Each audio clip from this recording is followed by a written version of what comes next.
everyone, Novels Wonderland here. Thank you all for the love and support you've shown me and the channel. It means everything. Welcome to Novels Wonderland, Shinji Matou at your service.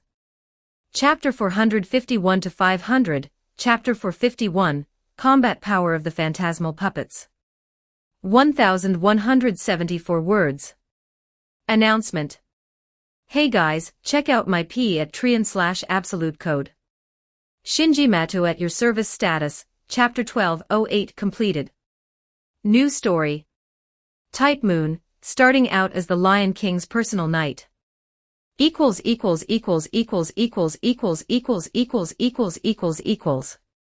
Macbeth, one of Shakespeare's representative works, was written in 1606, and is one of the most classic tragedies in Shakespeare's and all of European literature. Using the book's protagonist, the usurper and tyrant Macbeth, as the starting point, various classic figures from Shakespeare's works fused with the puppets one by one. Among them were protagonists recognized in the 19th century as part of the For Great Tragedies, as well as other well-known main characters and vivid supporting characters who appeared across different plays. Of course, the classic characters created by Shakespeare throughout his life are far more numerous than this. However, since these phantasmal puppets were meant to be deployed on the battlefield as combatants, characters with insufficient combat power naturally could not appear. About 15 minutes later, the noble phantasm sublimated from the first folio disappeared. Simultaneously, more than a dozen puppets in the hall stood up, creating a scene reminiscent of a Phantom of the Opera. Fortunately, with Shakespeare present, these phantom spirits, now endowed with bodies, behaved relatively well, and did not act excessively. The creator of these phantom spirits glanced over the puppets before him, like a general reviewing his soldiers or a father looking at his children. Finally, he turned to the three martial servants who had stepped aside to make way and said, the warrior praised in the Iliad, the huntress who shot the Caledonian boar, and the hero from the Mahabharata. Who among you will do the testing? I will. The ever-belligerent Achilles did not hesitate. He clenched his fists and charged at the first to be born, Macbeth. Facing the charge of one of ancient Greece's foremost heroes, Macbeth, clad in the most splendid armor, did not flinch. He raised his shield and shouted confidently. No man born of a woman can harm me, just as you cannot harm air.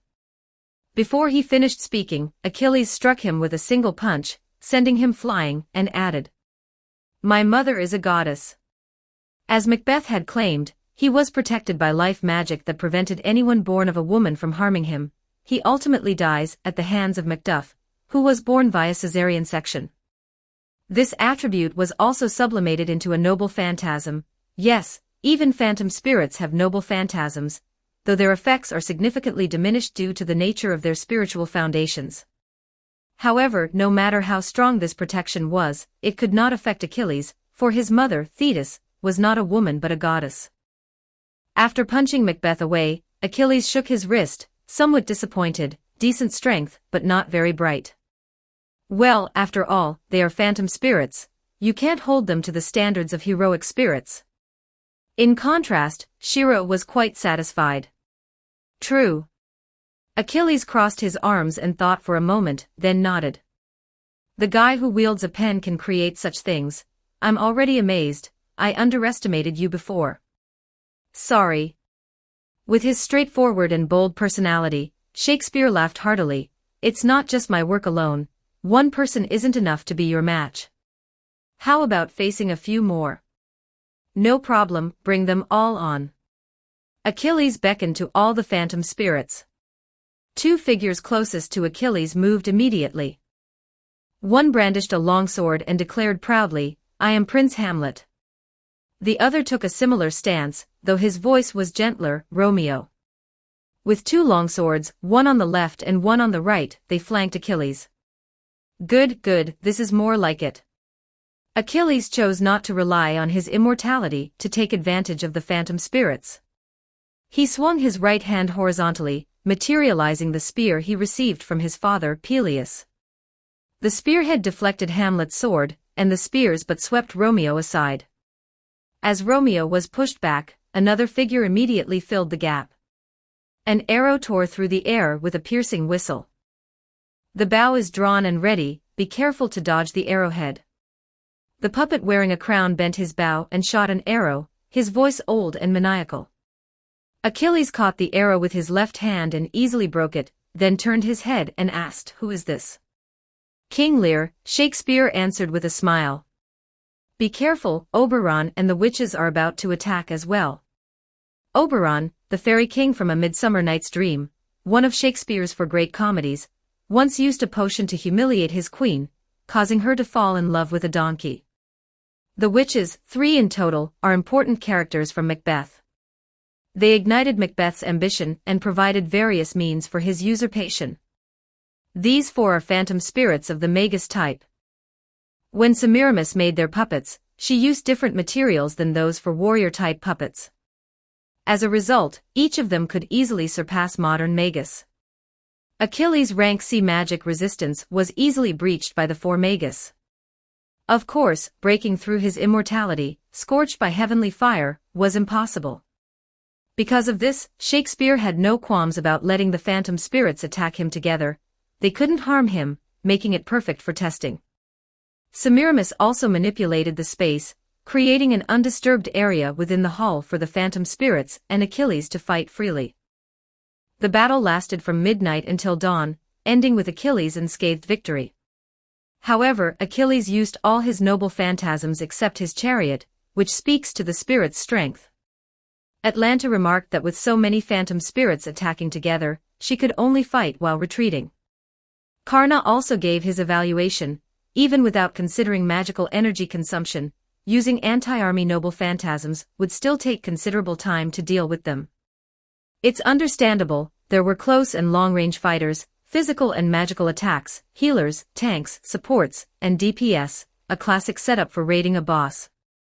Other than high-level, overpowered individuals like Karna and Achilles, any other boss could be defeated. As for Archer's concern, I guarantee that Saber will not be absent. Since the Black Lancer is King Arthur, she won't miss this opportunity for a duel. "Wait, master, the Black Lancer is King Arthur." Semiramis looked at her master in astonishment, and he scratched his cheek. "Yes, oh, I forgot to mention it to you. You should have told me earlier about such things," Semiramis said, gritting her teeth in frustration. Shiro apologized twice and returned to the main topic. As for the captured berserker, due to his unique nature, it doesn't matter which side he's on.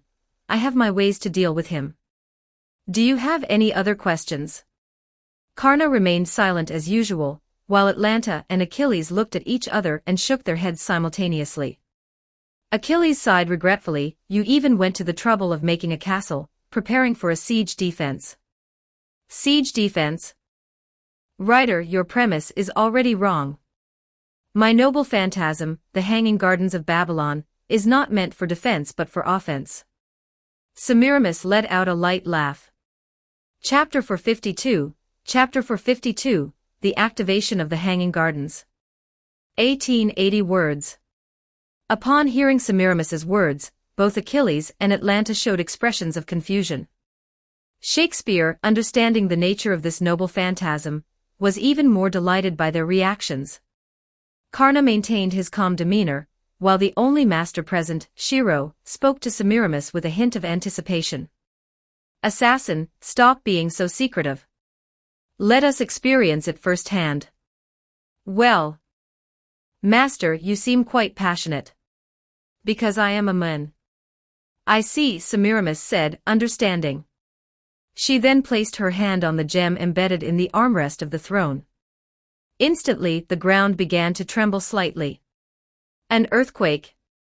The servants exchanged glances. However, the tremors gradually intensified. And then suddenly stopped. "Hee, look outside," Semiramis chuckled. Everyone except her rushed out of the throne room to the outside. The tremors were a phenomenon caused intentionally by Semiramis. But for what reason? What? Achilles and Atalanta were speechless. Shakespeare was deeply moved, and even the usually composed Karna widened his eyes slightly to look down. The stone-paved floor they stood on, below it was an open, vast space. In other words, they were floating in mid-air. The Garden of Babylon was truly floating in the sky.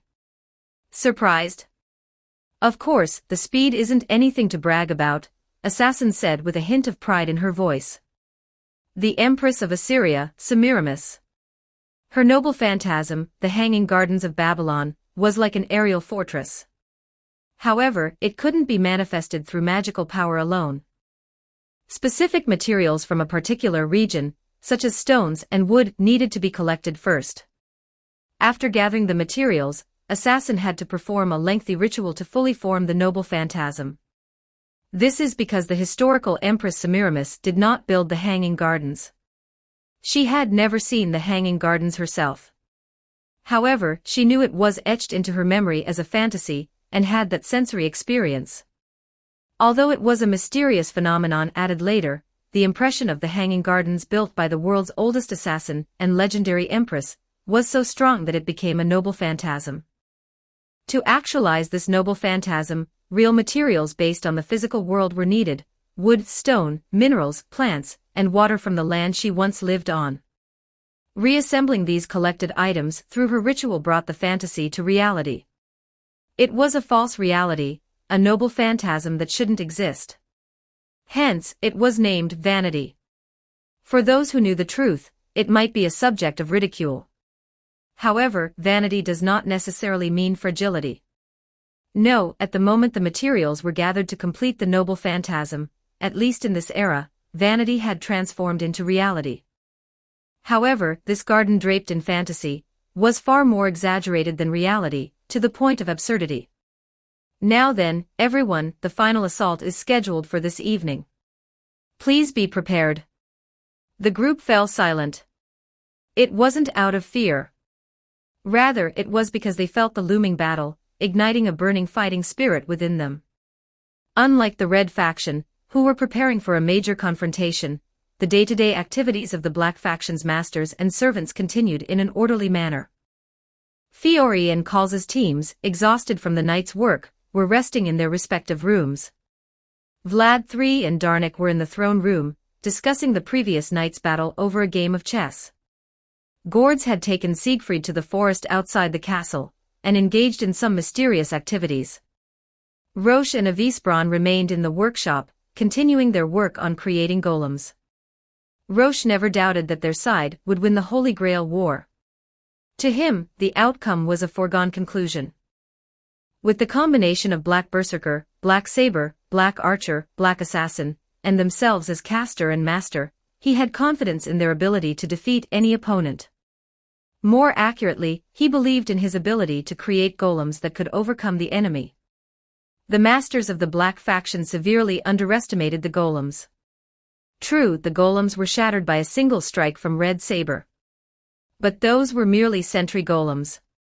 Though not lacking in capabilities, their primary purpose was reconnaissance and reporting, not combat. If the golems were designed for battle, they would not have been so easily defeated. Of course, they would eventually be defeated, but there were hundreds of golems. If there were only 10 or 20, Saber might not be injured. But what if Saber faced over 100 golems in succession? Although this was just theoretical, the possibility was not low. However, expecting to capture Saber alive using golems was too ambitious, a fact Roche understood well. The crux of the issue lay in Castor's anti-army noble phantasm, Golem Kita Makath, Royal Crown, the Light of Wisdom. Of course, this noble phantasm was also a golem. But when it came to its specific form, Castor was mysteriously reluctant to explain. He claimed it was due to his immaturity, at least, that's what Roche hoped. However, from his words, it was clear that it was a being of immense size. And then Castor said to him, "That golem is not invincible. Rather, it must be imprinted with the method of its death. The golem I create will have life. Therefore, it will also die. Golems are not just a technique to animate clay figures. Golems are the creation of life, a mimicry of primitive humans." This was the existence Castor aimed for. For Roche, who only thought about creating more powerful golems, Castor's philosophy was a profound shock. He wanted to help him. If he couldn't, he at least wished to watch over him. Honestly, the Holy Grail War was just a bothersome event for Roche. However, without the Holy Grail conflict, he wouldn't have experienced the miracle of summoning a heroic spirit, nor would he have met Black Castor, a Visbron. So fighting was inevitable. But he wished he had more time to learn from him. The duration of the Holy Grail war was too short. For this reason, Roche had decided on his wish. To grant Black Castor a physical body, that was his wish. And Castor also had a wish he wanted to realize in the present world. Since that was the case, Roche was content as long as he could help him. Upon hearing Roche's wish, Black Castor simply said, "Thank you." His indifferent attitude remained unchanged, and his teaching methods did not become any gentler. But their hearts were connected. Understanding this alone was a significant realization for Roche. He had never thought that communicating with others could be so enjoyable. Moreover, this feeling was even stronger because the other person was someone he deeply respected. Roche's parents had always been indifferent to him. Although the tradition of the Frayne family involved raising children with golems, which was understandable, he never felt any love from his parents in other aspects. Perhaps this was necessary for Magus. Love for the family could sometimes be an obstacle on the path of magecraft. Given this, the Frayne family's approach was to not instill such feelings from the start. Moreover, Roche was the most talented child since the Frayne family joined the Ig millennia. Roche himself was aware of this. When he read the numerous secret books painstakingly passed down by his ancestors, he wondered why they spent so much effort explaining such simple things. Then, the genius was summoned. Roche was initially captivated by him, and soon came to revere him. He was a super genius on Roche's level, or perhaps, intentionally lowering himself to match Roche's level. To command him would be disrespectful. Roche felt he must be the one to receive his guidance. And one day, he vowed to witness the realization of his wish. Thus, the youngest master watched his servant with an admiring smile. Little did he know, he didn't truly understand a Visbron, who was right before him. That man had never concerned himself with human affairs, his only focus was completing his noble phantasm, for which he would sacrifice anything without hesitation. As for the final master, she was fuming with rage. It was utterly infuriating. Selenike's delicate beauty twisted with anger as she stomped down the corridor, her footsteps echoing loudly. No matter how much she tormented Astolfo, who always wore a cheeky grin, she felt nothing but frustration. Despite the delicious food right before her, she couldn't enjoy it. She couldn't even stomach it. It was so hard that even stabbing it with a fork was impossible. For Selenike, who was raised by old witches skilled in black magecraft, endurance and torture were synonymous. The only thing she could endure was anything related to magecraft. If there was something that could distort her otherwise fine features, it would be bringing back the homunculus who let Ryder escape. If she could dig out his eyes, cut off his arms, slice off his tongue, and make him eat his intestines in front of Ryder, surely Ryder would cry out in despair. She longed to see that expression. She desperately wanted to see it. Even if it meant her death, she didn't care, as long as she could see the despair on the face of Astolfo, the most adorable of Charlemagne's 12 paladins. At the same time, she found it immensely infuriating that the homunculus had completely captured Ryder's heart. Since the summoning of Black Ryder, there was something Selenike desperately wanted but could never obtain. That was probably what they called love. Affection, kindness, and the joy that comes from it, completely incomprehensible feelings for Selenike. Why wouldn't he direct those feelings towards her? It was so infuriating, especially given his fragile, ephemeral life. She wanted to conduct a thorough search. Selenike was not only highly skilled in magecraft, but also possessed a tenacity unmatched within the Ig millennia family. To her, the homunculus was nothing more than a pest now, one that needed to be exterminated thoroughly. However, it was impossible to cause a major commotion just to find a single homunculus. Using Selenike's black magecraft, it wasn't impossible to locate him. However, it required significant preparation, and the most critical issue was that the missing homunculus was also a skilled magi. As the saying goes, a cornered rat will bite the cat. If she ended up getting bitten back, it would be no joke. The matter of the homunculus had to wait until after the war was over. Seeing Ryder's troubled expression only made her want to do more excessive things.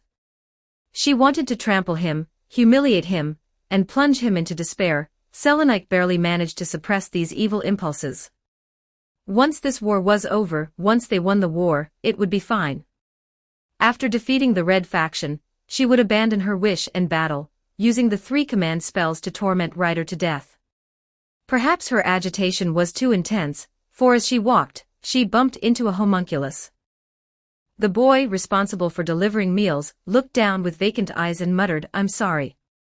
She decided to use him. "You come with me for a bit." The homunculus had no right to refuse, and Selenite certainly wouldn't show any mercy to a servant. Furthermore, indulgence was a virtue for Magus. Thus, Selenite decided to vent her accumulated frustration in a way that even Magus would disdain, as a perverse form of entertainment. Chapter 453, The Red. 1766 words. There was a sword, a Japanese tachi. The blade was 3 shaku and 3 sun long, and 1 sun and a half wide. The edge was sharp as frost and snow, and the blade pattern resembled clouds.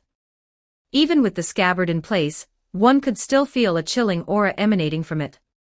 Even from the perspective of servants who were masters of weapons from all ages and lands, this sword was undoubtedly a top-grade piece, a lethal weapon born solely for combat. It was more than sufficient for battles between servants. However, surprisingly, the one holding this sword was not a servant but a master. A priest named Shiro held the sword in his right hand, while his left hand's index and middle fingers trailed along the blade from bottom to top. Whether it was accidental or a deliberate test, the sharp edge sliced his fingers, and red blood quickly flowed out, running along the blood groove of the blade, adding a touch of sinister color to the precious sword. Shiro's face showed no reaction to the cut on his fingers, as if he didn't care about the injury at all. He casually twirled the sword, and when he held it before his eyes again, the blade shone as brightly as before, reflecting the youth's brown skin and white hair like a mirror. After taking a final glance at the 2-character inscription at the end of the blade, slightly dazzling from the reflected light, the youth in his ever-unchanging monk's robe sheathed the tachi and offered a sincere smile. "Thank you, caster, for creating such a fine sword." No, my power is insignificant. It's because that sword was originally a rare masterpiece. Otherwise, it would never have reached the level of a C-rank noble phantasm. Whether Shakespeare was genuinely humble or speaking in jest, the term C-rank noble phantasm still surprised the servants, including assassin Semiramis. "Huh? What's the meaning of this? Can you create noble phantasms? Your inherent skill should be enchant, right? Is that its power?" "Exactly." In response to Semiramis's question, Shakespeare puffed out his chest proudly and confirmed. Strictly speaking, this skill of Red Caster, Shakespeare, could not be called magic. Simple enhancement magic could not elevate an item to the level of a noble phantasm. However, he did not cast magic on the sword.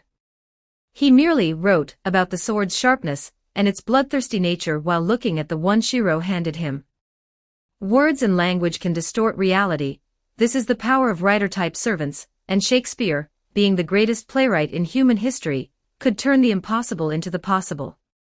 Conceptual armament. There exists a type of armament that doesn't rely on physical force, but instead utilizes the concept inherent in the item to exert its effect. With the soul-infused writing by Shakespeare, even a small roadside stone could be endowed with a lethal concept. Of course, this ability has its limits. Depending on the level of the depicted subject, he could create noble phantasms ranging from the lowest E rank to the highest C rank. May I ask a question? Why don't you use this ability for combat? The usually silent Karna asked, and his question was indeed reasonable. If he could turn mere swords into noble phantasms, he could just use them in battle. I do not write my own story, for I only have the talent to weave the tales of others. I have no desire to write about myself. Moreover, I wish to witness the conclusion of the Holy Grail War with my own eyes. Shakespeare answered resolutely. Karna understood his meaning and frowned, saying, "So you're afraid of trouble?" "Yeah, something like that." Karna nodded to show he understood. "Then there's no helping it. Your goal is to write stories about others, not yourself. Whether the outcome is destruction or tragedy, you must write until the end. Therefore, surviving until the last moment is your objective, right? Fighting on the front lines is naturally impossible." In response to these cold words, Shakespeare laughed joyfully. "I must indeed. Whether it be happiness, misfortune, or the despairing truth, observing everyone's stories until the very end is the mission I have been given." As a servant summoned for the Holy Grail War, these were completely inappropriate lines. He resolutely declared that he would watch until the end. Atalanta and Achilles didn't know whether to feel helpless or angry. "Master, what do you intend to do with this knife? Isn't it obvious?" "It's a last resort, of course," Shiro said, taking out something he had prepared from his pocket. The hilt's cotton rope, wrapped around the handle to increase friction and improve grip, was an indispensable tool. The lower tie on the scabbard was used to fix the scabbard to the belt for easy carrying. After wrapping the cotton rope around the hilt and securing the sword to his waist, Shiro nodded in satisfaction. "With this, the final preparations are complete. Are you going to the front lines?" Semiramis's face changed, and she shook her head repeatedly. "No, you are the master. Leave the fighting to us servants. Even though you seem to have accumulated a lot of combat experience, in the end, you're still a human. If you encounter an enemy servant, it's over."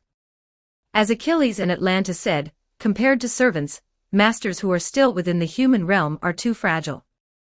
Even having noble phantasms can't change this reality. Generally, masters should never rush to the front lines. Servants don't necessarily only target other servants. If the enemy's master is a rational thinker, they would typically order their servant to kill any master who boldly runs to the front lines. Once the master dies, the countdown to the servant's death begins. At the very least, they can no longer fight at full strength. Moreover, the upcoming battle is undoubtedly a grand showdown. Not only will servants clash with each other, but all pieces will be mobilized in an unprecedented large-scale war. In such a situation, it would be unbearable for an ordinary human. Don't measure me by the standards of ordinary humans, I'm very strong. Perhaps his youthful appearance and gentle smile were too deceiving, as no one took his words seriously. Achilles waved his hand dismissively, as if shooing a fly. Yes, I know you're strong among humans, but leave the fighting to us. I'm really strong." Facing a master boasting like a child, Semiramis sighed. "Master, no matter how confident you are, please remember, you are my master. Your death is equivalent to mine. So please do not risk your life." With the conversation reaching this point, Shiro had no choice but to agree. "I won't participate in the battle as long as you can handle it. But if something unexpected happens, with us here, there won't be any surprises." Achilles flipped his hair confidently. "Just sit back and watch our heroic exploits. I'll leave it to you then." Shiro took a long, hard look at the Millennia Fortress, whose outline was becoming discernible, and suppressed his boiling blood. "It seems the Black faction has noticed us. I can sense some level of chaos among them." With her archery skill, clairvoyance, Atalanta could somewhat grasp the situation of the fort several kilometers away, shrouded in darkness. Her beastly instincts also allowed her to sense unseen presences. "In that case, I'll take the opportunity to line up the grunts." Semiramis raised her hand high, and a large cauldron, 3 meters in diameter, appeared suspended in the air before everyone. "Grunts?" Achilles looked at Semiramis in confusion, and she responded with a bewitching smile.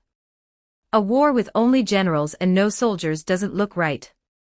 Even if it's just a bunch of homunculi or golems, gathered together, they can still be bothersome. I'll select some dragon-tooth warriors. 3,000 should suffice, right?" Dragon-tooth warriors, created from dragon teeth, were disposable grunts. But even so, the number 3,000 was unusually high.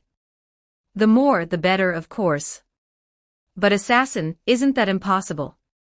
Generally, yes, it's impossible.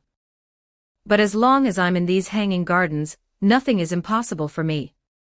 Semiramis answered Achilles' doubt with a confident smile. Under her control, the cauldron moved beyond the garden's boundary and quickly circled back. In an instant, slightly yellowed bone fragments inside the cauldron rained down on the ground. Upon landing, the bone fragments grew like plants, eventually forming skeletal soldiers with heads resembling lizards. They seem quite fragile. Atlanta observed from below and muttered. Ah, you're right. They are indeed very fragile, extremely so. But there are many of them. Against servants, they stand no chance, but they should suffice against homunculi. And if the enemy's caster is as weak as ours, they might even take him down. Ha ha ha, that's quite a harsh statement.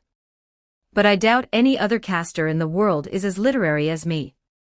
Hans Christian Andersen, Alexander Dumas, and other literary giants nod in agreement. Shakespeare retorted nonchalantly. Semiramis decided to say nothing more. Looks like the Black faction is finally making a move. In the darkness ahead, where only Atlanta could see, the Igmalenia clan and their servants seemed to have finally taken action. This was completely different from the small-scale skirmishes up until now. There was a battlefield, soldiers, weapons, and generals. There was territory to be contested, and most importantly, a king to be defeated. So who will take the lead? Shiro asked. Atlanta, Achilles, and Karna exchanged glances. Shakespeare, who had no intention of participating, maintained an indifferent attitude. Karna silently shook his head, as if to say, "You go first." Next, Achilles and Atlanta locked eyes, both seemingly eager to be the first to charge into battle. Semiramis shrugged helplessly, while Shakespeare suggested he would compose a laudatory poem for the brave warrior who led the charge, further stoking the fire. Please, resolve this peacefully, Shiro requested. Though they didn't exactly follow Shiro's plea, the two agreed on a compromise. I'll take the lead, Achilles decided. Atlanta summoned her bow, her weapon, and raised it high into the sky. But I'll launch the first strike. I intend to unleash my noble phantasm. Understood, it's settled then. Our first joint operation, is it? How about a love poem to commemorate it? Shakespeare suggested. Achilles responded with a delighted expression. Oh, please do. However, Atlanta frowned in displeasure. No, I'd rather not. Thus, Shakespeare decided to merge their opinions and compose a sorrowful poem about a heartbroken man. Ah. And so, with Shakespeare's recitation, the decisive battle began. Chapter 454, The Red-Black Showdown. 1,578 words.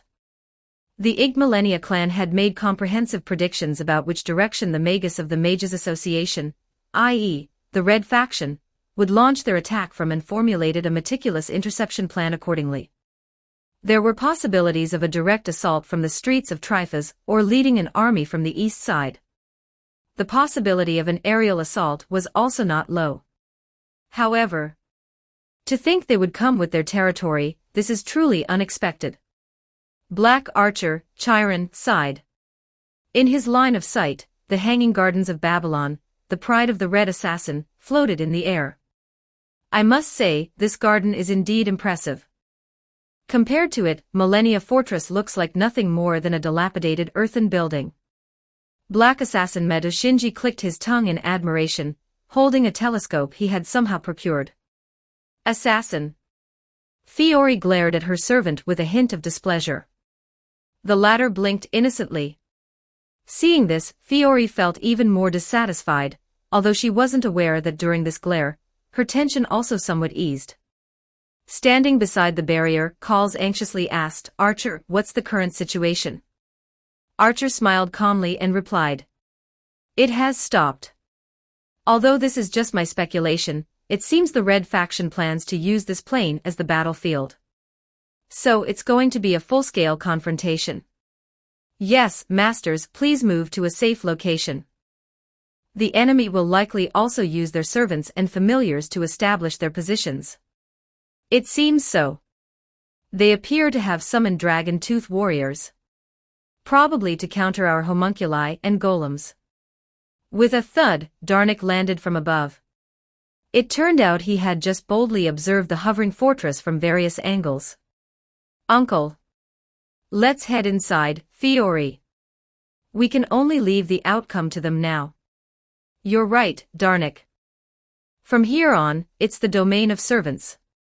Particles of light began to gather, forming the outline of a person. Black Berserker, Vlad III, displayed a solemn smile, silently observing the floating fortress.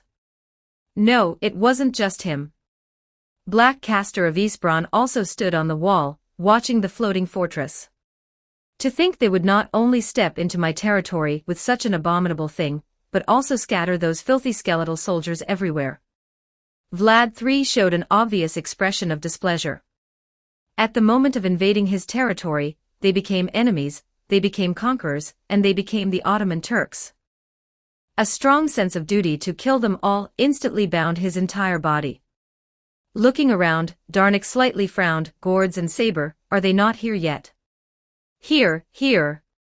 The portly Gourds ran up the wall, panting heavily, with Black Saber Siegfried right behind him. Why are you so slow?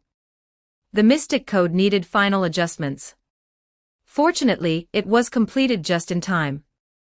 Mystic code. What mystic code at this time? Precisely because it's this time that we need it. With this mystic code, even if I'm not by Saber's side, I can still heal him, allowing Saber to fight to his heart's content. I didn't expect you to have such a clever trick. It seems you've changed quite a bit. For the first time, Shinji didn't find Gord's smugness annoying. Unlike other servants, Siegfried, protected by the armor of Fafnir, mostly suffered minor injuries. With timely healing magic support, Siegfried could maintain his unblemished fighting form. Gord snorted lightly, too lazy to deal with this cheeky guy. Darnik's expression also softened considerably. He respectfully bowed. Grand Duke, we will retreat into the castle. Please unleash your full power. Vlad III nodded proudly. Also, release Ryder and the Red Berserker first. We must have them join the battle line as well. But is that okay? Berserker aside, as for Ryder. It's fine. Since the enemy desires a full-scale confrontation, it's only proper to deploy all our forces. Moreover, Assassin, since you propose the handling of Ryder, he will be your responsibility. If anything goes wrong, you will be held accountable. This command was exactly what Shinji wanted. Rest assured, I'll keep a close eye on him and make sure he doesn't cause trouble. If he can achieve significant merits, I hope the Grand Duke will show leniency. Good. Then, Darnik. I'll go immediately. Seeing that everyone had reached an agreement, Darnik turned and left, with Fiori and the others following him into the castle. Archer, you're in charge of directing the homunculus troops. Understood. But if Assassin can't hold off the Red Rider, I'll have to suppress him. No problem, you can judge the situation as needed. Anyway, it will soon turn into a chaotic melee, slowly wearing them down with our golems. Chiron nodded in agreement. Indeed, as Vlad III said, once the initial strike was over, it would quickly evolve into a skirmish between servants. And Caster, you wait here for now. You will decide the right moment to release the Red Berserker's restraints. Understood. Ah, right. Berserker, as the reigning monarch, you certainly shouldn't enter the battle on foot. I've prepared a steed for you. Oh. Hearing this, Vlad III looked at Avisbron with keen interest. Of course, it's just a creation. No matter, since an ordinary horse wouldn't suffice for such a war. Avisbron had brought a massive bronze-iron horse, Golem. This horse, made of iron and bronze, had a striped pattern. Its eyes, made of rubies and sapphires, glowed with an eerie light. Excellent. Vlad III smiled contentedly and leaped onto the horse's back. The horse didn't neigh but stood obediently. Oh my, Vlad III is going to ride a horse. Looks like there's no place for me here. A slightly higher-pitched voice spoke, instantly heightening the tension at the scene. It was the recently released black rider, Astolfo. With an innocent smile, he casually addressed the tyrant who had imprisoned him. Rider, at this point, I won't ask if you've reflected on your actions. Show me your strength now, demonstrate the power of one of Charlemagne's 12 paladins. Astolfo slapped his chest and said, Leave it to me. This is this and that is that. After all, this war is my mission. As long as you understand that, there won't be any problems. Rider, follow assassin's commands. If you perform well, I will pardon your rebellion. Understood. I'm counting on you, assassin, Astolfo said playfully, sticking out his tongue. First, assist Archer in commanding the homunculi. Okay. And change that careless attitude of yours. Okay. Astolfo's head drooped down immediately. Finally, Vlad III turned his gaze to the silent Siegfried. Saber, this time you will take the lead with me. Siegfried remained silent, simply drawing his greatsword, indicating his readiness through action. He now had reliable comrades, and a trustworthy master, leaving no concerns behind. Gentlemen, we lack a lancer, and the enemy has lost their berserker. However, war isn't a simple matter of addition and subtraction, and heroes cannot be measured solely by combat power. Karna, Achilles, and the still unseen Castor and Assassin, until the very last moment, no one knows the outcome. I ask you all one question. Do you have any intention of accepting defeat? Siegfried remained expressionless, Avisbron stood still, Chiron maintained his composure, and Astolfo spread his hands with a fearless smile. Shinji stared intently at the airborne fortress, as if trying to bore a hole into it with his eyes. Everyone expressed their will to refuse defeat through words and actions. Very good, we will achieve victory. Those are barbarians. Those who desecrate my land and laugh arrogantly, they are fools who must atone with their lives. Kill them with a smile. Vlad III's words, although somewhat extreme, were easily understood. Don't let them return alive, this was essentially what he meant, and it was also what the other servants desired. Charge! The Grand Duke grabbed the reins of his horse, and leaped from the castle wall along with the horse. Despite the wall and cliff being over 100 meters high, Avisbron's bronze iron horse was unharmed by the jump. Like an entire army in one person, Vlad III charged towards the enemy's camp. Though the peaceful meadow would likely turn to scorched earth after the war, he was unafraid. Siegfried also jumped down next, exuding an aura as powerful as when he faced the evil dragon Fafnir. If Vlad III was an army unto himself, then Siegfried was a match for an entire army. Soon, the homunculi and golems, led by the two servants, began to gather. Chiron and Astolfo's commands were effective, quickly forming neat ranks. On one side of the army was Avisbron, carrying the sealed Spartacus. He planned to release the mad gladiator at the right moment. Though Spartacus's mind was broken, he retained a shred of rationality to distinguish friend from foe. After switching masters, his enemies were the Red faction. With them were 10 specially selected golems by Avisbron. Though weak against powerful servants, skilled use could yield results. Both armies pushed forward. Vlad III led the charge, wielding a silver spear, ready to engage any enemy vanguard that might appear. However, even as he advanced to within 10 meters of the enemy line, no red servants appeared, only a dense mass of dragon-tooth warriors. Surprised, the Grand Duke ordered the army to halt. Simultaneously, the dragon-tooth warriors stopped moving. Knowing it was futile to speak to the dragon-tooth warriors, Vlad III turned his gaze to the moving fortress. What are they planning? Though it didn't seem like anyone heard him, it was as if in response, the red archer fired the first arrow. Chapter 455, Chapter 455, The First Wave of the Red and Black Battle. 1294 words. Red Archer Atlanta knocked 2 arrows on the string of her beloved bow, Tauropolos, not aiming at the vast land below, but at the night sky illuminated by the hazy moonlight. The cool, dry wind unique to late autumn blew through her hair, and her beast-like ears twitched slightly. The time had come. By my bow, I seek the protection of the sun god and the moon goddess. The arrows began to glow. Her noble phantasm was neither the bow nor the arrows shot from it. Both were merely catalysts. Her noble phantasm was the very act of knocking the arrow and shooting it.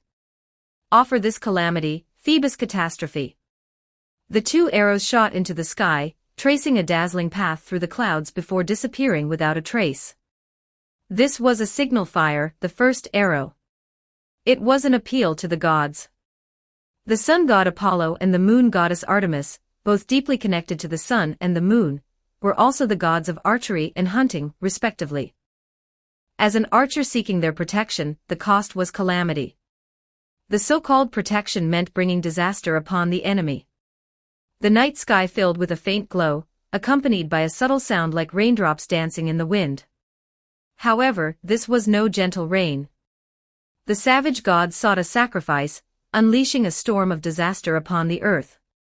Countless light arrows flashed in the sky, with Black Berserker Vlad III bearing the brunt.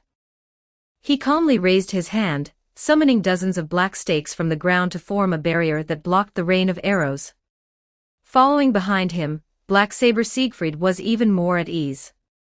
He neither parried with his sword nor dodged, simply standing still, and letting the arrow rain hit his body without moving an inch. However, to think that the light arrows failed to harm Vlad III and Siegfried would be to underestimate this noble phantasm.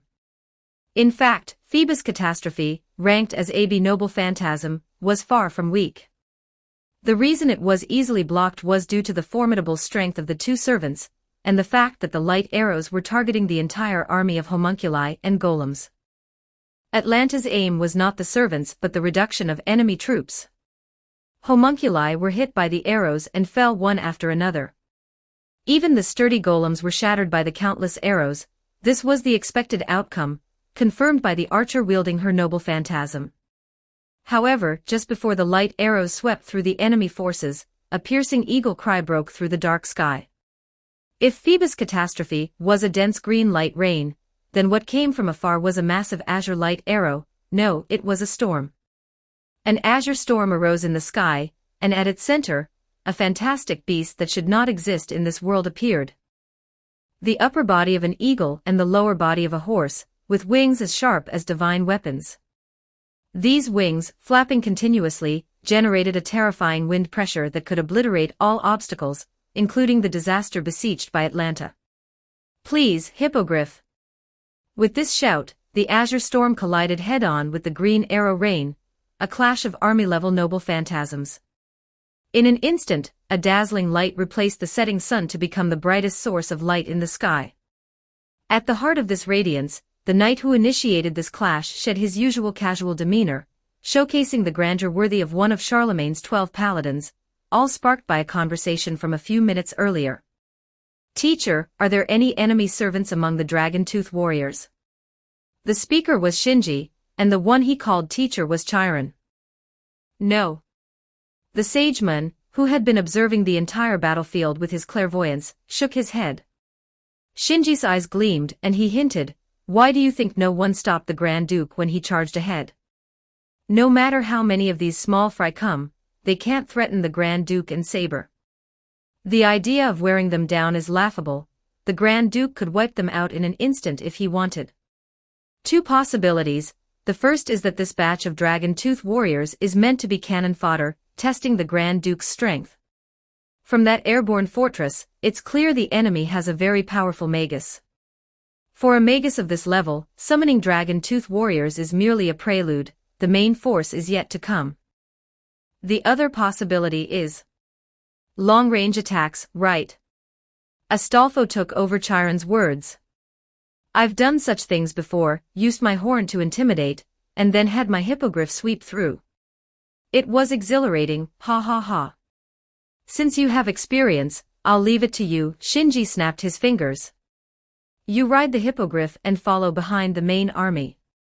If it's the first scenario, you coordinate with the Grand Duke and Siegfried to sweep through as you described. If it's the second scenario, you use your noble phantasm to counter the enemies. As a writer, you must have an anti-army noble phantasm, right? I do, but that guy has a huge appetite. I can't sacrifice the homunculi just for my victory.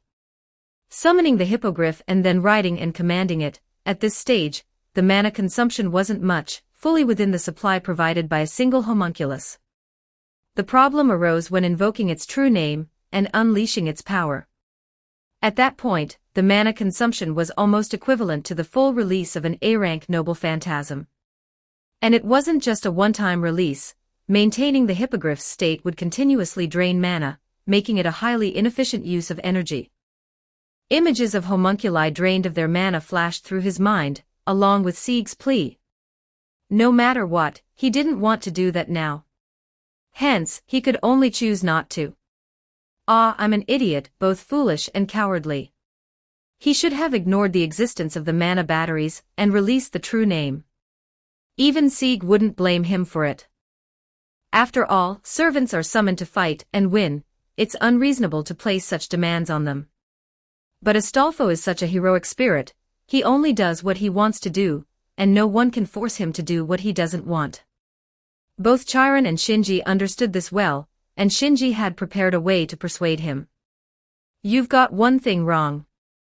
No matter how large the consumption of an anti-army noble phantasm, it's just a few homunculi. But if we let the enemy attack, the homunculi casualties would be in the dozens, hundreds, or even thousands. They are also his comrades. Although evaluating life by numbers is flawed, right now, it's the best approach. Are you going to sacrifice more homunculi on the battlefield for a few homunculi? Knight Astolfo. On one side were Sieg's comrades, and on the other were more of Sieg's comrades. Astolfo, with his not-so-bright mind, could only come to one conclusion. All right, I'll do it, isn't that enough? Hippogriff. The knight tugged hard on his braided hair, summoning the hippogriff and grumpily mounted it. Shinji sighed upon seeing this. Sorry, Astolfo. No need to apologize, you did nothing wrong. Astolfo gave his partner a strong thump and soared into the sky. Don't try to block it if you can't. I know, I have an ace up my sleeve. The last words were already fading. Teacher, was I wrong? Watching Astolfo's departing figure, Shinji showed a bitter smile. You were not wrong, this is war. Chiron's face also showed a trace of sadness. Next, it's our turn. Assassin, don't die. You too, teacher. For some reason, a sudden unease crept into the previously confident Shinji's heart. In the distance, the blue and green radiance exploded. Chapter 456, Chapter 456, The Red. 1224 words. This world has become a realm of humanity. Gods have either fallen or retreated to the inner side of the world, saying farewell to mankind. Even Atlanta, a devout believer and lifelong devotee of the moon goddess, can only draw upon a faint portion of divine power, which cannot last long. The moment the green rain of light arrows thinned, it signified the departure of the moon goddess's divine power. At that exact instant, the storm whipped up by the hippogriff erupted, reaching its peak. Simultaneously, Astolfo let out a roar completely contrary to his usual image. Crush it, hippogriff. The storm raged, and the final wave of arrow rain vanished completely. Aside from the initial wave that covered Vlad III and Siegfried, the rest were nullified by Astolfo's strongest noble phantasm. Well done. Vlad III looked with satisfaction at the gradually subsiding storm in the sky. Though he did not particularly care about the loss of homunculi and puppet soldiers, preserving more troops increased their chances of victory. Moreover, Astolfo's counterattack significantly dampened the invaders' morale. The commander of the Black faction, the lord of this land, suddenly pointed his spear forward, his majestic voice echoing across the field, "Charge!" The puppet warhorses faithfully executed their master's command, dashing forward. Meanwhile, the black rider Astolfo wobbled as he landed on the ground. Countering the rain of arrows from Atalanta's noble phantasm was no small feat, and the divine power embedded in the arrows had exacted a toll on both him and his hippogriff. The hippogriff, far from its initial might, bore bloodstains on its griffin claws and wings, inherited from a mighty steed, and its swift legs were now shaky. This was the price of resisting divine power. It was, after all, a mythical beast, not a divine beast. Astolfo was similarly affected. Though he had fended off many arrows with his trap of Argalia, the sheer number of arrows was overwhelming. Unlike Siegfried, he did not have an invulnerable body and inevitably took some hits. Fortunately, the arrow rain's attack power was limited, so both he and the hippogriff were not severely injured, retaining their combat capability. The knight riding the mythical beast glared defiantly at the floating garden in the sky. If not for protecting the homunculi from the arrow rain, this rain of arrows would have been a trivial threat. In the courtyard, the red archer Atlanta caught this glare, her already cold expression turning even colder. "Was it you who disrupted my attack? Then repay with your life, rider." "Hey sis, did you call me?" The red rider Achilles behind her clenched his fist and responded. "Not you but the black rider. He and his mount are worthy prey." She aimed, not with her hands, but with her instinct. No matter how agile the prey was, her arrow would pierce its heart. The arrows she shot were painted black, eliminating any chance of being noticed in nighttime combat. However, Astolfo's fully awakened combat instincts sensed the danger in advance. He swiftly blocked the arrow aimed at his heart with his golden lance. One arrow missed, but Atlanta did not falter. For the legendary huntress who once felled the Caledonian boar, her arrows would not cease as long as the prey stood. Her arrows, when hunting a single target, were even stronger than her noble phantasm. This was Atlanta, a master whose archery, no hunting skills, had reached divine levels. Before long, Astolfo, whose martial skills were only average, was hit by several more arrows and was forced to retreat. "No choice, I have to use that, don't I?" Just as Astolfo was about to take action, Atlanta drew her bow fully and released a killing arrow aimed at her prey's throat. This arrow flew faster than sound, and in the blink of an eye, the only expected outcome should have been the arrow piercing the heart. Or so it was supposed to be. However, this killing arrow was intercepted and struck down by a shadow from antiquity. With Atlanta's keen eyes, she could see that it was another arrow. What? For the first time, the red archer understood and realized that in the Holy Grail War, each class had two representatives. This meant that the enemy could very well have another archer with powers equal to her own. It was common for prey to suddenly lie down to avoid arrows or occasionally counterattack. A hunted prey fighting back against the hunter is naturally to be expected in the realm of hunting. But the fact that her arrow was intercepted was neither a coincidence nor the work of the targeted prey. It was the act of a third party, unrelated to the hunting act. In other words, the arrow was intercepted by the black archer, who should have been far behind the black rider. To think they aimed and intercepted my arrow. Such a disgrace likely never existed even during her lifetime. How could an arrow she had locked onto a target be intercepted by another arrow? Confronted with this unbelievable reality, Atlanta momentarily forgot herself. Seizing this opportunity, the black archer Chiron, who had saved his ally with unparalleled archery skills, conveyed his voice to Astolfo. "I'll handle the arrows and the red archer. You come back, assassin has left a healing noble phantasm for you." "Oh thanks, Chiron. I've told you countless times not to call me by my true name." Amid Chiron's slightly exasperated voice, Astolfo turned his hippogriff around and fled. Being the child of a griffin and a noble steed, both the sky and the earth were within its domain. Seeing this, Atlanta immediately put the disgrace behind her. Now what needed to be done was to kill the prey. Faced with the artistic interception just now, she chose to attack with a barrage. In her single hand, 3 arrows appeared simultaneously. She aimed those 3 arrows at the fleeing Astolfo. Arrows, unless they became noble phantasms themselves, would not have homing capabilities. In other words, it was a matter of quantity over quality to determine the victor. Needless to say, as long as any arrow hit the enemy directly, the opponent would be defeated. The 3 arrows, tightly drawn, aimed precisely at the vital spots, the back of the heart, the back of the head, and the hippogriff's legs. Even if they didn't die, it didn't matter. As long as their movements slowed down, she could finish the job with the next shot. Eliminating all possibilities of defeat, the archer shot her arrows with absolute precision. Yet, even this perfect shot was intercepted, as the opponent had more arrows. Atlanta shot 3 arrows, but the opponent shot 5.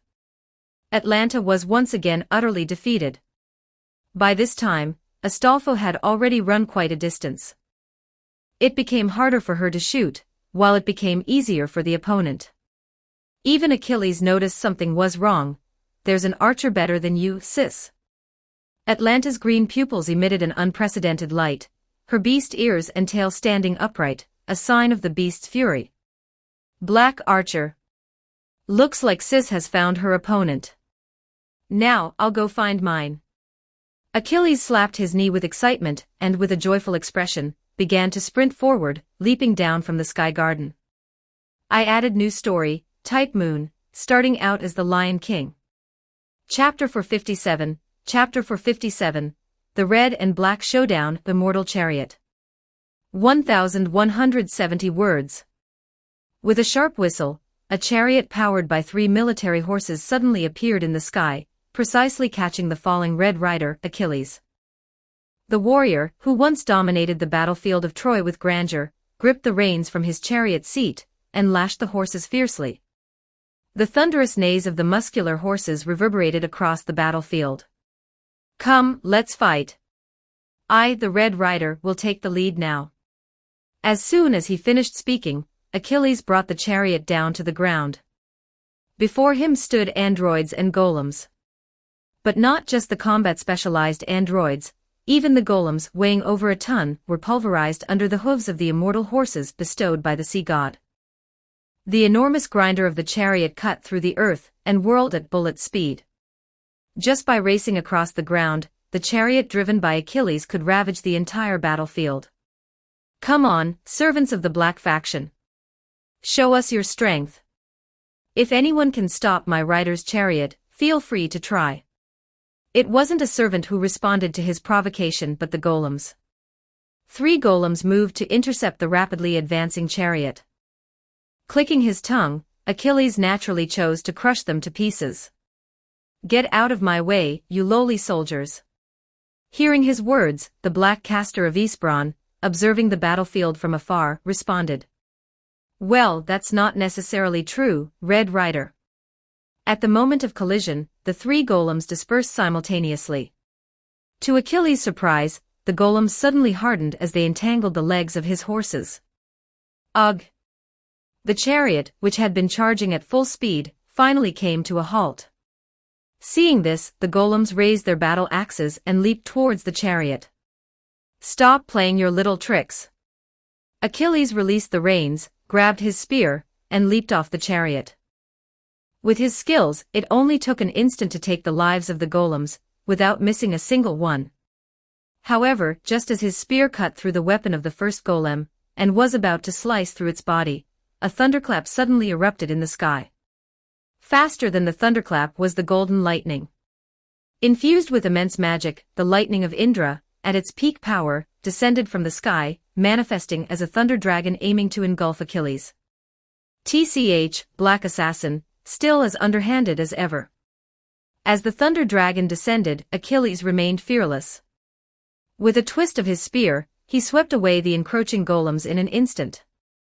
Using the recoil from his spear, he also leaped away from the chariot, escaping the range of the lightning. Then, the thunder dragon poured down from the sky to the ground, and from the ground, it ascended back to the sky. Well, it looks impressive, but it means nothing if it can't hit. I've been on guard against you. Don't think the same trick will work twice. Achilles shouldered his spear, leisurely watching the raging pillar of lightning before him, even having the time to shield his eyes from the dazzling light with his free hand. But the next moment, his smile faded because of the agonized cries of his horses and a sudden, unidentifiable voice. Idiot, you were never my target. What? Oh no. The slow-witted Achilles finally realized that while he had easily escaped, his chariot was still ensnared by the golems. The B+ ranked noble phantasm, imbued with the power of the thunder god, had struck the chariot directly. Countless golden divine thunders crawled over the chariot, turning its frame, which shimmered silver under the moonlight, to a charred black. The thunder continued to spread along the reins. The 3 divine horses pulling the chariot screamed in agony, unable to escape until the mad lightning shattered the golems binding their hooves. Only then did they muster the strength to dash out of the terrifying domain of the thunder. However, after escaping, 2 of the horses were severely injured and exhausted, while the last one couldn't hold on any more, its head drooping as it collapsed to the ground. Pedasos. Achilles' noble phantasm, Troia's tragödia, tempestuous immortal chariot, is a chariot pulled by 3 horses. 2 of them are the immortal divine horses Xanthos and Balius, gifts from the sea god Poseidon, while the last is the rare and swift horse Pedasos, stolen from a city during the attack on Aetion. Of course, as a summoned noble phantasm, even if the original text explicitly mentions immortality, Xanthos and Balius couldn't achieve true immortality, at most possessing extremely high defense, which is why they survived the thunder punishment. Unfortunately, Pedasos didn't have such legends, nor the divine nature or divine blood, and couldn't withstand a strike from Indra's most renowned noble phantasm, dying on the spot. With 1 horse dead and 2 injured, the chariot was naturally unusable. Achilles glared hatefully at the golden vajra that fell to the ground and dissipated into spirit particles, then waved his hand. Xanthos, Balius, I don't need you for now. Withdraw. The horse called Xanthos turned to its master and spoke, a wise choice, my lord. Xanthos had gained the ability to understand human speech, and even speak on it thanks to the blessing of a certain goddess. However, we should have done this when we were first tripped up. It also had the worst personality. Be careful not to be led to the same fate as before. Faced with the sneering immortal horse, Achilles couldn't help but knock it once with his spear handle. With a cry of protest, Xanthos disappeared along with Balius, who seemed to give a resigned look. The remaining Red Rider, with a cold expression, scanned the entire field, searching for the elusive black assassin. Unfortunately, his search was destined to be in vain, as Shinji was not within his sight but above him. Satisfied with the result of using Indra's thunder to disable Achilles' anti-army noble phantasm, the assassin looked at his slingshot and muttered to himself. Good, though it's far inferior to divine gunblade, with the archery skills I learned from Chiron, I can execute long-distance Indra's thunder shots. It's a pity the war spear is too large to use as ammunition, and getting too close would alert Achilles. Otherwise, I might have destroyed his chariot in one go. I'm so envious of Red Archer. When will I be able to freely modify noble phantasms like that? As he spoke, Shinji lowered his altitude, his magically enhanced vision firmly locking onto Achilles. The impatient warrior, unable to find his target, was becoming increasingly agitated, his booming voice particularly loud under the night sky. Where is the black assassin? The unresolved duel from before, let's continue it now. Tonight, let's indulge in a good slaughter. It's about time. If I hide any longer, this guy might vent his anger on the homunculus. Astolfo went through so much to save them, I'd be embarrassed if they died right after. Calming his ragged breath from the rapid descent, Shinji casually pulled out a stone and shot it at Achilles' forehead. Chapter 458, Chapter 458, Red vs. Black Showdown, a Chase. 1184 words.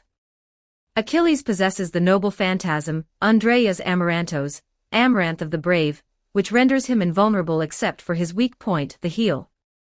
He can only be harmed by attacks imbued with divine power. Shinji, being a mere mortal, used a stone he casually picked up from the city wall as ammunition. Naturally, such an attack couldn't harm Achilles. Of course, he never intended to injure this powerful foe so easily, his goal was merely to announce his presence. Hearing the whistling sound, Achilles swung his spear and effortlessly deflected the stone.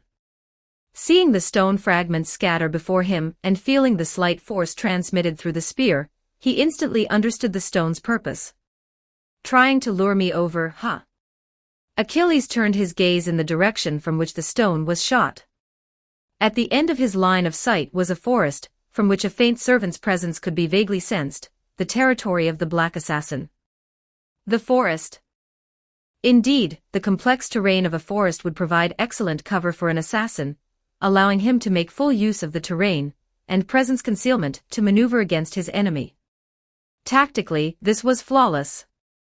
But if you think this will suffice to deal with me, Achilles, you're gravely mistaken.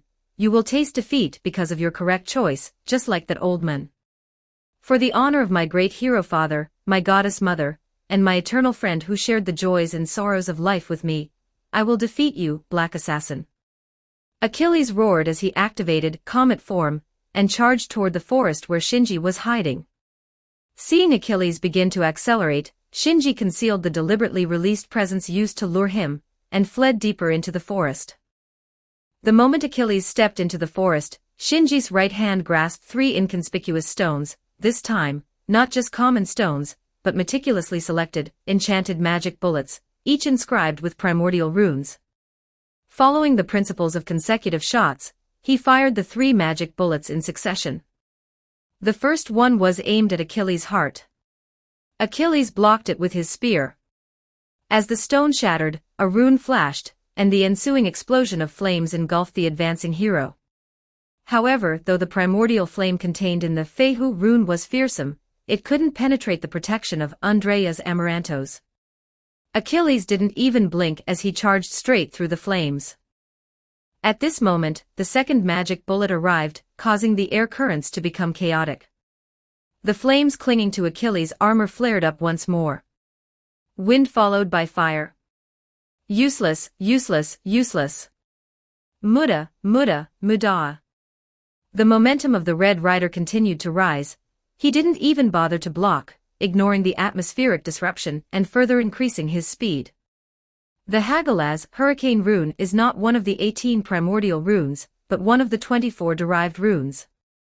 With his C-rank magic resistance, Achilles could directly withstand it. Do you have any other tricks? Of course. The indistinguishable voice said as the third magic bullet hit the ground. That's right, hit the ground. This magic bullet wasn't aimed at Achilles himself. The moment the rune inscribed on the stone lit up, the ground around Achilles suddenly caved in. From the fissures in the earth, flickering runes could be seen. It's a trap. The first 2 magic bullets were just bait to lure Achilles in. The third magic bullet was the main event, aiming to trigger the preset trap. When was it set up? Of course, it was during the night tour a few days ago. In preparation for obtaining the Holy Grail, Shinji had made various arrangements, and the traps were just one part of them. However, at that time, it was not certain who exactly they were meant for, just a precaution. Now, this setup finally came into play. The runes densely embedded underground formed a magical spell, turning the land beneath Achilles' feet, and the surrounding area into a swamp. Both Andreas Amarantos and magic resistance can only nullify magic that directly acts on the body. This type of terrain-altering area magic is not within their scope. The swamp created by the magic significantly hampered Achilles' movements, greatly reducing his proud speed. Now's the time. Shinji put away his slingshot, grasped the Ishtar war spear in a reverse grip, and threw it. Though not an anti-army noble phantasm, the divine power within the Ishtar war spear was enough to cover the entire swamp. Do you think you can defeat me with such petty tricks? Don't underestimate me, Black Assassin. Achilles, who was looking forward to a head-on clash, roared. As soon as he sensed the disturbance underground, he focused all his attention on guarding against any possible attacks. Having once experienced the divine war spear, he had already guessed the enemy's intentions when it appeared. He then leaped, stepping on nearby tree trunks to achieve high-speed movement. Although this was a superhuman physical ability, it was not impossible for a servant. However, even considering him as a servant, it was incredibly fast, almost like teleportation, seemingly unaffected by the terrain. Yes, this was the essence of Achilles' Dromius comet form. As long as he had a foothold, he could exert the speed that earned him the title of fastest human. When the war spear landed in the swamp, its divine power was unleashed, causing violent tremors.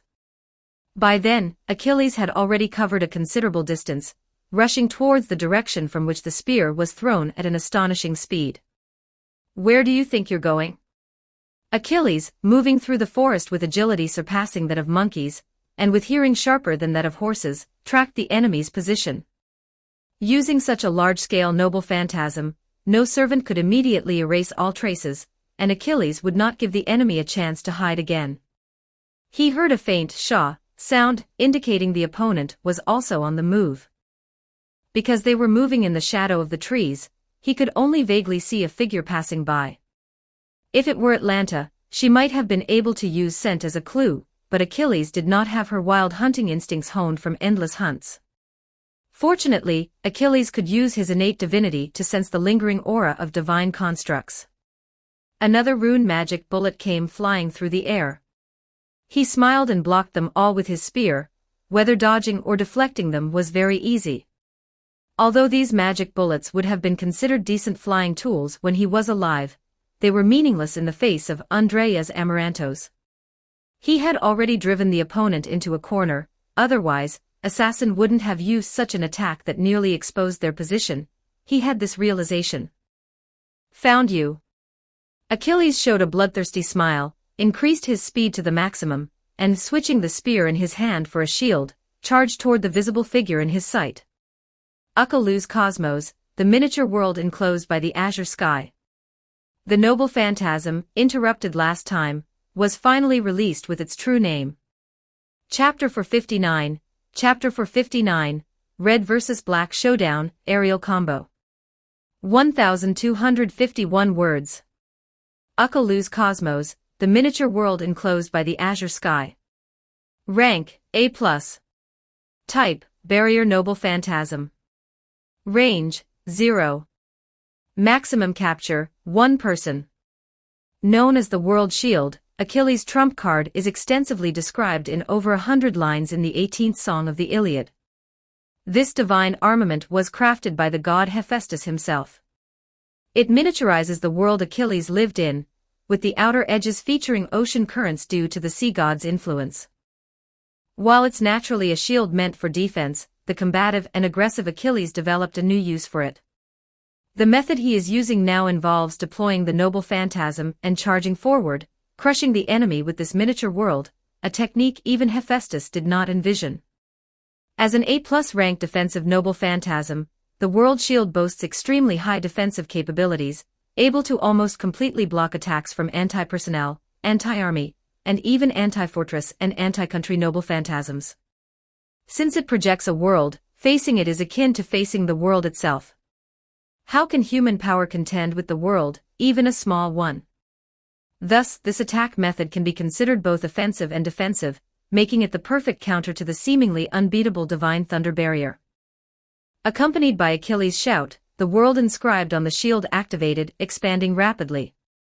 In front of the shield unfolded a miniature world, reconstructing space and time. Prepare yourself, Black Assassin.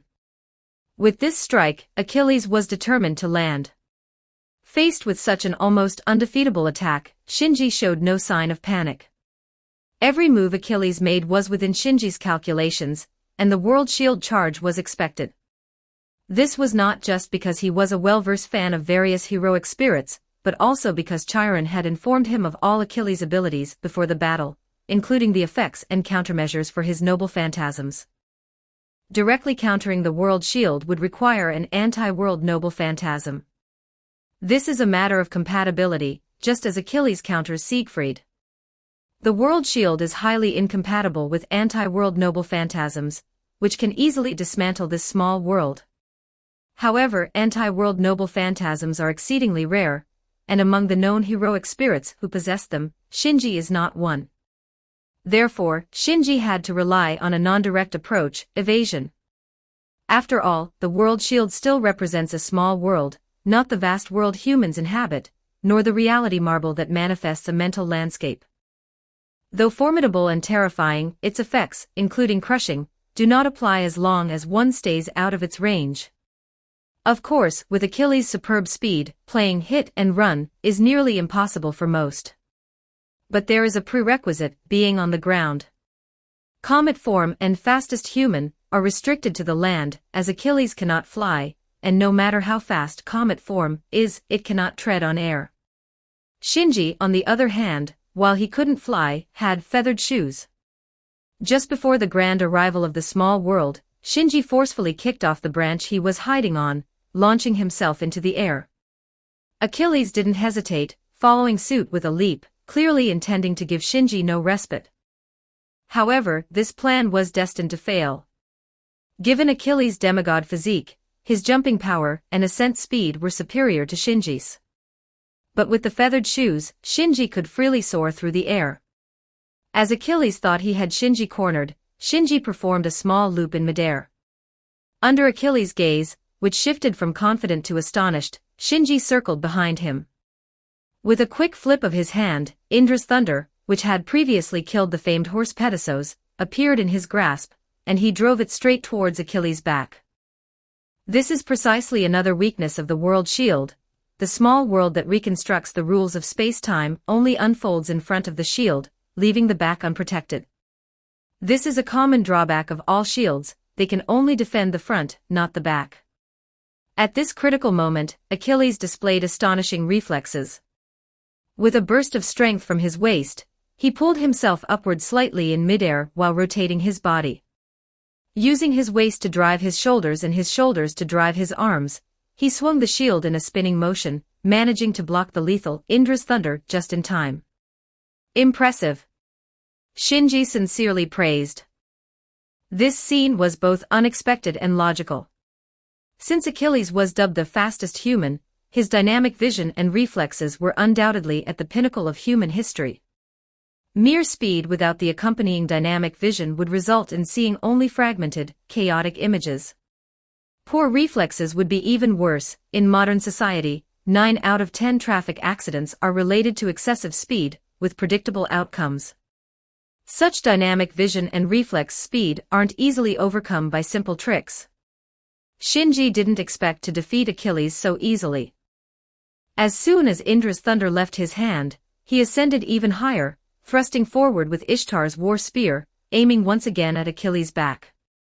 At this moment, Indra's thunder was continuously emitting lightning, not enough to shake the world shield's defense but forcing Achilles to keep the shield in place.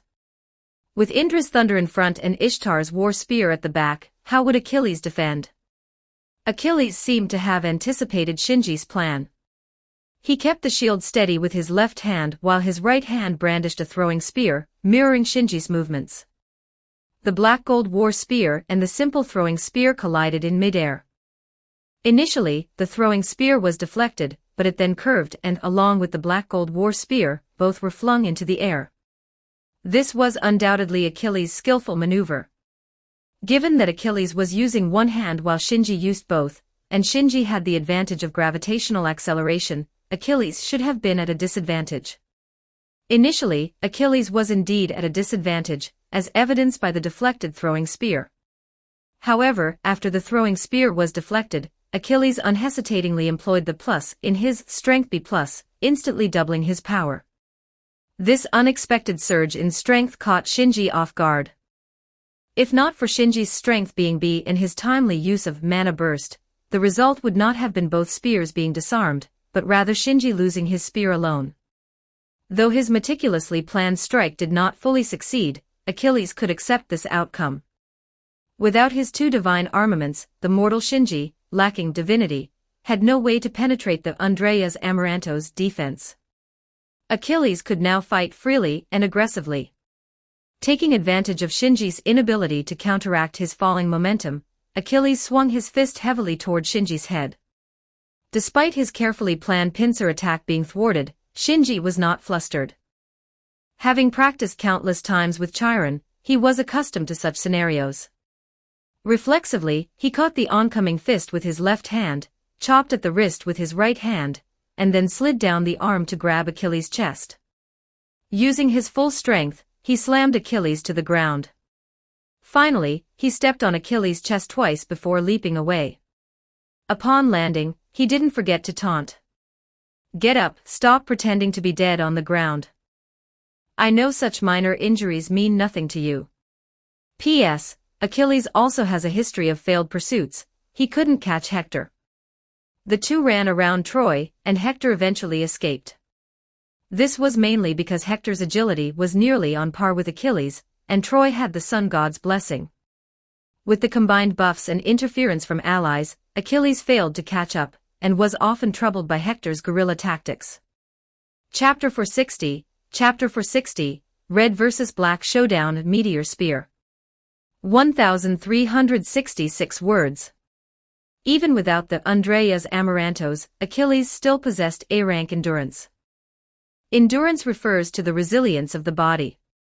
Although Shinji's attack was heavy, it couldn't inflict significant injury on Achilles. In normal circumstances, Achilles should have gotten up as soon as Shinji landed.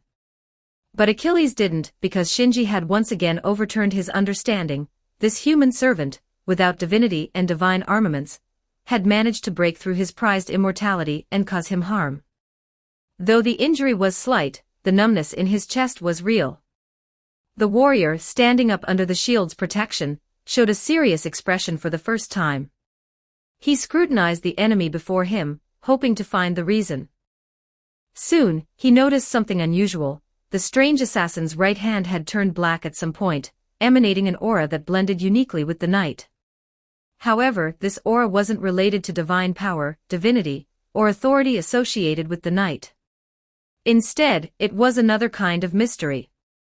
This mystery might not be as powerful as divine might, but it was more bizarre and ominous. Recalling the brief moment of the throw, Achilles found the answer. I see. When Shinji's right hand grabbed his chest, a strange power invaded his body. For some reason, the Andreas Amarantos, which should have activated, did nothing to counter this foreign force, allowing it to wreak havoc inside him. This is the Black Hand, Shinji replied. Achilles waited quietly for more explanation, but nothing came, so he had to ask. And then? It can break through your immortality. Why? That I can't tell you unless you become my ally. Hearing this, Achilles pouted in annoyance. TCH, not straightforward at all, just like that old man. Explaining one's abilities to the enemy isn't straightforward, it's stupid. How about I kill you first and then explain it to your corpse? Ah.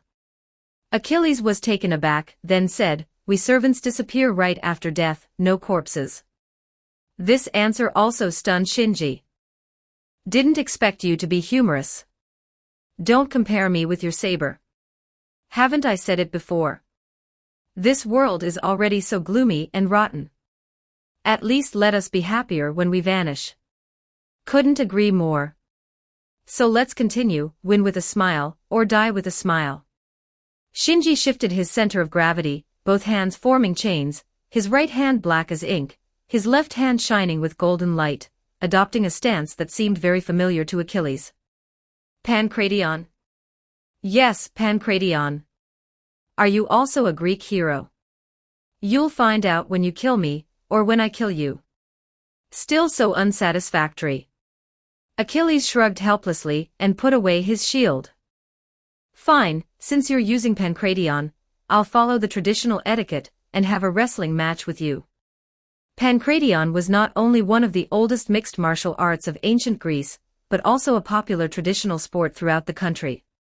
As a disciple of Chiron and the most valiant warrior of the Trojan War, how could Achilles not know it?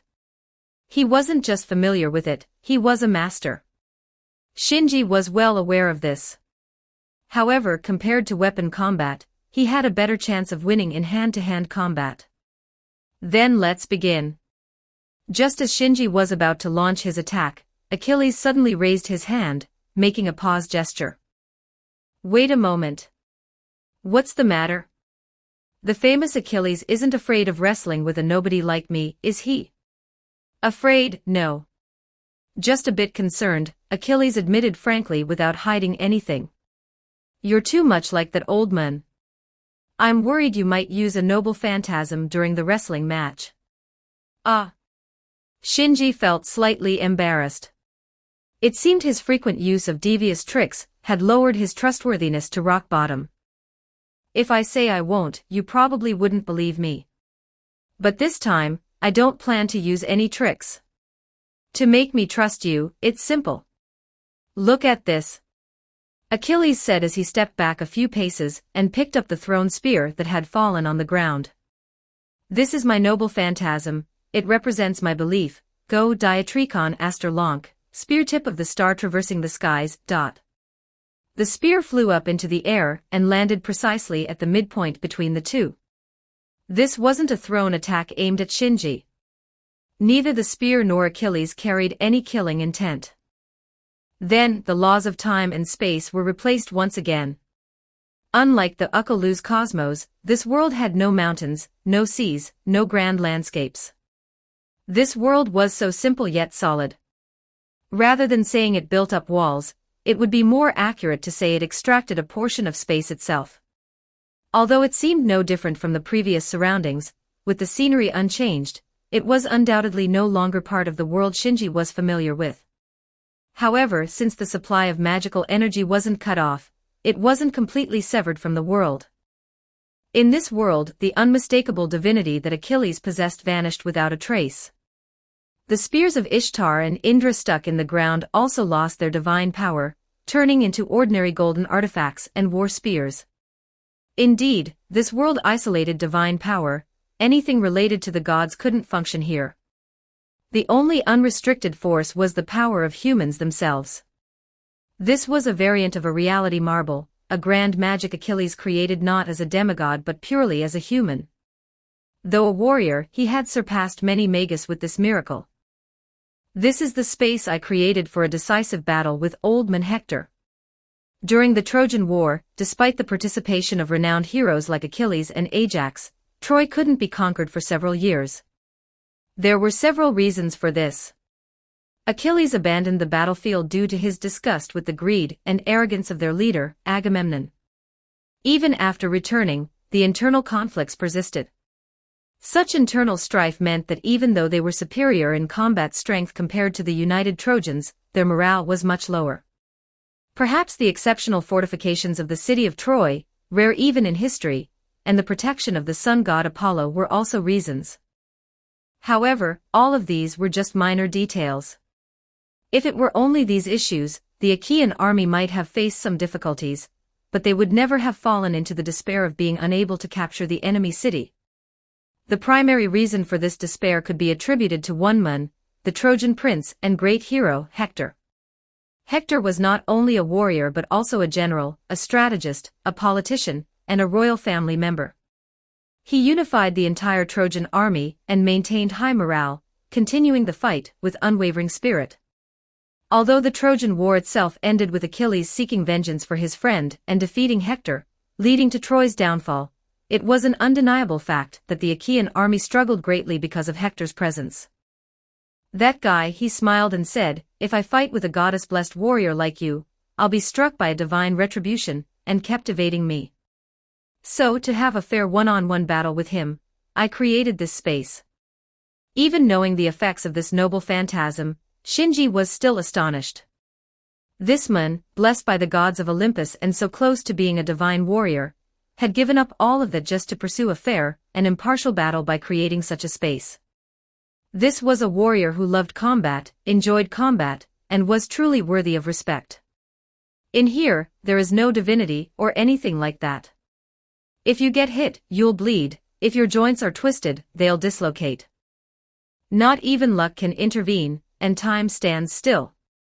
Once a victor is decided here, the outcome will be reflected in the outside world as well. Simple, right?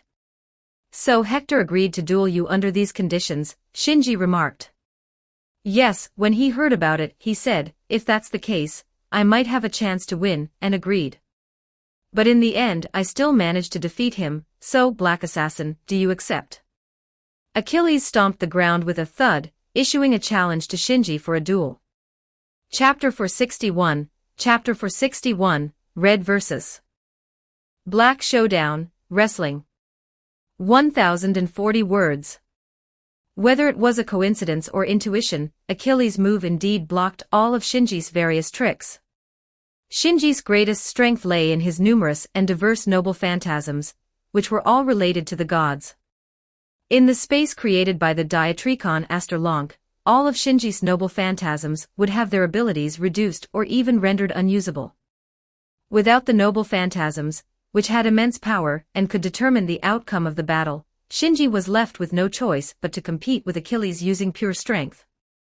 Although most of Achilles' noble phantasms were also sealed, he could still use the sturdy spear itself and the comet form, which was refined and elevated from his lifetime training and legendary stories. With Achilles' pride, since he had proposed a wrestling match, he definitely wouldn't use the spear, and would rely solely on his physical strength and skills to determine the winner. However, Shinji wasn't as skilled in this area as Achilles. To abandon his advantages for a so-called fair duel was impossible for him, so his response was, "I refuse." Shinji knew that this duel space would only become effective if both parties agreed. If one party refused, the space would naturally dissolve. "So you intend to resort to tricks and schemes?"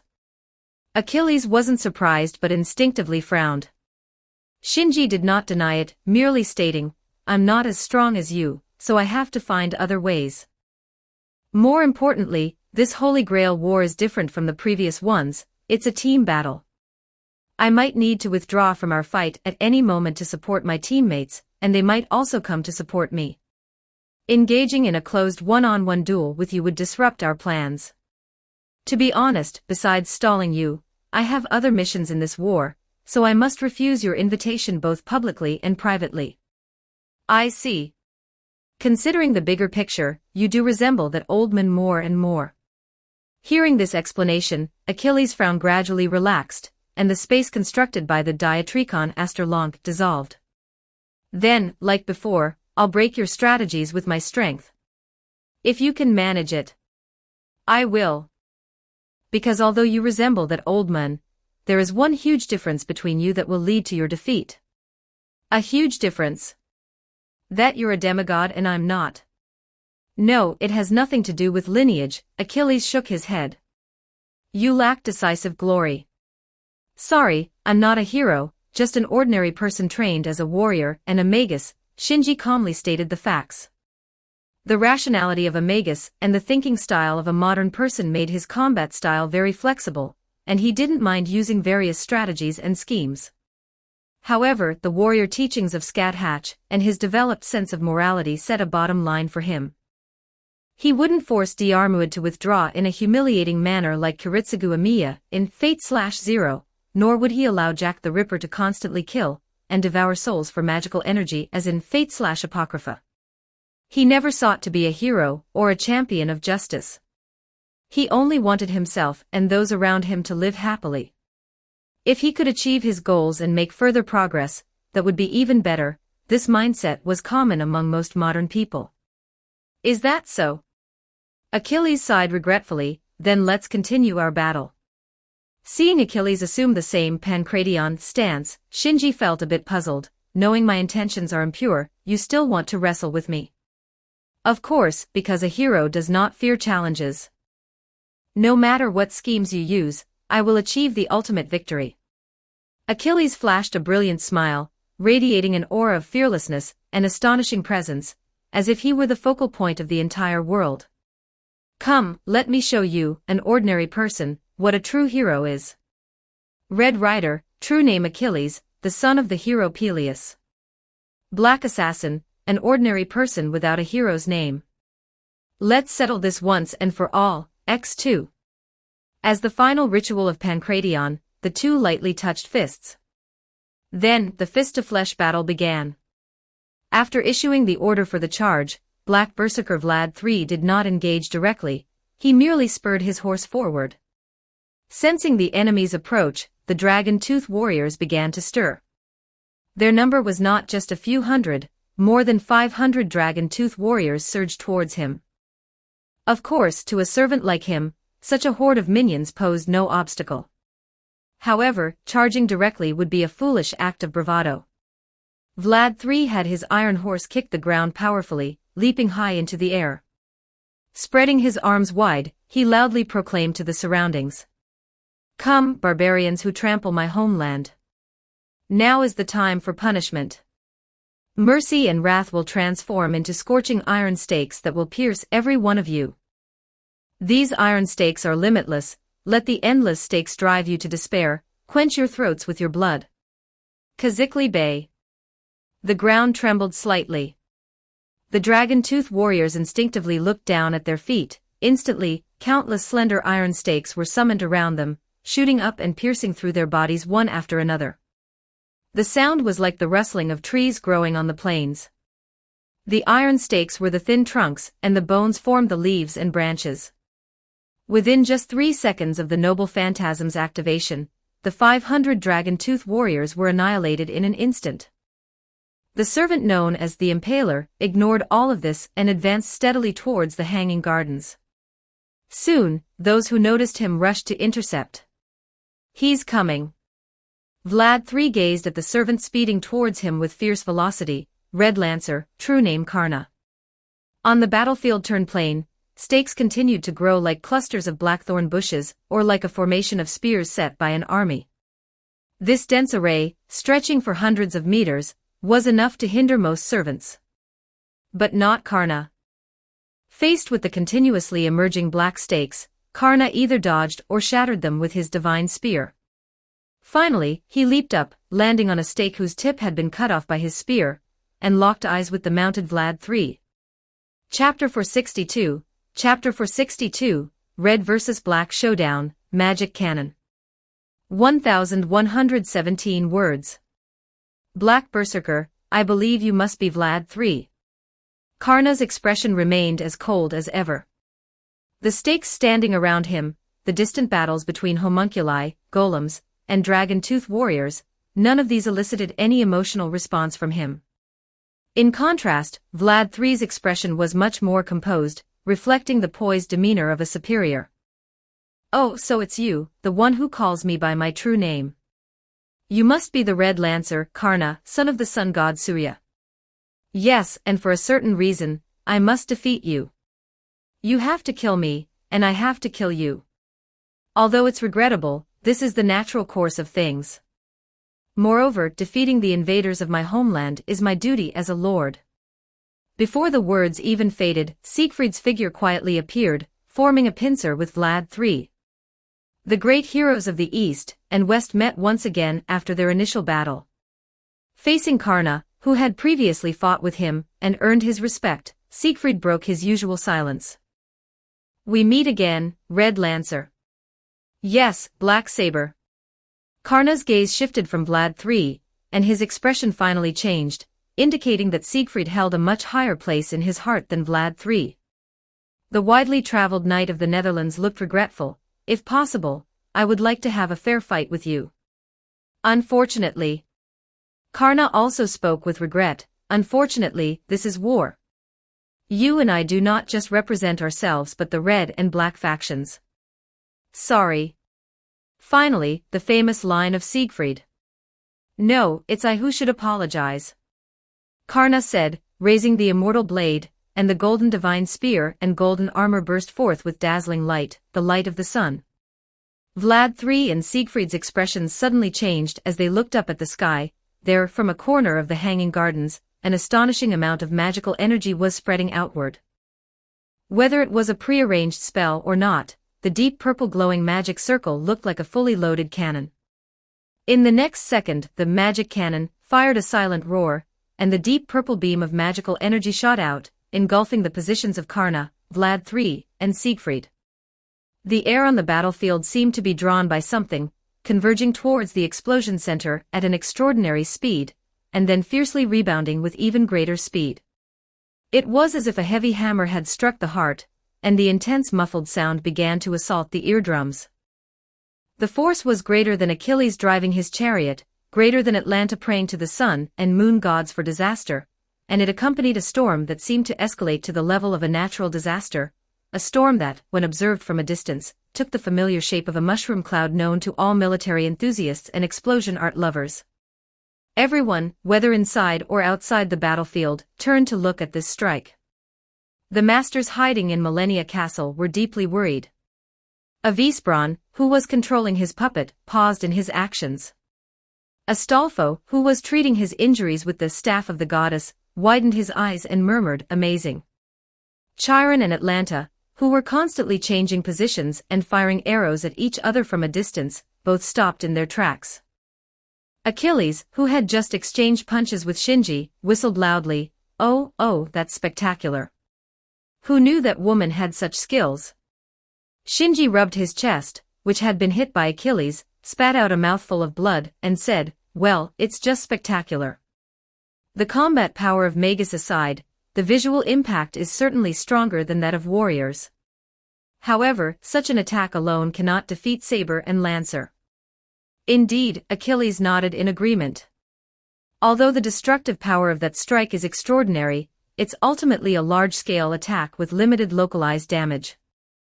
I haven't seen the Black Berserker yet, but the Black Saber, who also possesses immortality like me, will at most suffer minor injuries. What is that woman thinking? This was also what Shinji wanted to know.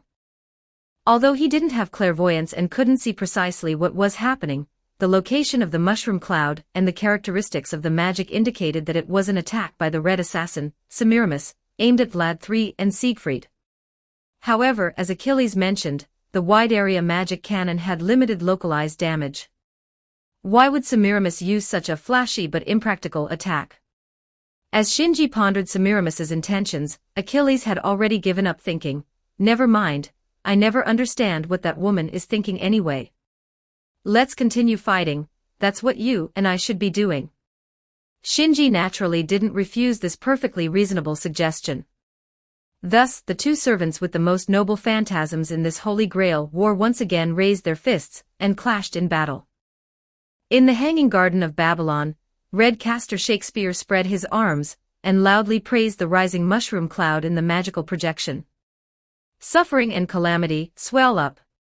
Flames burn. Cauldron boil. His increasingly resonant voice drew the displeasure of the garden's mistress, Semiramis. Castor, don't focus solely on your creations. The task of dealing with the Black Saber rests on your illusion. I do not wish for any mistakes. Shakespeare turned and made an exaggerated bow. Rest assured, Empress of Assyria. My work is absolutely reliable and dependable, provided you have indeed sent the Black Saber to the designated location. Humph, he has been sent. Semiramis snapped her fingers, and one of the magical projections shifted, firmly locking onto a talisman sliding along the ground. It was none other than Black Saber Siegfried. At the moment the magic cannon fired, Siegfried raised his great sword and adopted a defensive stance. He knew he couldn't dodge the strike, so he chose to block it with his greatsword and his armor of Fafnir. This was Siegfried's most adept form of defense. His weapon, the Balmung, phantasmal greatsword, crafted by the Nibelung, was a sword of twilight that combined the properties of a holy sword and a demonic sword. Besides its A+ level anti-army attack, it also had formidable defensive power. Using Balmung as the first layer of defense, combined with the immortality of the armor of Fafnir, Siegfried's defense was further enhanced. Siegfried, giving his all in defensive combat, was a veritable mobile fortress. This was his greatest reliance as a top-tier servant. With such protection, Semiramis's magic cannon naturally had little effect. At most, it pushed Siegfried back with the torrent of magical energy and the accompanying storm, which was precisely Semiramis's intent. As Siegfried steadied his footing after being pushed out of the battlefield, a group of puppets, each wielding weapons and exuding an ominous servant aura, surrounded him. Chapter 463, Chapter 463, Red vs. Black Showdown, Phantom Legion. 1,201 words. The puppets had various designs and wielded a multitude of weapons, ranging from close combat to long range, from defense to offense, and from magical to physical attacks. Although the strength of an individual puppet was not impressive, their overwhelming numbers placed considerable pressure even on the Black Saber, Siegfried. Raising his greatsword, he deflected two approaching longswords, caught two arrows aimed at his back, used his armor of Fafnir to block two fireballs coming from the side, and kicked away a small puppet that had somehow gotten close to him. Siegfried made his assessment. It seems breaking through won't be easy in a short time, Master. This seems to be a secret weapon specifically prepared by the Red faction to counter you. The magic cannon just now must be part of it, which means the enemy is Redcaster, right? Gord's voice came through their contract. Saber, be careful. Use your healing item if you're hurt, and if necessary, you're allowed to unleash your noble phantasm. Through countless sleepless nights of conversations, the relationship between Gord's and Siegfried had greatly improved. Although Gord's outwardly arrogant attitude hadn't changed much, he had inwardly accepted and recognized Siegfried. He no longer said things like, "You useless trash can't even deal with a bunch of puppets. Are you holding back to show your dissatisfaction? Stop being so petty over mere puppets. Use your noble phantasm now. What, you're not following orders? I command you by command seal, Saber, unleash your noble phantasm." Instead, he had learned to properly assess the strength of both friend and foe, calmly analyze the situation, and make the best decision, leaving the choice to his servant. He believed in the great hero of Norse mythology, the knight who traveled across the Netherlands, wouldn't let him down. Siegfried could certainly feel this trust, and he would respond to his master's expectations with all his might, just as he did in life, and now in death. "Siegfried, I leave everything to you." "Understood." Then, sword energy surged, and dazzling sword lights filled the air, showcasing swordsmanship beyond human capability. Just as he had slain the evil dragon back then, he would now slay the phantom puppets in the same manner. While Siegfried displayed his divine prowess, fighting the phantom puppets alone, a disturbing creak suddenly echoed from the center of the battlefield. The source of the strange sound was the dissipating mushroom cloud, revealing a crater formed by the EX rank magic cannon blast. This crater was unusual. Normally, a crater would deepen towards the center, but this one had a small hill rising at its center. The surface of the hill bore blackened marks from magical burns, with layers of black fragments peeling off, creating the creak sound. Suddenly, a muffled sound came from within the hill, as if someone was forcefully striking from inside. Under this force, the hill, already battered by the magic cannon, finally collapsed.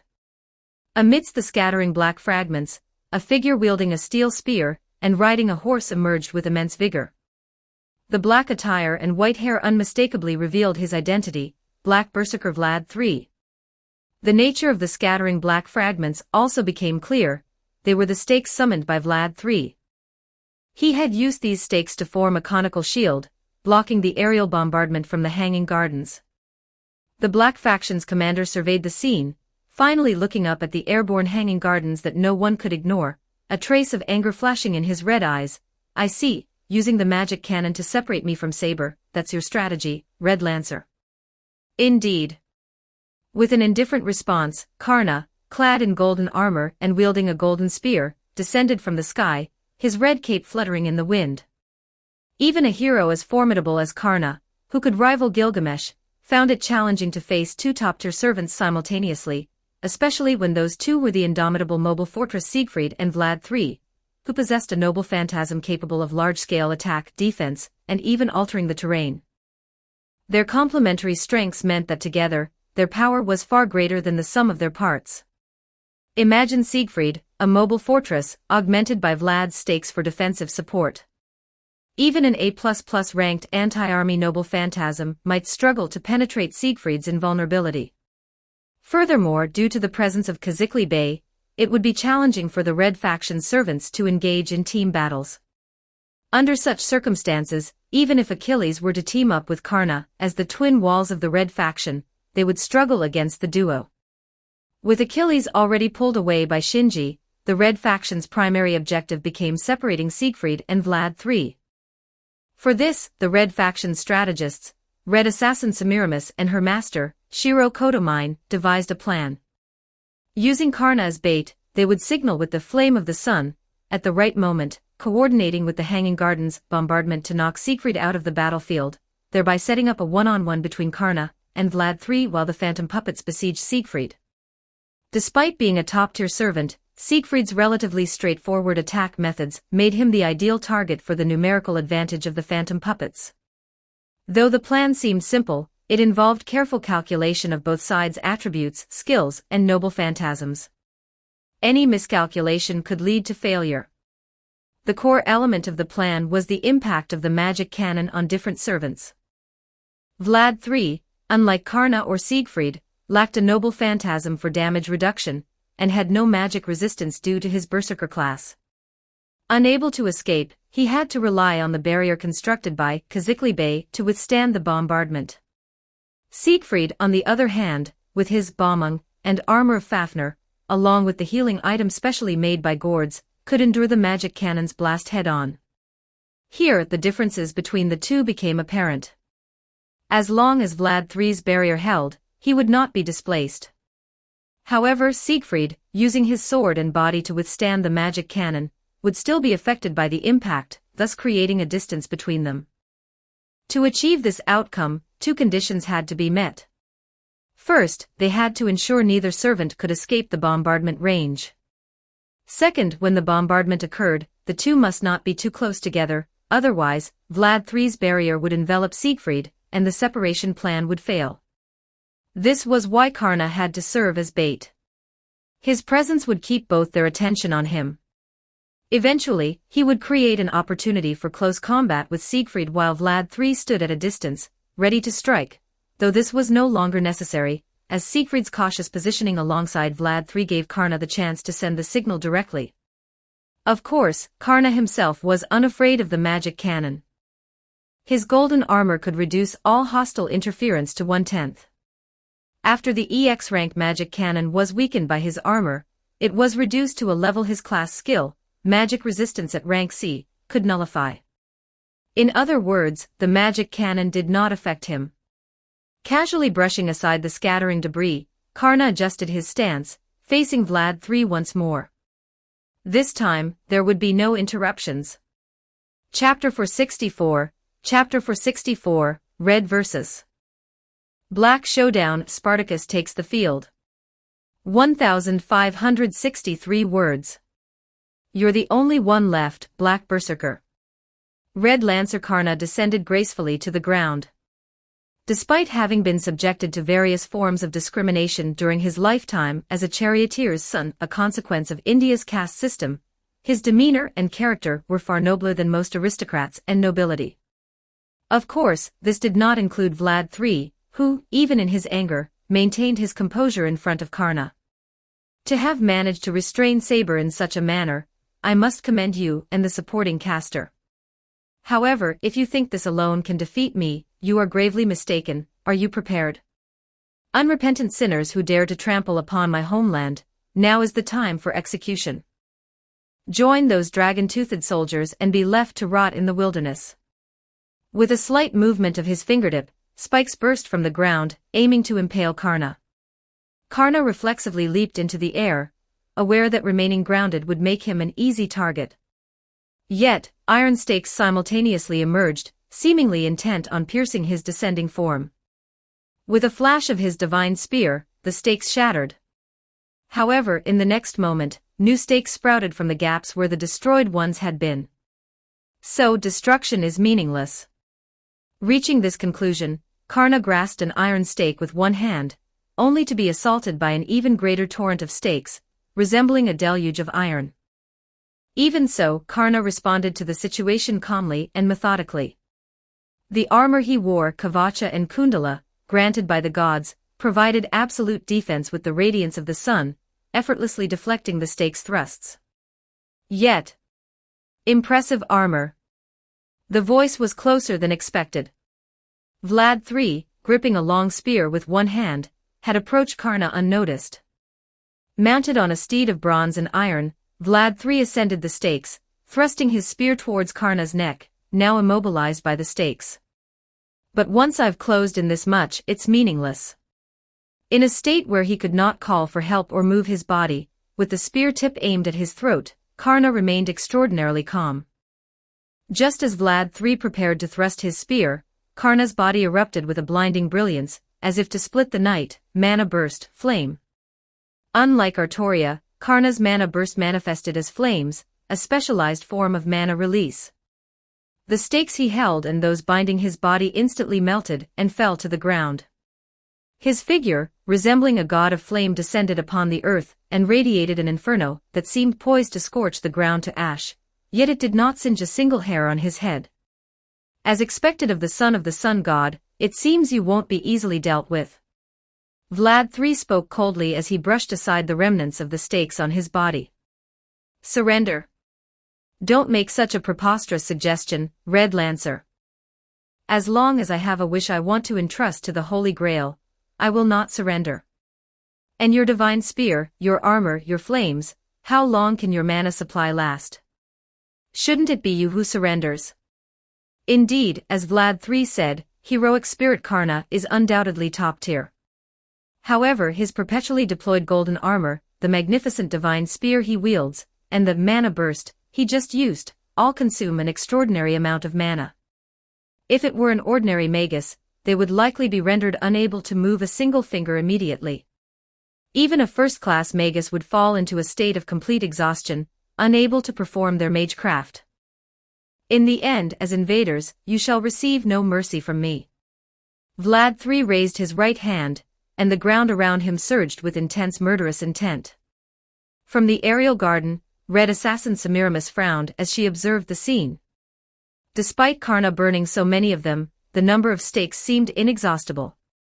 In the vision provided by her clairvoyance, the stakes were densely packed and endless, covering the entire ground. The Empress of Assyria finally realized the characteristic and terrifying nature of this noble phantasm, its overwhelming quantity. Among anti-army or anti-fortress noble phantasms, there are indeed those capable of annihilating hundreds or thousands of people in one blow. However, noble phantasms that can deal with tens of thousands are exceedingly rare.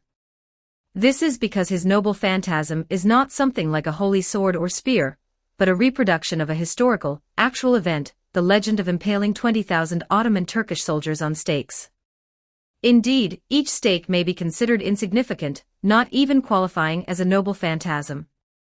But with the overwhelming number of 20,000, even the bravest heroic spirits would feel an invisible pressure.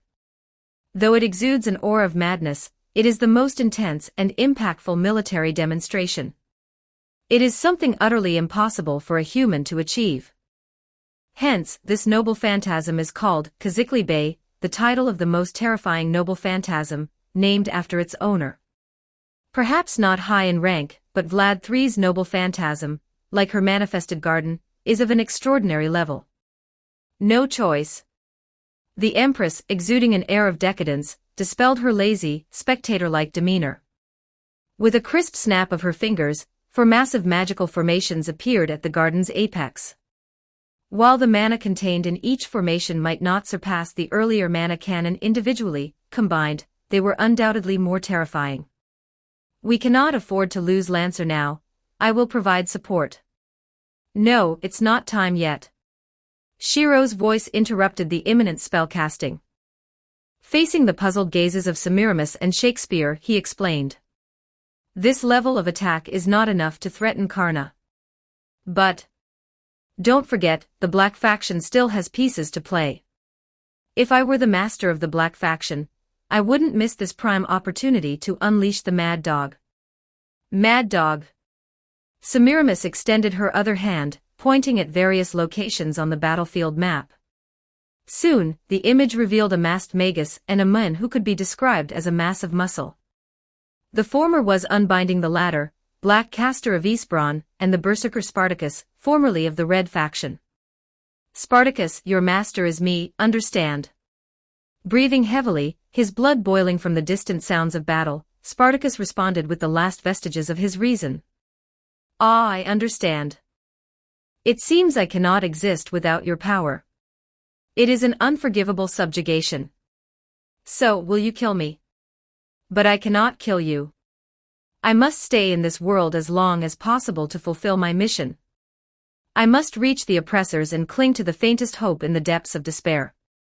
In the end, I must kill all the greedy power seekers drawn to the Holy Grail. I see. But first, you must eliminate our enemies. Go, Berserker. Your opponents are invaders, the lackeys of those in power. That should be ample motivation. Spartacus's restraints were gradually lifted. As if he couldn't wait, he struggled desperately until he finally took that first step. Upon gaining freedom, he looked at Avicebron with a calm smile reminiscent of a tranquil sea. However, Avicebron did not react. Wearing a mask, it was impossible to tell if he felt any fear. Spartacus seemed to lose interest in Avicebron and turned his face toward the battlefield. Breathing deeply with apparent glee, he gripped a sword so large it could hardly be called a short sword, and walked toward the battlefield. His wild demeanor, the thunderous sound of his steps, and his unabashed laughter quickly became the loudest noises on the battlefield. Watching his retreating figure, Avicebron sighed helplessly. If he inadvertently displayed an arrogant attitude, Spartacus might immediately retract his words and kill him. Because I am too fragile for him, it would only take one strike. Despite his deathly pale blue-white skin, the man's body was packed with muscle. He was a demon of chaos on the battlefield, reducing everything to nothingness. Now then, next is the core of my noble phantasm. Teacher. A voice called out from afar. Turning, Avicebron saw his master Roche waving innocently from the castle walls. Though they could see each other, the distance was too great for a conversation, so Roche used telepathy to communicate. That's very dangerous. Yes. When you come back, can you look at the golem I made? I think I did a really good job this time. Oh, Avicebron nodded in admiration. Roche's enthusiasm for golems was indeed intense. Whenever Avicebron gave him advice, Roche immediately made corrections and aimed for higher goals. If it were in his lifetime, Avicebron might have taken Roche as an apprentice, a truly rare talent. More importantly, Avicebron felt deeply satisfied that the secrets he and his ancestors had pioneered were still being passed down by a family line to this day. I'll take a look when I have time. Why yes. Roche seemed like he wanted to say more but shyly lowered his head. That being said, I'm not good with children. In his lifetime, Avicebron was frail and sickly, living in a nearly isolated environment with little interaction with people. He even created servant golems to handle household chores. Because of this, he was almost entirely disconnected from children, and this kind of admiration only left him feeling bewildered. How ironic it was. Avicebron, who strove to recreate God's miracle and aimed to create the original human, Adam, actually disliked humans. What a predicament. Chapter 465, Red vs. Black Showdown, 2 late arrivals to the battlefield. 1,055 words. A national highway, illuminated by the lights of the city behind it, stretched from Tryphus towards Millennia Castle. Ahead of the road lay an endless plain, with the highway extending freely across the vast land until it crossed the county border. Though it was a wide 2-lane road, there were hardly any streetlights, and no vehicles traveled along it. At night, the highway seemed forgotten in this quiet expanse. Few knew that deep within the plain traversed by the highway, a white beast was tearing through the midnight tranquility, speeding furiously. It was a classic AE-86, designed and manufactured by Japan's Toyota company. Renowned globally for its simple appearance, compact design, and low fuel consumption, it was beloved by many consumers. However, this model, not known for its horsepower and speed, now roared like a beast. After forcefully pressing the accelerator a few times, the car's speed surged past 180 kilometers per hour. Astonishingly, the one driving this dangerously fast car was a hot-blooded young woman. It's already started. Master. Despite flooring the accelerator, the girl continued to loudly express her dissatisfaction. It's obvious. Through the windshield, one could see the dragon-tooth warriors, homunculi, and puppets locked in battle in the distance. However, the scar-faced man sitting next to her paid no mind to the battle, clinging desperately to the handle above the window, cold sweat dripping from his forehead. Are you sure you have the riding skill? Riding, the ability to control mounts, also extended to modern vehicles. Of course, there's no horse I can't tame. Don't underestimate the Knights of the Round Table. Despite her confident words, the car began to jolt violently the next second, her gear-shifting technique exceptionally rough. Damn it, even the laws of physics have to rebel against me. A Knight of the Round Table, rebellion, the girl's identity was laid bare, Red Saber Mordred. Naturally, the man speaking was her master. That's right, I am the rebellious knight. But is this okay? Coming here to fight as the Red Saber, this means you'll be opposing her again. That. Mordred slightly eased her foot off the accelerator, causing the AE-86 to slow down. Is exactly what I want. Is that true? Kairi Sisegu smiled wryly, sensing the girl's hesitation. You don't want to fight her, do you? In your life you rebelled because she didn't acknowledge you. But now, I can feel that she has accepted you. That's just your feeling. Whether she acknowledges me or not, I need to hear it from her. More importantly, she pisses me off. Pisses you off? This time, Sisegu was genuinely confused. He always thought the conflict between the two was about acknowledgement, and Mordred had admitted as much. But what did this pissing off mean? She dedicated her life to Britain, finally stepped down from the throne, and now she fights for the world. Can't she think about herself for once? Even if it's a wish to kill me, it's still better than this ridiculous reason. Idiot, idiot, idiot, idiot. Just thinking about it makes me inexplicably angry. The more Mordred spoke, the more agitated she became, almost gnashing her teeth by the end. But Sisegu couldn't help but laugh out loud. I see, so that's the reason. What's so funny, master? Why that expression? Mordred glared at him. Nothing. Shishigu shrugged. Just thinking that you do love your father. Ha! Master, is there something wrong with your brain or your ears?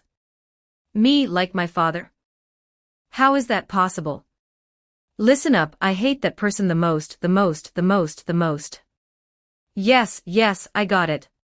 You hate her the most. Kairi Sisegu's words sounded dismissive.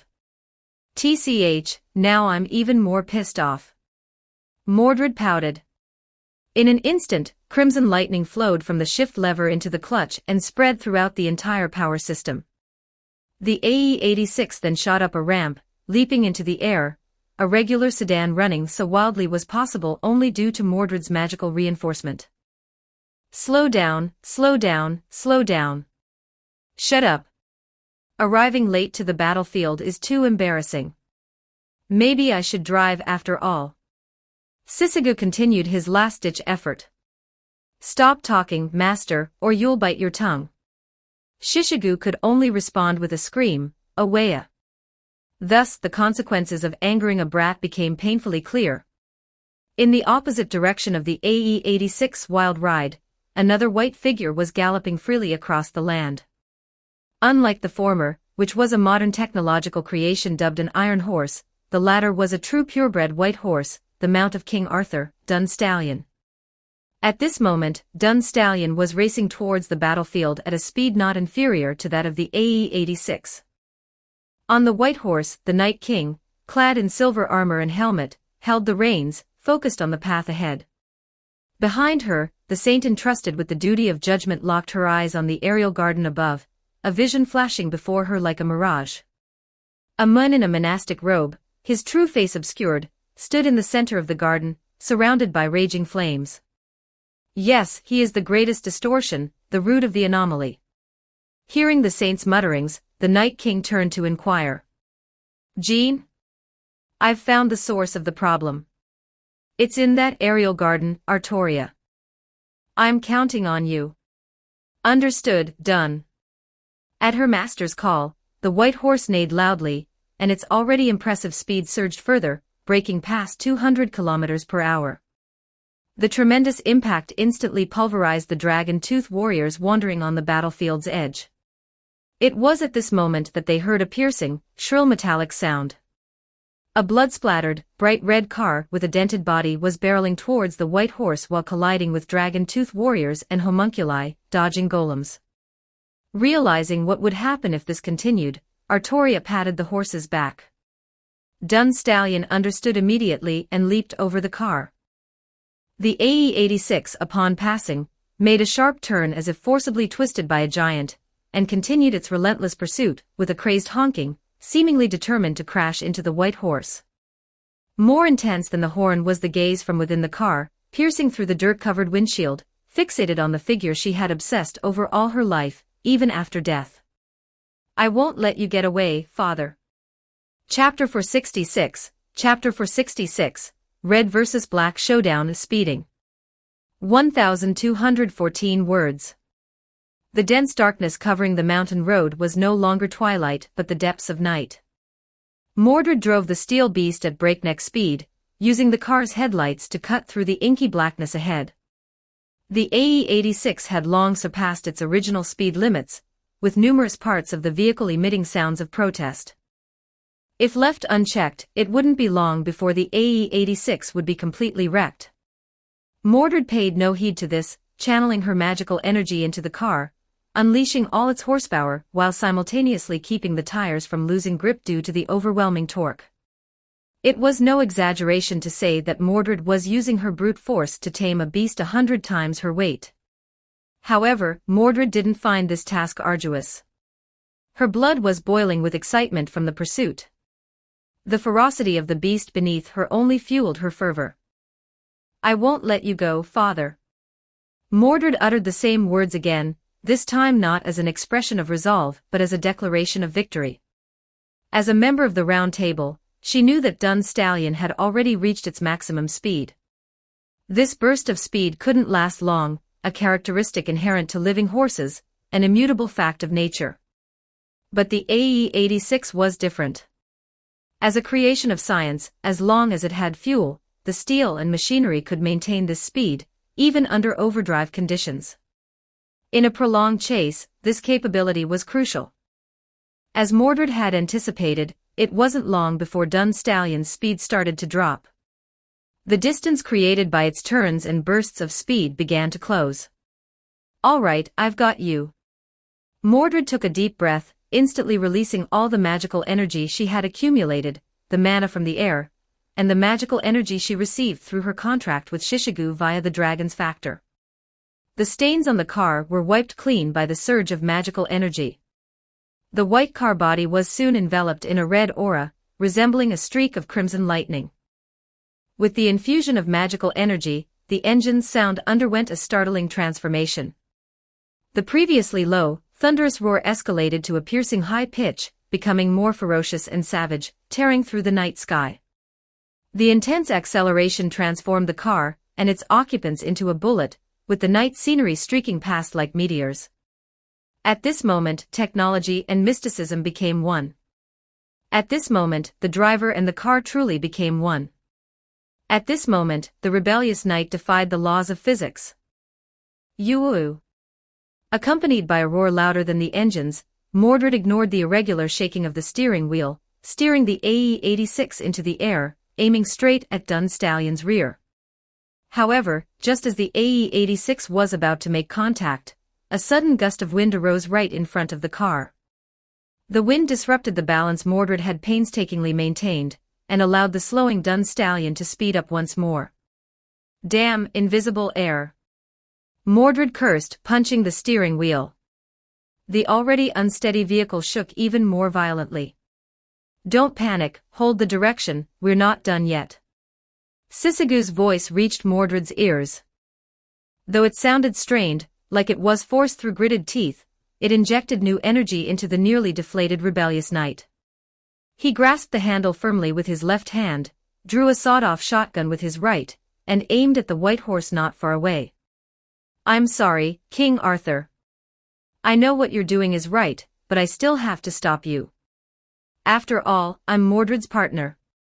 Late last night, or more accurately, in the early hours of this morning, after an exchange of information, Artoria and Jean extended an invitation to Mordred and Sisigu to join forces against the mastermind behind the scenes. In their view, every master-servant pair had an undeniable responsibility to uphold the fairness and justice of the Holy Grail War, and there was no reason to refuse. Sisigu didn't oppose the idea of cooperation, though not for the noble reasons the two had in mind. He was simply annoyed by Father Shiro and Semiramis, irritated by their secretive scheming without involving him. Additionally, by assisting Jean, he could request compensation. Hiring a first-class magus like him was never cheap. Sisage knew Jean had extra command spells, which could conveniently make up for his previous losses. Considering Jean's meticulous nature, negotiating for a command spell wouldn't be difficult. Unfortunately, while Sisage was on board, Mordred was not willing to cooperate. She outright rejected the invitation and the possibility of fighting alongside her father. No matter what Jean and Artoria said, she refused to agree. In the end, she dragged Sisage away. Though Artoria and Jean found it somewhat regrettable, they didn't dwell on it. Mordred was the rebellious knight who ended the Arthurian dynasty. It wasn't surprising she didn't want to fight alongside the one who had killed her. After confirming that all the servants had left Sigasora, the two rode back to the village on the border between the two territories.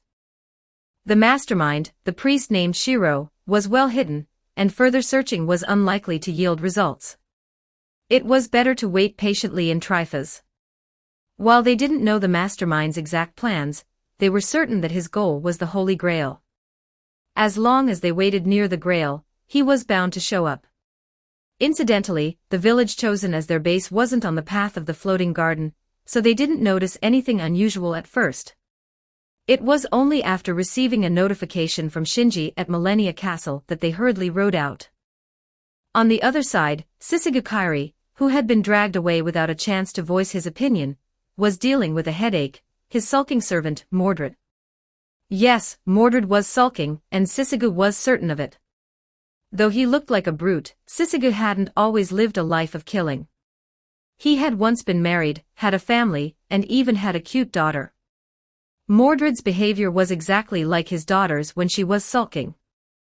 When his daughter sulked, Sisage knew how to coax her. But when Mordred sulked, he was at a loss because he didn't know the root cause of her moodiness. Weren't things fine just a moment ago? She had been getting along well with her father. Wasn't this the kind of moment Mordred had always dreamed of? Why had her attitude suddenly changed? What was the matter? Sisage tried various methods, such as direct questioning, indirect probing, and changing the subject, but none worked. In the end, he resorted to his trump card, expending great effort to hunt a wild boar and roast it for Mordred. Only then did her mood slightly improve. But this improvement was just a form of venting, converting her moodiness into appetite. Sisage still didn't understand why Mordred was sulking. It wasn't until they saw the floating garden and drove towards the battlefield that Sisage finally understood the reason. This realization left him without doubt or complaint. As he had said before, between the world-renowned King Arthur and the rebellious knight, he would always support the latter. Since Mordred wanted to stop Artoria, he would help without hesitation. He pulled the trigger, and the shotgun roared like muffled thunder. Chapter 467, Chapter 467, Red vs. Black Showdown of Father-Son, Mother. 1,216 words. The shotgun roared, spitting out 2 enchanted bullets crafted from a magi's fingers. They traced an erratic arc through the air, whistling towards the hind legs of Dun Stallion. That's right, Sisage wasn't aiming for Artoria or Jean, because he knew both had extremely high magic resistance. Even if he used the most powerful magecraft passed down in his family, crafted from the rarest materials, he wouldn't be able to break through their defenses. The white horse they rode, however, was not so fortunate. Dun Stallion was neither a noble phantasm nor a magical beast. Even without considering the curses attached to the bullets, the subsonic impact alone would be enough to inflict significant harm. If the bullets hit the horse's legs, Dun Stallion would lose its prized speed. Sisage's attacks were always precise and calculated, a testament to his years as a seasoned mercenary on the battlefield. But Jean and Artoria were no less experienced. The moment Sisage raised his gun, Jean was already aware. With a swift motion of her right hand, she summoned a flag out of thin air. The white flag with gold trim fluttered in the wind, the fleur-de-lis emblem shining brightly. This was her noble phantasm, the embodiment of her legend.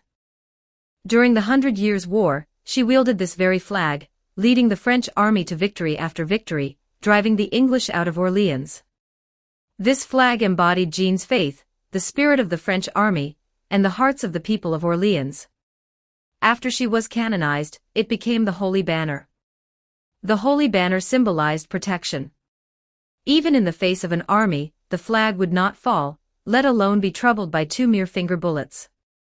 With a graceful swing of the 3-meter-long flagpole, the 2 bullets aimed at the horse's legs were effortlessly deflected. Seeing this, Sissigou pulled the pin of a heart grenade while shouting, "Ruler! This is a battle between the Red Saber and the Black Lancer. It doesn't violate the rules. Are you going to protect the Black Lancer?" Neither Artoria nor Mordred had broken any rules. As the ruler, Jean shouldn't interfere in their fight. But given the extraordinary circumstances, what should she do? Sissigou didn't miss Jean's hesitation. The heart grenade, enhanced by magic, traced an arc through the air and exploded above Artoria's head. Teeth and nails embedded within burst forth, creating a dense barrage that enveloped the 2 riders and their horse. Regardless of everything, they had to reach the hanging garden. Having made up her mind, Jean prepared to swing the Holy Banner again, but felt a sudden tightness around her wrist. Artoria had grabbed her hand first. The Night King leaped into the air, using her body as a shield to block all the shrapnel from the grenade. Naturally, Artoria fell from the horse, landing on the ground. "Artoria!" Jean called out, turning her head. Artoria did not look back, simply waving her hand and saying, "Mr. Sissigou is right. This is a battle between the Black Lancer and the Red Saber, and it doesn't violate the rules. So leave this to me and continue forward with done." As she spoke, the Holy Lance appeared out of thin air, striking the approaching AE-86. The car, built of steel and weighing tons, was flipped by the powerful thrust, with the front end, housing most of its power system, blown open with a gaping hole. Sparks flew, leading to an ominous explosion. Of course, with Artoria's servant body, an explosion devoid of any mystery couldn't possibly harm her. At most, it would push her a short distance due to the vehicle's propulsion and the blast wave. Meanwhile, Mordred had already used brute force to tear open the car roof and drag Sissigou away from the danger as soon as her father unleashed the spear. The explosion of the vehicle and Artoria's subsequent words happened almost simultaneously, the latter half of her sentence drowned out by the deafening blast, making it hard to hear clearly. But this did not prevent Jean from understanding Artoria's intentions. She respected Artoria's decision and recognized her determination to entrust everything to her. Jean knew she could only do one thing: repay her companion's efforts with her utmost dedication. "I understand. Leave it to me. Yes, once I handle things here, I'll come find you." "Agreed. But don't make me wait too long.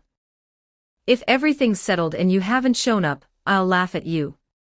You'd better not need me to rescue you after accomplishing nothing." The two, like sisters, exchanged words of encouragement as if no one else was around. In the few short days they had spent together, they had forged a deep bond, each firmly believing that the other would achieve victory. Dun Stallion neighed loudly, seemingly cheering for the two or perhaps boosting its morale. As its forehooves flew, the dragon-toothed warriors blocking the way were crushed to pieces. The white horse, which had crossed countless battlefields with King Arthur, now charged into the enemy ranks with the unstoppable force of France's Holy Maiden. On the other side, Mordred, who had narrowly escaped the AE-86, rolled on the ground with her master for a dozen meters before finally getting up. First, she asked her master if he was all right. After receiving a negative answer, the rebellious knight manifested the clarent and walked towards her father with her head held high. "You all got it wrong. You won't have a chance to save Ruler, and she won't have a chance to mock you, because you're not going anywhere, my father. Are you going to stop me?" "Of course. Why? If you truly want to fight me, once the Holy Grail issue is resolved, I'll give you a fair chance to battle." Since she had been communicating with Jean, Artoria had not donned her helmet, allowing Mordred to clearly see the expression on her father's face, the confusion and lack of understanding, which made Mordred feel a mix of dissatisfaction and inexplicable heartache. Magic surged and sturdy armor replaced the hot-blooded attire. Similarly, Mordred also left her helmet off. "You'll never understand, father. You who dedicated yourself to Britain, you who fought for the world, you who became the embodiment of righteousness, will never understand. Is that the reason for your rebellion? You can see it that way, but it no longer matters. What matters is that you are the Black Lancer, and I am the Red Saber. We are enemies, and it's that simple." The negative emotions infused into her magic dyed the claret red, and blood like lightning enveloped Mordred's body. Sissigou prepared various tools to provide maximum support for his servant. He knew very well that Mordred's power alone wasn't enough to defeat King Arthur. Seeing this, Artoria realized that further words were pointless. She slowly raised her lance and said, word by word, "I understand now. You are my enemy, Red Saber. I will defeat you." "No, you will be defeated by me, Black Lancer." The lance pierced the air, the sword unleashed thunder, and they clashed, sparking a dazzling light. There was no Artoria, no Mordred, no father and son, mother and daughter. There were only Lancer and Saber, black and red. Chapter 468, Chapter 468, Red vs. Black Showdown. He laughed like a child. 1116 words. The Red Berserker Spartacus was laughing like a child. Note, this is not a grammatical error but a statement of fact. Spartacus's smile was very pure, radiating genuine joy from within, devoid of any adult complexity. Saying he laughed like a child is perfectly accurate, despite this child weighing several hundred pounds, and his laughter sounding far from pleasant. Ha ha ha ha ha ha. Amidst waves of mad laughter, the gladiator, a conglomerate of muscle, continuously shook the sky and the earth. Undoubtedly, it was his laughter that shook the sky, while the earth trembled under his powerful footsteps. Perhaps influenced by legends from his past life, Spartacus had been summoned with two massive lead balls bound to his feet. With each step, the lead balls would be lifted by his powerful calves, and then crash heavily to the ground. The inherent tremor and sound effects not only made him more imposing, but also ensured that his every appearance was earth-shattering and impossible to ignore. Naturally, this man, who was determined to overthrow oppressors, never intended to hide. His life was just like his current stance, identifying the oppressor and charging at them, either to topple them or be toppled. Charge, charge, charge. Those who obstructed him were crushed underfoot, slashed by his sword, smashed by his fists, or swept away by the dragged lead balls. Whether they were enemy dragon-tooth warriors or allied puppets and homunculi, all who stood in his way were pulverized. Driven by the instincts of a rebel and an indomitable spirit, he advanced toward those at the pinnacle of power. This unconscious desire led him to the most intense battle on this battlefield. He smelled it, heard it, saw it, felt it. That was the target he must defeat, the highest authority. It was for this purpose that he endured humiliation and retained a bit of magical power to remain in this world. However, just as he was about to charge at the target, intending to use his sword, fists, feet, head, and teeth, everything he had to smash that figure. A force containing immense, irresistible, and commanding magical power bound his body, interfering with his actions. This was the power of the command spell, which held absolute authority over servants. Even the indomitable gladiator Spartacus found it difficult to resist under this compulsion. The command spell didn't suppress Spartacus's desire to fight, it merely restricted his target, forbidding him from attacking the Black faction's servant. It wasn't that Avisbron didn't want to further restrict Spartacus's target, it was simply that Spartacus's mental state was too abnormal, and this was the limit of what a single command spell could achieve. Under the restriction of the command spell, Spartacus had to abandon his primary and most desired target, the Black Berserker Vlad III, who had bestowed upon him immense humiliation. Instead, he redirected his boundless fury and uncontrollable madness toward the Red Lancer Karna, who was currently clashing with Vlad III. Death to all oppressors. Karna was prepared. After all, Spartacus's presence was so overwhelming that there was no need to look to know what he was doing, or what he would do next. The uncrowned martial arts naturally came into play as Karna sidestepped with a flickering movement, a rare smile appearing on his usually indifferent face. I must apologize for misunderstanding your betrayal, Spartacus. It wasn't betrayal, you were simply fulfilling your role as a rebel. That is the entirety of your existence. Hearing this assessment, Spartacus laughed even louder and more joyfully. He continued to charge forward, like a human bomb, but no one dared to ignore the power contained in this bomb. Karna couldn't, Vlad III couldn't, and even Semiramis, seated high in the sky, couldn't. You dare come, mad dog. The Assyrian empress's slender eyes overflowed with a terrifying killing intent. The magic that Shiro had restrained was finally unleashed. For ancient spells, centered on the apex of the Hanging Gardens, were released in all directions, launching grand magic-level attacks. The first wave was still a barrage of magical energy, but this time it wasn't a wide-area attack, it was precise pinpoint shots.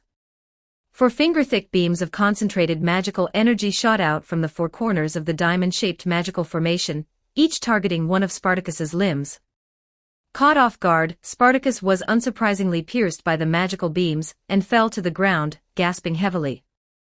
Seeing this, Semiramis nodded in satisfaction. A mad dog should obediently stay on all fours. Lancer, I'll handle this mad dog. You focus on Vlad III. The latter part of her statement was amplified by a spell and reached Karna's ears, also causing Vlad III to halt his horse and look up at the Hanging Gardens again. Understood. In the next second, the immortal blade transformed into a golden streak, striking straight at Vlad III. Vlad III snorted coldly, and a deep, night-like magical power swept across the battlefield. Hundreds of black stakes rose from the ground, forming a black torrent that collided head-on with the golden streak. So, how should I deal with you? In the garden, Semiramis, having turned off the amplification spell, propped her chin with her hand, looking mockingly at the heavily breathing Spartacus. I think you shouldn't underestimate him, Shiro's voice reminded her. This masochist, no, Spartacus, is not easy to deal with. Be careful not to get caught off guard. Before Shiro's warning had fully landed, Spartacus's pierced wounds rapidly stopped bleeding, and the color of the wounds deepened, eventually turning into a sickening, overripe persimmon hue. Amidst this strange transformation, the indomitable gladiator regained his strength and stood up, casually throwing the short sword in his hand. Ha ha ha ha. There you are, there you are. You two stand at the pinnacle of power and are an oppressor I must defeat. See. Shiro spread his hands helplessly. Shakespeare, who had somehow appeared next to him, shrugged and loudly recited. That indomitable heroic figure, hear that heartfelt cry of defiance. Silence, both of you. The Assyrian empress glared at the two chatterboxes, and the previously halted magical cannons fired again. Despite already suffering once, Spartacus still did not defend himself, letting the purple beams of magical energy ravage his body as he continued to roar at the sky. Not enough. It's still not enough, aha. Faced with such provocation, Semiramis finally showed true anger. The other three magical formations activated. Among them was a gravity-altering spell that exerted immense pressure over an area. A control spell that extended chains from space, precisely binding the enemy. And a rain of lava, reeking of sulfur, descending continuously. The Empress who once dominated an era finally revealed her terrifying power as a top-tier servant. Terrifying indeed. Chapter 469, Chapter 469, Red vs. Black Showdown. 1091 words. As a magus who lived in an era when humans and gods had not yet parted ways, and as a demigod descended from the fish goddess Turquito, Semiramis's prowess in magecraft far surpassed the imagination of modern humans. Although her magecraft was restricted by her assassin class, now that her first noble phantasm, the Hanging Gardens of Babylon, was activated, Semiramis had fully regained her capabilities as a demigod magus, matching her peak power during her lifetime. Previously, she had played the role of the leader of the Red faction, directing heroes with an imperial air, occasionally intervening out of interest. But now, she had been completely enraged by Spartacus, a mere rebel, a mere gladiator, daring to treat her, a lofty queen, in such a manner. The gravity domain crushing the earth, the chains binding sinners, and the rain of molten lava pouring down, all revealed the Empress's wrath. Thou art guilty unto death. With the chilling declaration of the Assyrian Empress, the four grand magical formations unleashed their full power simultaneously. Under the onslaught of these intricately structured, complementary grand spells, Spartacus, who lacked any magical resistance, suffered severe injuries all over his body. Pierced by concentrated magical beams, burned by molten lava, crushed by gravity, and strangled to necrosis by chains, his body was utterly devastated. Even beneath his skin, his muscle tissue, blood vessels, nerves, and deeper parts were severely damaged. Only such an outcome could quell Semiramis's fury. Lowly mad dog, this is the fate befitting thee. If it were an ordinary servant, they would undoubtedly die on the spot under such conditions. Even an exceptional servant would likely be on the brink of death. Immediate recovery would be impossible, even if their master were a top-tier magus. However, Spartacus defied conventional understanding. Reduced to an unrecognizable mass of flesh, nearly a heap of rotten meat, he suddenly erupted with a terrifying torrent of magical energy, surpassing even Semiramis's for grand spells. This terrifying magical energy didn't leak out, but acted solely on Spartacus's body, turning it crimson before quickly shifting to a purplish-blue hue, and beginning to wriggle. And this was just the beginning. More grotesque phenomena followed. The bizarrely colored flesh began to sprout lumps of flesh, like bubbles. These new growths not only healed the damage caused by the grand spells, but also made Spartacus's already enormous body even larger, exceeding human limits and reaching an alien-like state. The sheer abnormality of the scene left everyone who witnessed it speechless. This included Vlad III and Karna, who were fighting nearby, as well as Shakespeare and Semiramis in the Hanging Gardens. The only exception was Priest Shiro, who at least managed to voice his amazement. This is incredible. The more he's hurt, the more terrifying he becomes, ultimately surpassing human limits. So this is the crying warmonger, huh? With his remark, Semiramis and Shakespeare also realized the true name and function of the Red Berserker's noble phantasm, which had long been revealed due to its unique nature. Spartacus, summoned as a berserker, had only one noble phantasm, crying warmonger. It was a self-targeting noble phantasm that converted part of the damage he received into magical energy, enhancing his abilities.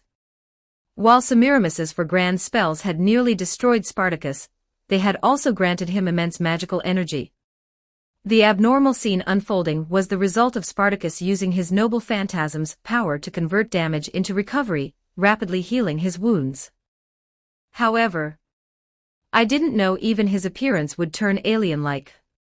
It's no wonder Semiramis sighed in such a manner, as Spartacus's condition was exceedingly abnormal.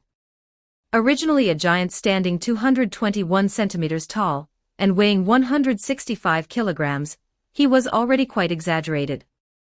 But compared to the monstrous figure over 4 meters tall before them, his original form seemed insignificant. Even more astonishing, this monster showed signs of continuing to expand. Not only did his size change, but other parts of his body transformed as well. Spartacus no longer had 2 hands and 2 feet, but had become a creature with 4 hands and 4 feet. The 4 feet gripping the ground resembled the double legs of an insect, while 2 of the 4 hands resembled tentacles, seemingly boneless and capable of shattering boulders with a single whip-like strike. Neither Karna, with his mana burst, flame, nor Vlad III, who held the home field advantage, were willing to confront this terrifying beast head-on.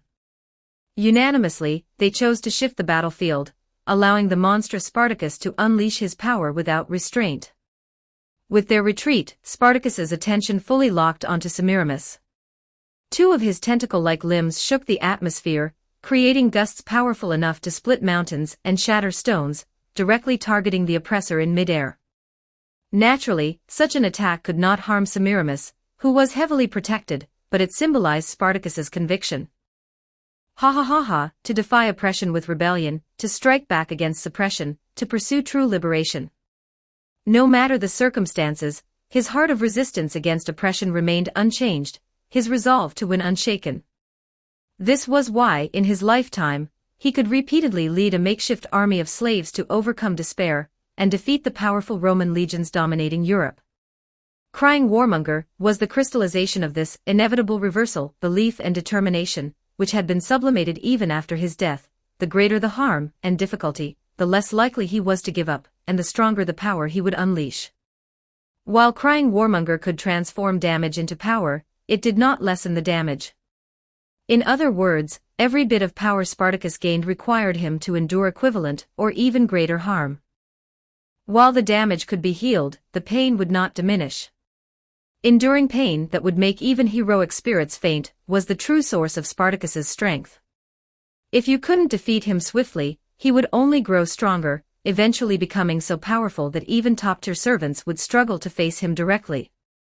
Thus, Vlad III and Karna chose to shift the battlefield. Semiramis gritted her teeth in response, daring to commit such blasphemous acts. Next time, I will ensure you are reduced to ashes. Instinctively, she began to gather her power, preparing to unleash even more potent spells. However, before she could act, a new warning signal came through the monitoring spell overseeing the entire battlefield. With a casual gesture, Semiramis converted the warning into an image, revealing the sight of the saint, independent of both the red and black factions, galloping on horseback with a battle flag in hand, her target unmistakably being the Hanging Gardens of Babylon. Chapter 470, Red vs. Black Showdown. 1088 words. Thinking back, Jean had felt something was off from the very beginning. A battle with many participants, 7 servants against 7 servants. Such an extraordinary situation indeed necessitated the summoning of a ruler. However, Jean was certain that the purpose assigned to her was not merely this.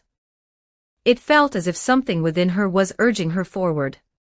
Rather than a sense of duty, it was more of a sense of crisis, as if something irreversible was happening.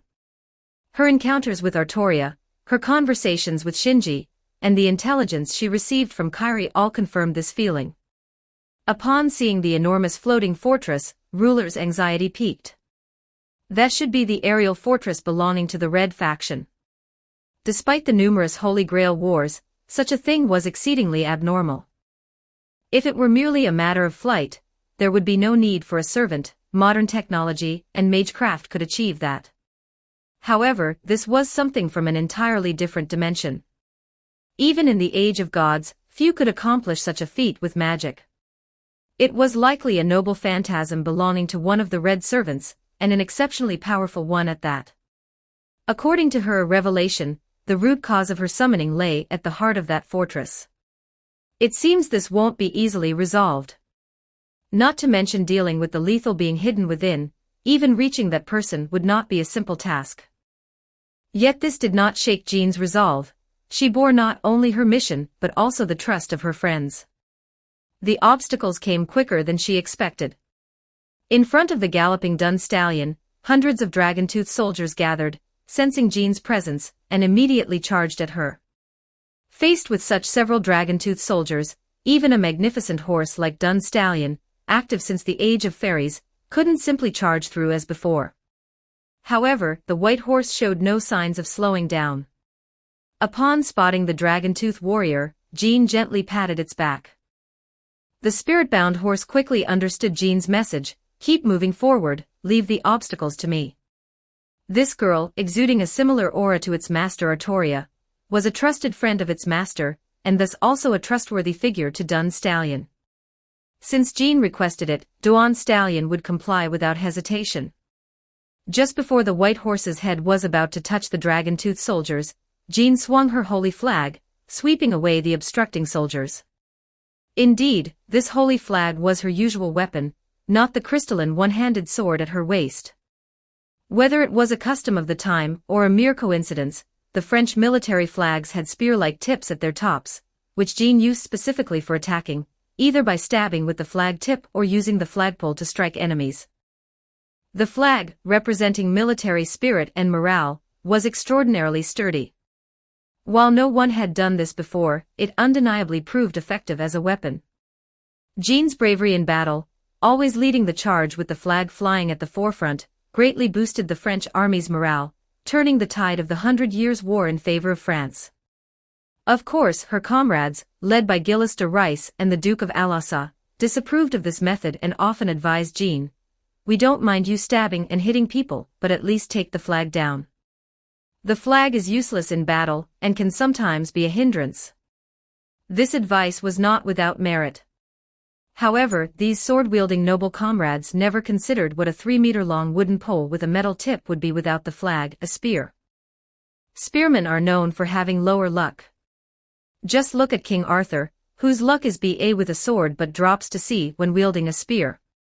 Jean's initial luck value was C. If she used a spear, it might drop to E.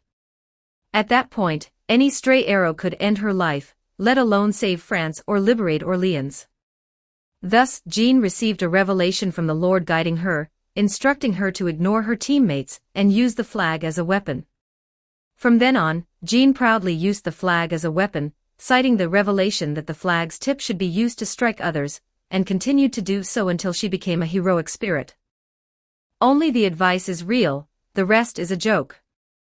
With a sharp roar that seemed to split the battlefield, Jean effortlessly cut through the dragon-toothed soldier's obstruction. Although she adhered to the principle of avoiding actions directly affecting the Holy Grail War's outcome, since the enemy had acted against her, there was no other choice. Just as she leveraged the speed advantage of her white steed to evade pursuit, new obstacles emerged. These were not from the ground but from the sky, descending from somewhere in the inverted aerial garden, human-sized somethings. These entities flew over the cataclysmic battlefield between the servants, over the endless meat grinder of homunculi, golems, and dragon-toothed soldiers, diving towards Jean. Their upper bodies resembled dragon-toothed soldiers, but they had wings sprouting from their backs, and their lower bodies were distinctly bird-like. Harpyia. Jean mused. No, they're modified dragon-toothed soldiers. Through the knowledge imparted by the Holy Grail, Jean identified the true nature of these creatures. As aerial beasts driven by insatiable hunger, Harpyia were naturally cruel yet cowardly, making them unsuitable as soldiers. Thus, Red Assassin Semiramis had fused them with dragon-toothed soldiers, creating entirely new magical constructs, Dragonwing soldiers. Despite bearing the name Dragonwing, the soldiers' shabby and grotesque appearance was unmistakable. However, this did not mean the Dragonwing soldiers were weak. Their claws were sharper than steel, their flight speed surpassed that of eagles, and they were numerous, just like the dragon-toothed soldiers. The sight of over 100 Dragonwing soldiers attacking simultaneously resembled a scene from a bird funeral, all launching an assault under the orders of the garden's mistress to eliminate any intruders. As flying units, they could attack from all directions, making it troublesome even for someone with Jean's saber-level attributes to fend them off purely with martial prowess, especially since she also had Dun Stallion to protect. Fortunately, while Jean might not excel in offense, she was highly adept at defense. The Dragonwing soldiers had picked the wrong opponent. The legendary maiden who had saved France gripped her holy flag with both hands, and, with a saintly posture etched into history, invoked the true name of her noble phantasm. God is here with me. I added new Type Moon fanfic, Aozaki Aoko case file.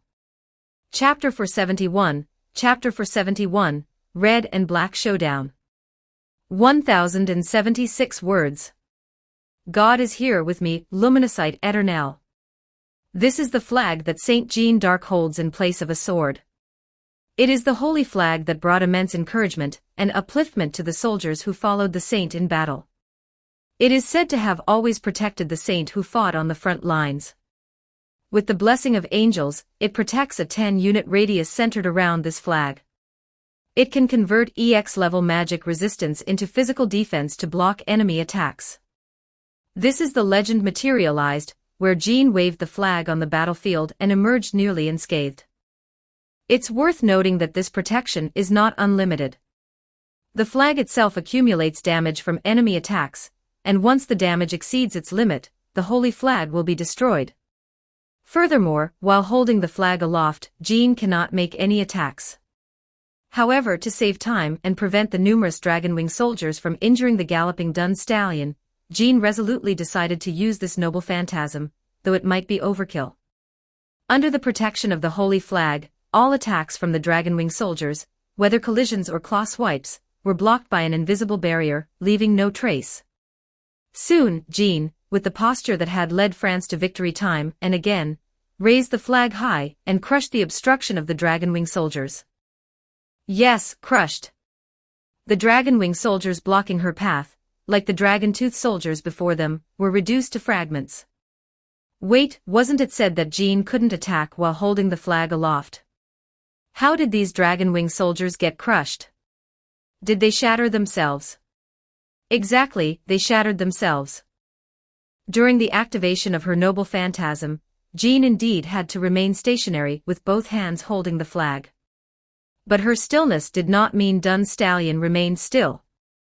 Moving at a speed exceeding 150 km per hour, coupled with EX-level physical defense converted from EX-level magic resistance, Jean was now a more terrifying mobile fortress than Siegfried.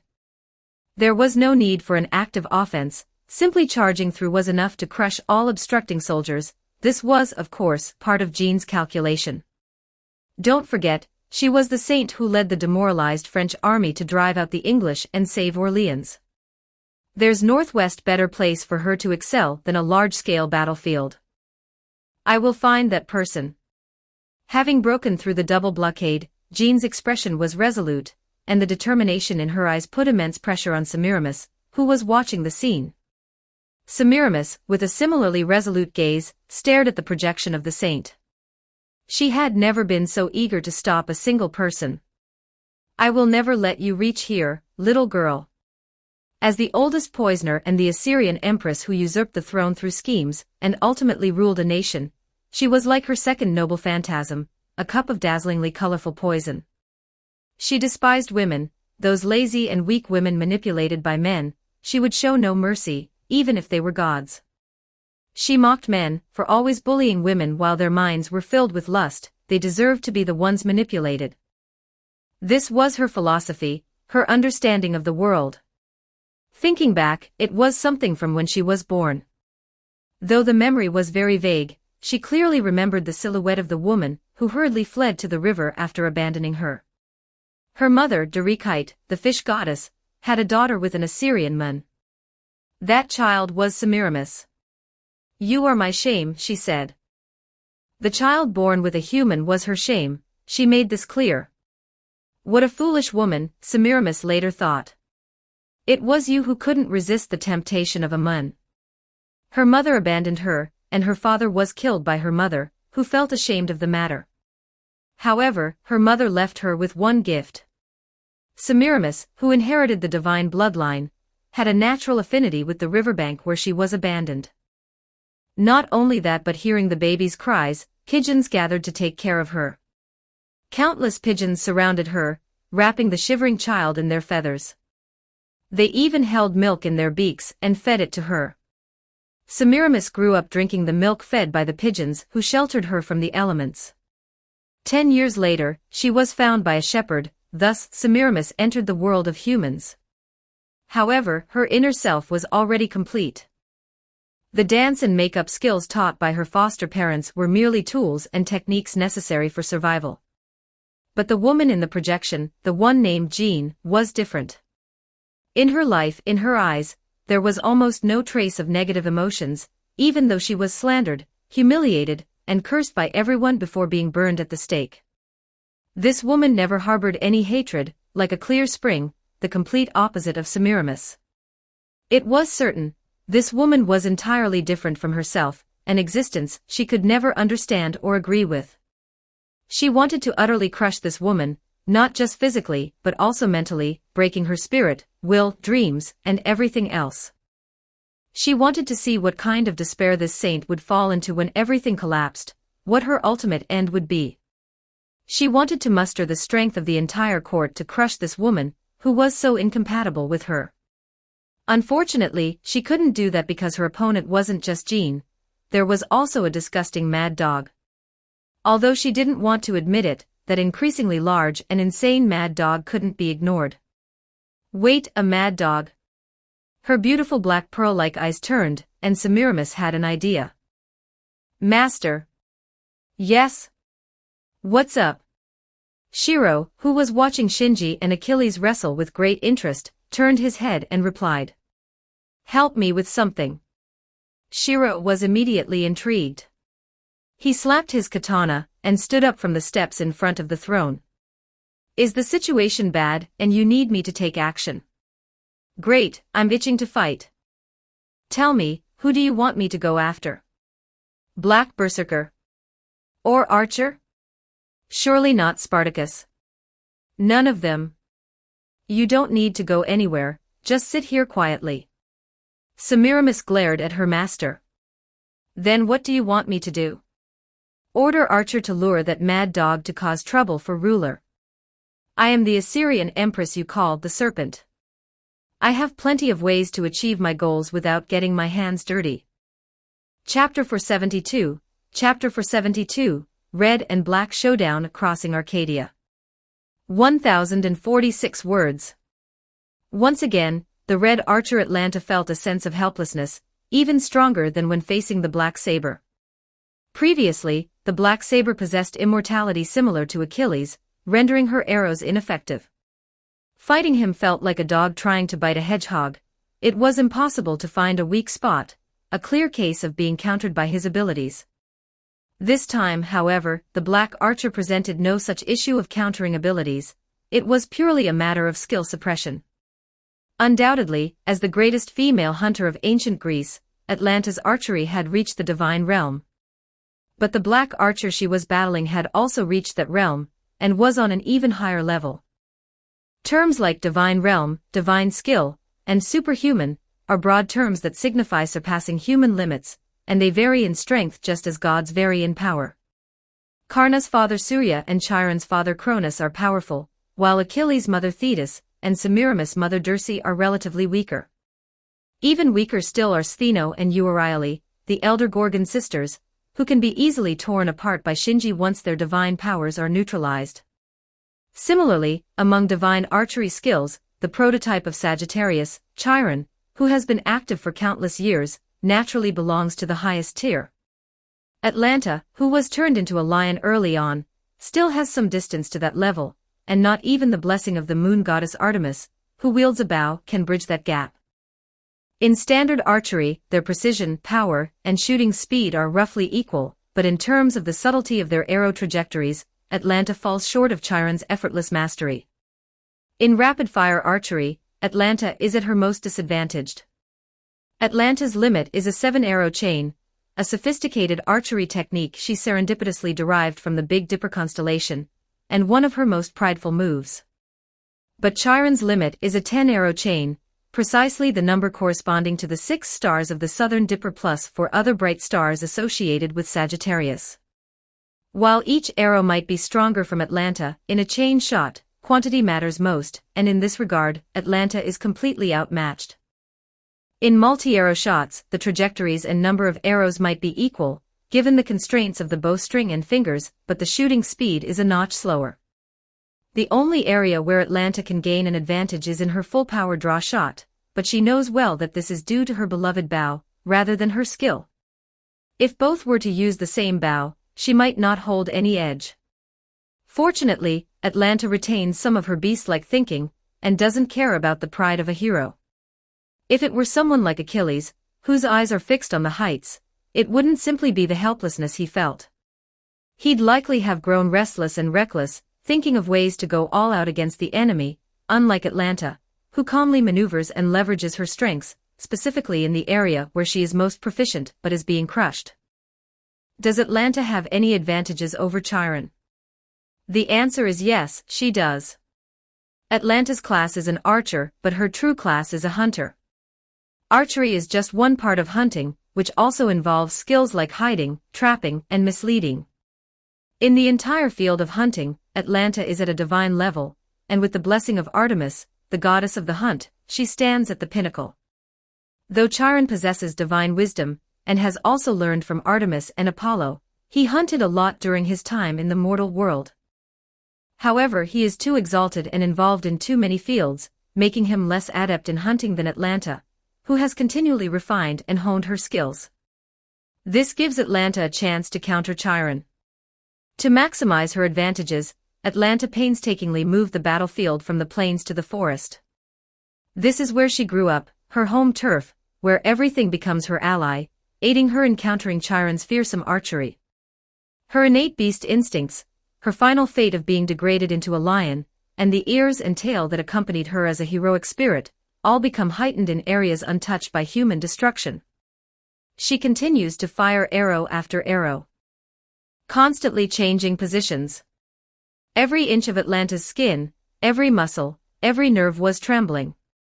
It wasn't just because of the enemy's strength or the danger of the battle, but also the sheer exhilaration of running and shooting arrows so freely, something she hadn't experienced in a long time.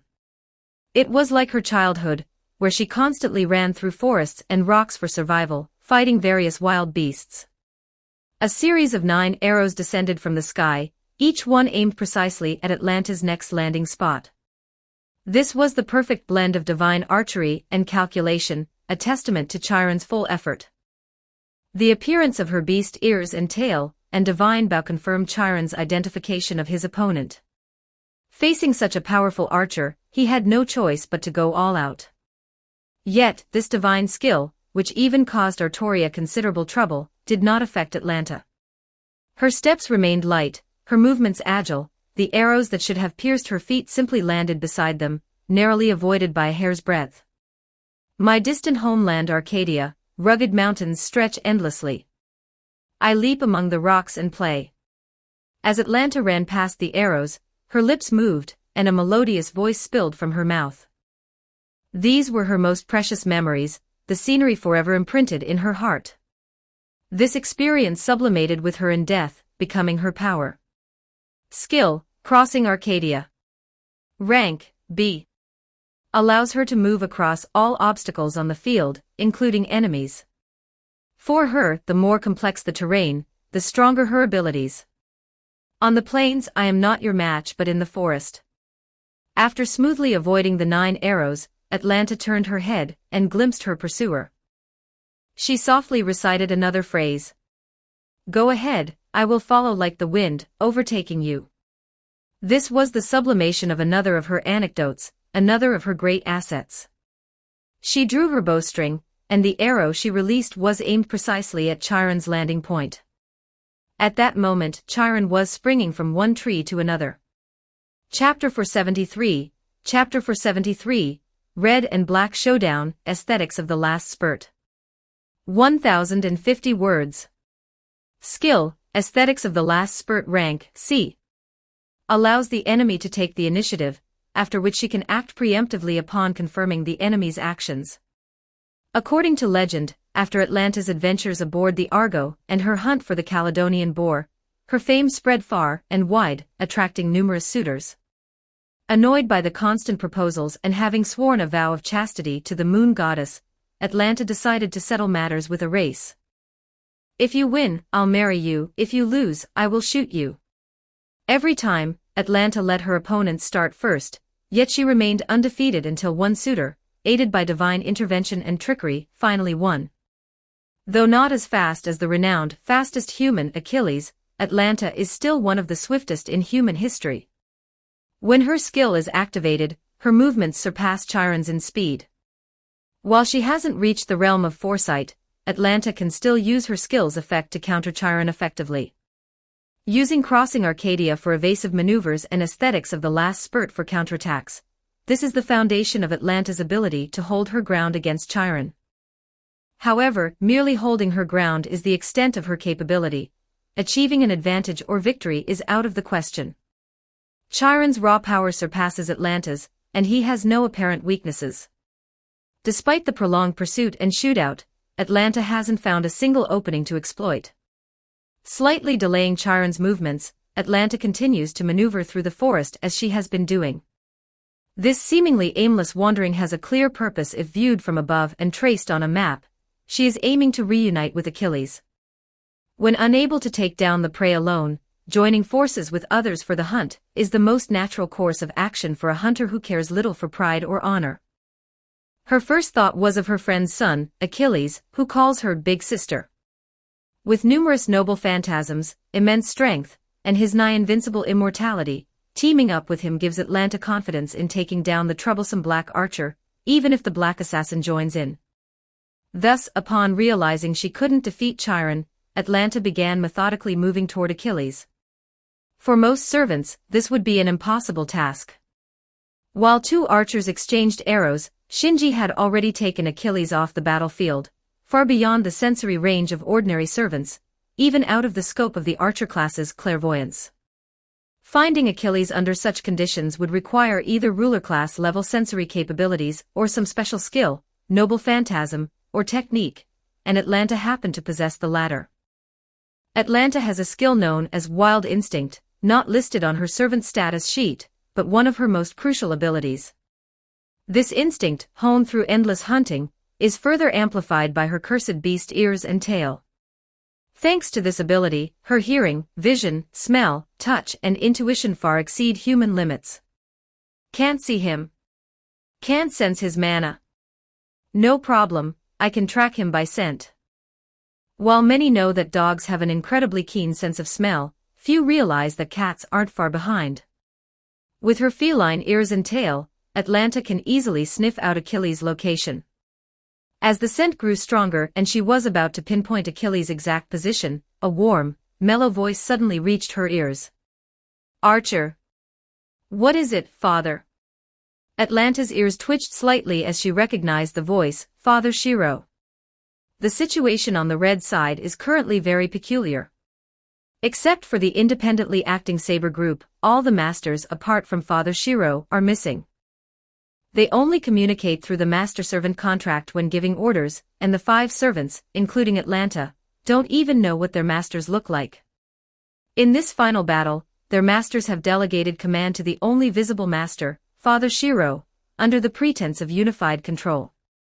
Semiramis even used the power of the Hanging Gardens to create a wide-area communication network centered around Shiro. I want Spartacus to attack the ruler. Please guide him. But the Black Archer? Upon hearing Shiro's command, Atlanta reflexively glanced at Chiron behind her, shrinking her body. An almost invisible, silent arrow, blended with the night, grazed her beast ears. The sensation of the arrow brushing against her fur made Atlanta's tail stand on end. With the Black Archer in relentless pursuit, she couldn't spare any effort to carry out Shiro's order. Don't worry, assassin will assist you. Listen to me, lie down now. Without time to think, Atlanta leaned forward, pressing her entire body, including her tail, tightly against the ground. Chiron, following behind, was momentarily puzzled. Suddenly, he noticed a purple glow cutting through the sky, its terrifying magical energy posing a deadly threat. As he flipped to dodge, a cluster of purple magical energy swept past, leaving a ghastly scar on the ground. And this was just the beginning, more and denser clusters of magical energy followed.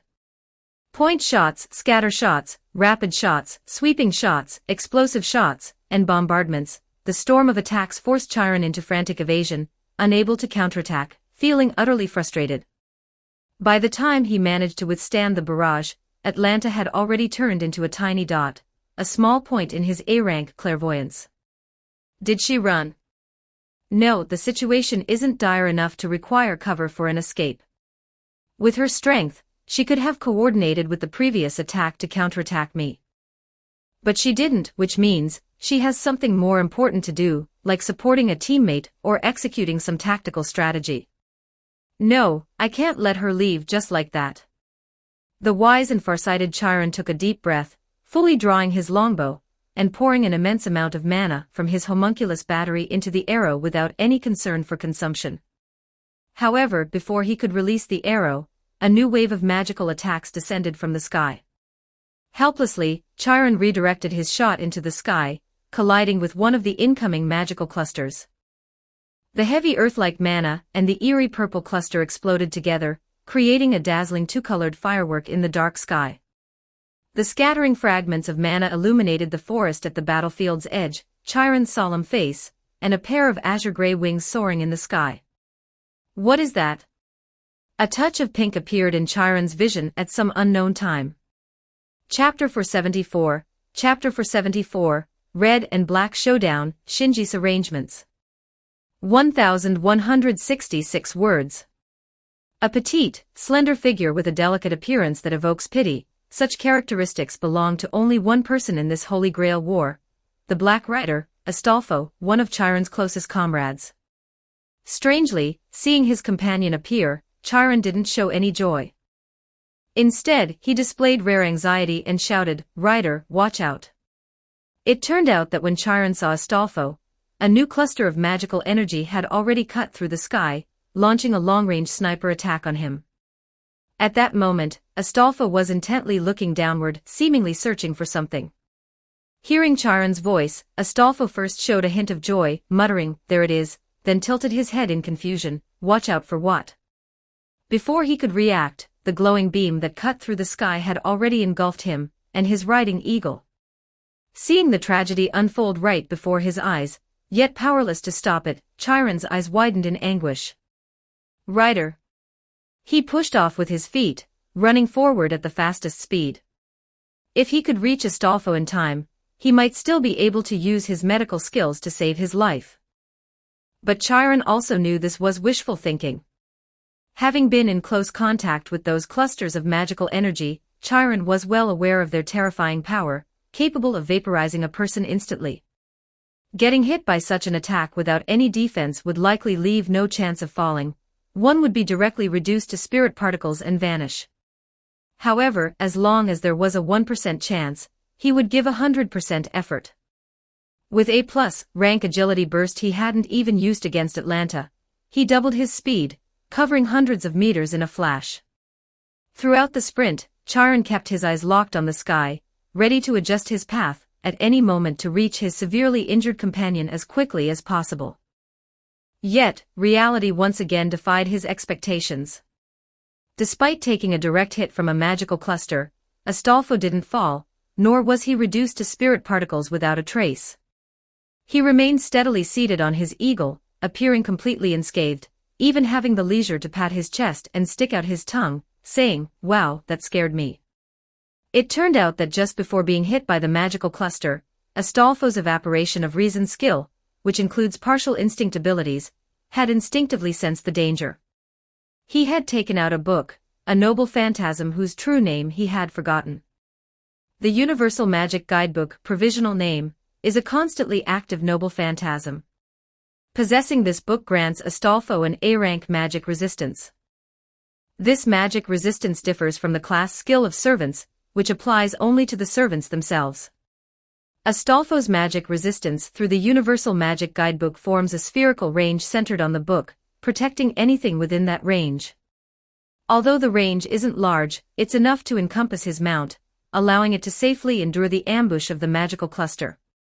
Of course, this was also because the magical cluster's power couldn't reach an extraordinary level, EX, due to the distance from the Hanging Gardens. "Why didn't you say you had such a trick earlier?" Seeing this, Chiron couldn't help but laugh and cry. He had been far more frightened than Astolfo. At this moment, he finally understood why Shinji often liked to smack Astolfo on the head. This guy needed a good knock. Unaware of Chiron's thoughts, Astolfo maneuvered his eagle, spiraling down to the ground, his smile still radiant. "Yahoo, finally found you, Chiron." Bang. Ah. The combination of the recent scare and Astolfo's brainless chatter finally pushed Chiron to act on his thoughts, delivering a solid smack to Astolfo's head. "What did you call me?" "A archer." Astolfo shrank back, weakly correcting himself. Chiron nodded in satisfaction. "Don't get it wrong next time." Okay. So, why are you here looking for me?" "Oh, assassin sent me. He said you should go replace him." "Replace him? Looks like he's reaching his limit." Holding out against Achilles for this long is already quite an achievement." In truth, Chiron misunderstood. With Shinji's capabilities, even if he couldn't defeat Achilles, escaping wouldn't be an issue. The main reason he sent Chiron to replace him was due to Spartacus's anomaly. In this red-black conflict, Shinji's primary concern was Spartacus. His combat prowess. His trait of becoming more formidable the longer he fights. his instability and potential to go berserk at any moment. And most importantly, when this ticking time bomb would explode. Yes, Spartacus was essentially a human bomb. If Shinji didn't know he originated from Thrace, he might have thought Spartacus was an extremist from a certain group, with a penchant for catastrophic strikes. Of course, typical extremists might cause small-scale casualties, but this gladiator, who wasn't from that group yet had mastered its essence, could level half the battlefield upon self-detonation, including the Black Faction stronghold, Millennia Castle. Observations and estimations suggested that Spartacus's final self-destruction could reach an EX level, not in terms of magical or physical force attributes, but as an EX-rank anti-army noble phantasm. Its sheer physical destructiveness could rival a small nuclear bomb. In Fate Apocrypha, the turning point of the first Red-Black battle was Spartacus's self-detonation. Because of Spartacus's self-detonation, the battlefield was cleared of minor soldiers, the Ig Millennia family's army of homunculi and golems accumulated over many days was nearly wiped out, and the heavily fortified Millennia Castle was left riddled with holes and on the verge of collapse. The relatively balanced situation shifted entirely in the Red Faction's favor, leading to the deaths of several servants, the Great Holy Grail hidden underground being seized by the Red Faction, and the true commencement of Amakusa Shiro's plan for human salvation. From that point, the roles of offense and defense swapped. The Black Faction, which had been defending the castle, became the attackers, while the former attackers focused on defending the Hanging Gardens, gaining a significant advantage. The Red Faction's ultimate defeat was due entirely to bad luck or perhaps counter-force, and their luck being slightly better, the Red Faction would have won, and human salvation would have succeeded. Shinji couldn't gamble on the whims of fate. Even though his luck was A-rank, who knew if the counter-force would mess with him due to his outsider status in the end.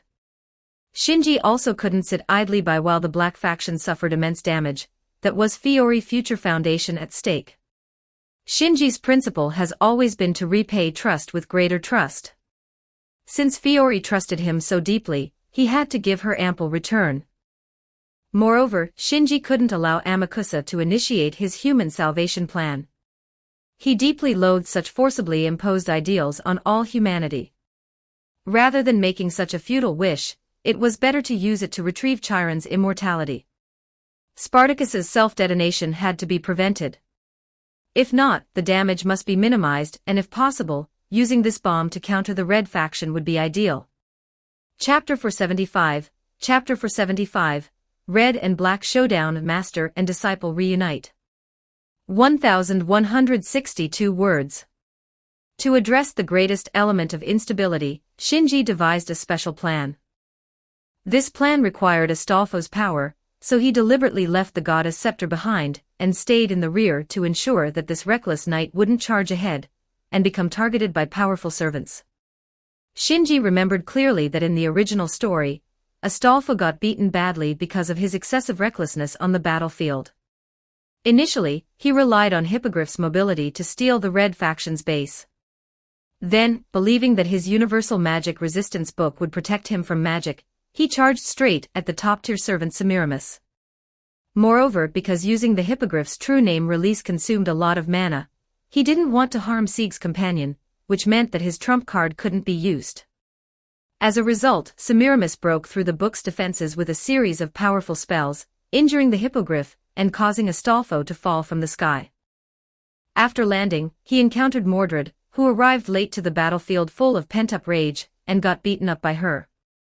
If it weren't for Sieg and Frankenstein, whom Shinji had replaced, risking their lives to save him, he would have died from his recklessness. Of course, compared to Sieg's later exploits, these didn't matter much, so not many people paid attention to Astolfo's reckless actions. But this time, Sieg's two trump cards, one was replaced by Shinji, and the other was still beating on Siegfried's chest, couldn't be ignored. To prevent him from dying too quickly, Shinji had to rein in this wild, irrational horse. And this rein was to dictate his every move, leaving him no time for recklessness. Starting with 4-3s to counter Atlanta's 4-2s was part of this strategy. Then, under Chiron's telepathic command, he retreated to heal, and after recovering, he was ordered to follow Spartacus, not to prevent Spartacus from going berserk, but to monitor his every move. Once Spartacus started turning into a monster, the plan would enter its second phase. This phase couldn't rely solely on Astolfo's observations, given his instability.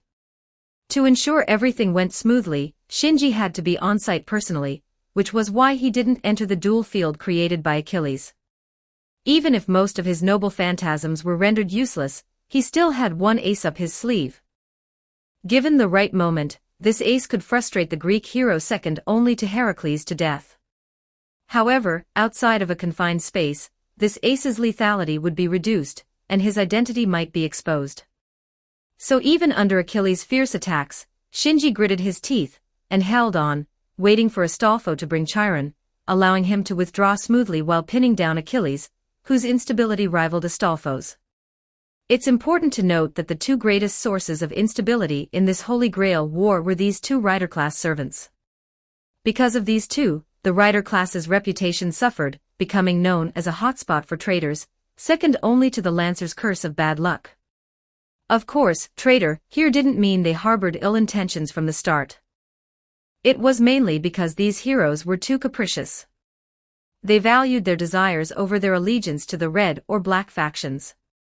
If you understood their personalities, it was easy to predict their actions and limit them.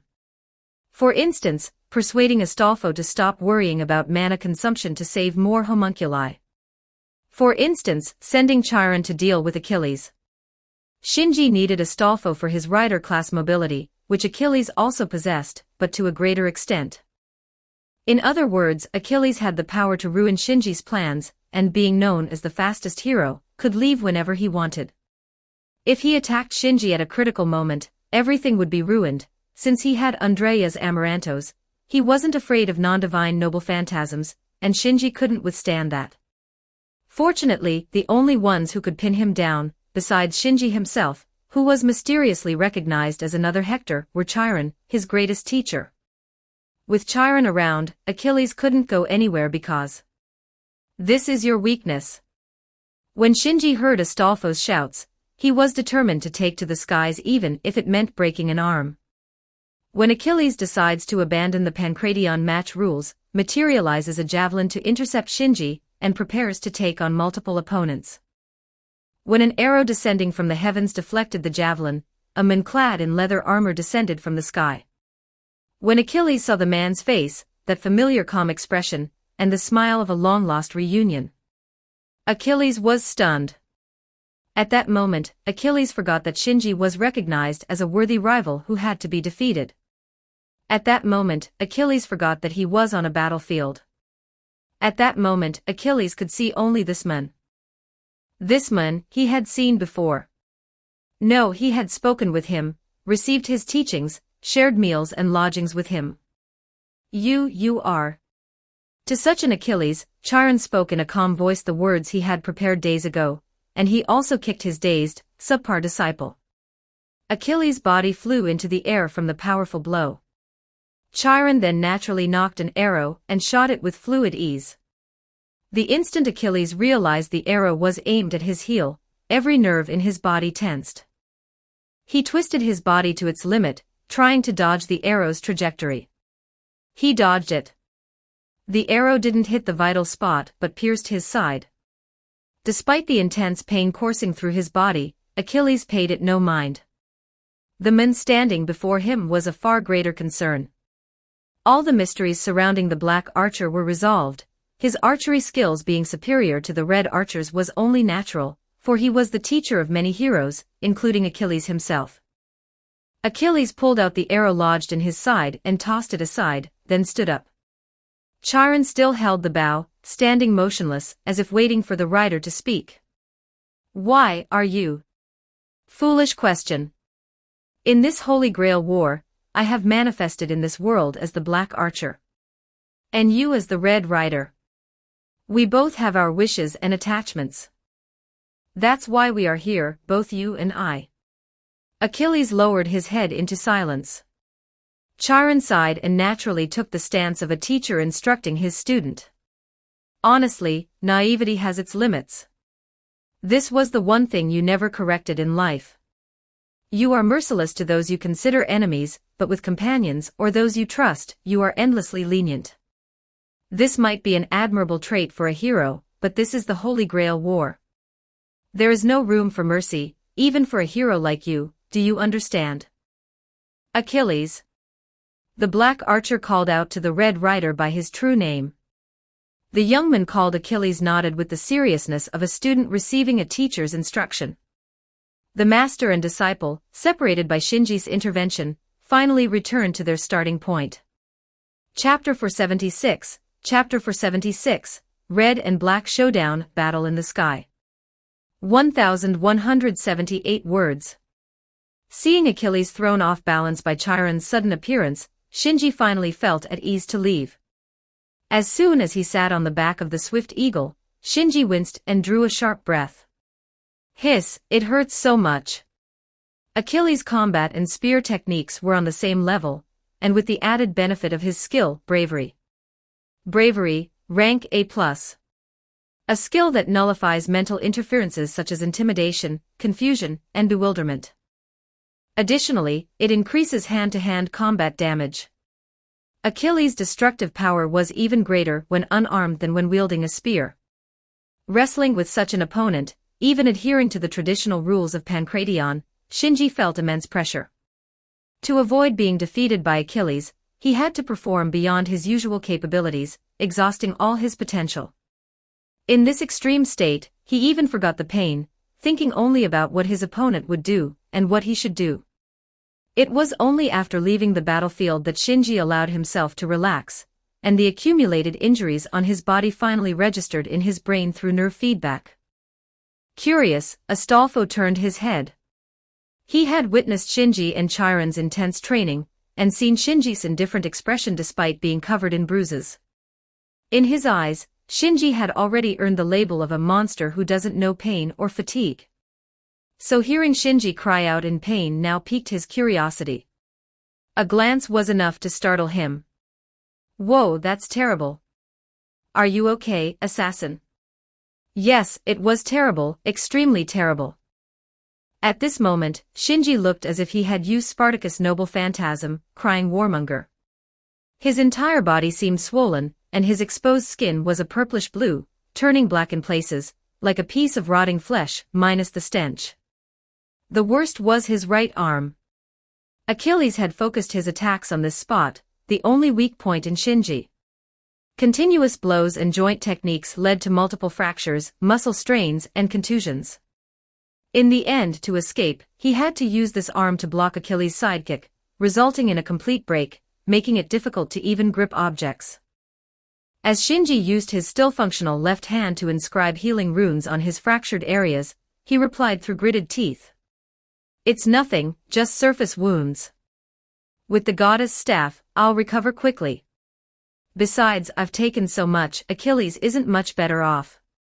After enduring so much pain and effort to deal with Achilles, and making Chiron expend so much energy, Shinji hadn't just taken a beating.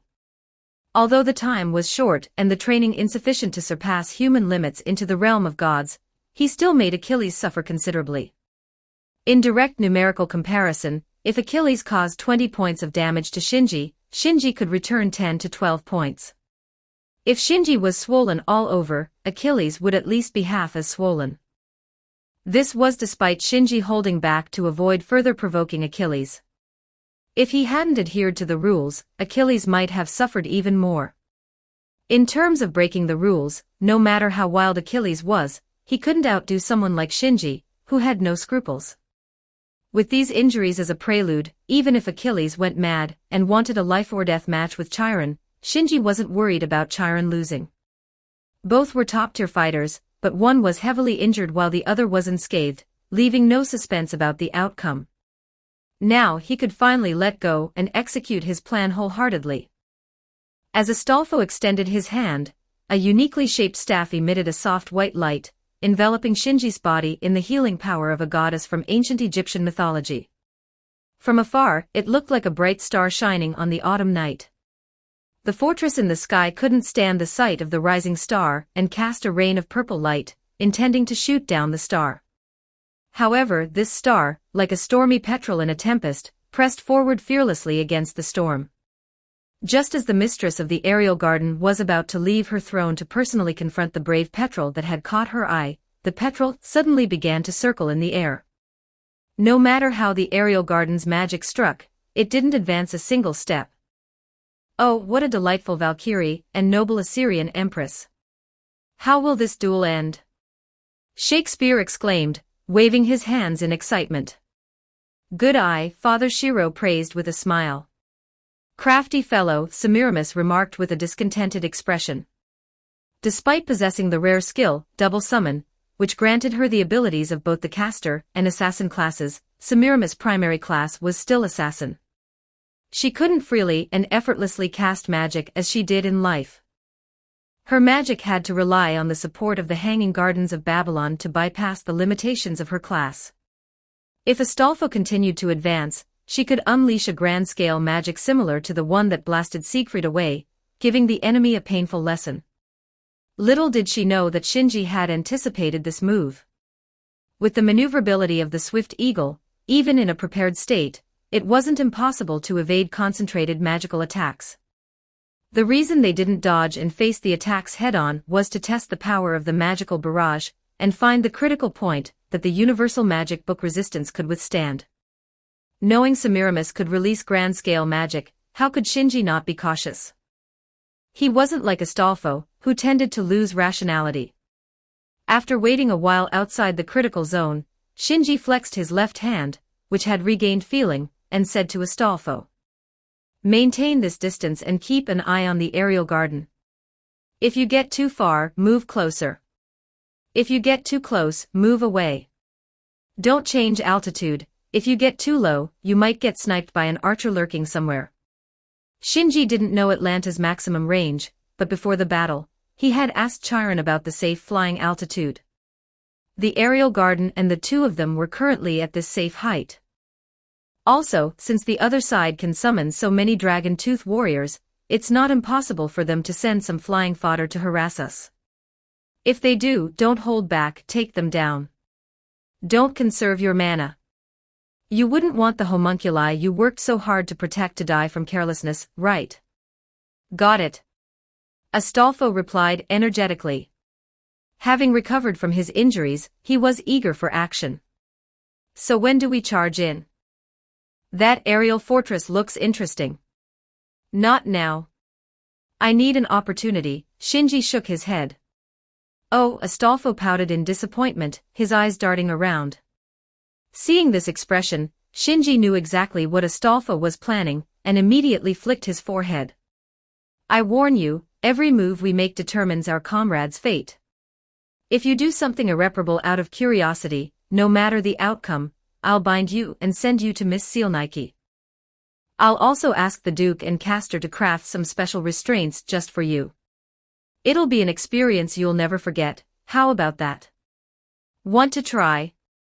Chapter 477, Chapter 477, Red and Black Showdown. A Master. 1583 words. The more Shinji spoke, the softer his voice became, and his expression grew increasingly gentle, until he finally revealed a slight smile. However, to Astolfo, this smile was more terrifying than Vlad III's stakes or Atlanta's arrows. The sinister aura emanating from that smile made his hair stand on end. The punishment described with such a smile made the intuitively sharp Astolfo tremble all over. Assassin wasn't joking or trying to scare him, he was serious and would follow through. In the past, relying on his body that could only be harmed by mysteries and his A-rank magic resistance, Astolfo didn't care about Selenike's punishments. After all, the tools in her workshop were either useless or felt no different than a tickle. He wasn't afraid of other punishments like confinement or being tied up either. But if it were really as Shinji said, that would be a completely different matter. Without even seeing it, he knew how twisted that deathly black magus was. Previously, her lack of power made her non-threatening.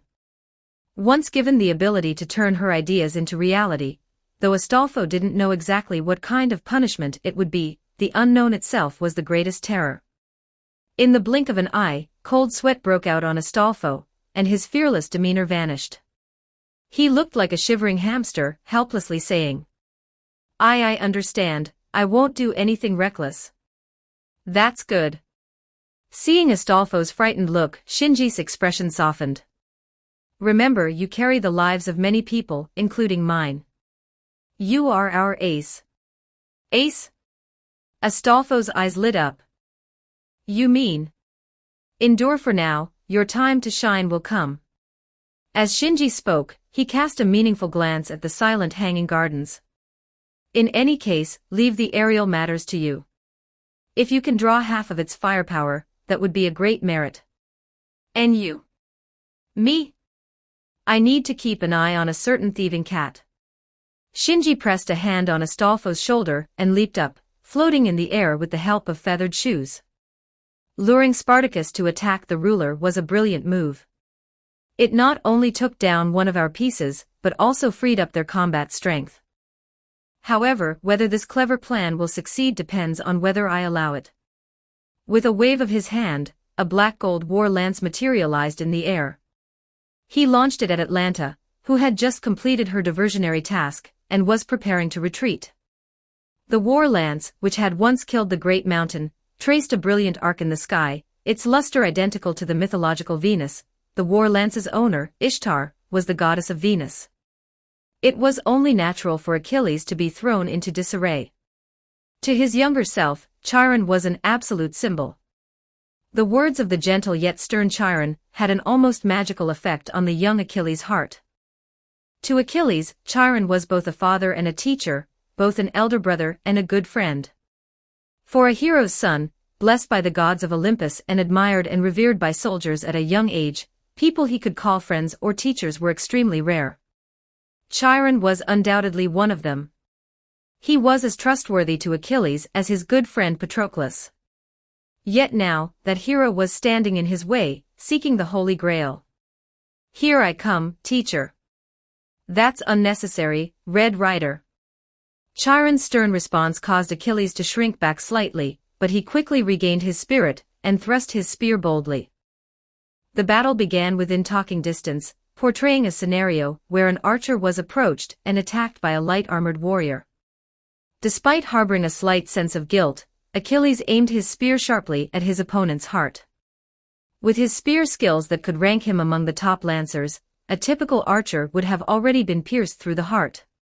However, he forgot the most fatal point. To Achilles' astonished eyes, Chiron didn't retreat, but instead stepped forward into the path of the spear. This seemingly suicidal step diverted the spear's point from Chiron's heart to beside him. What? Have you forgotten, rider? Who was it that gave you this spear and taught you the basics of spear fighting? Chiron's words struck Achilles with tremendous impact. Indeed, as he said, Achilles' spear techniques were not self-taught, but originally learned from his master, Chiron. It was only natural that his body's every move and habit were seen through. Moreover, this spear was a gift from Chiron to Achilles' father, Peleus, to celebrate his parents' wedding, so Chiron knew its attack range perfectly. Chiron then demonstrated his astonishing skill.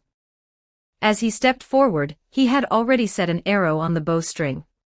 It was practically a quick shot, an unavoidable strike from zero distance.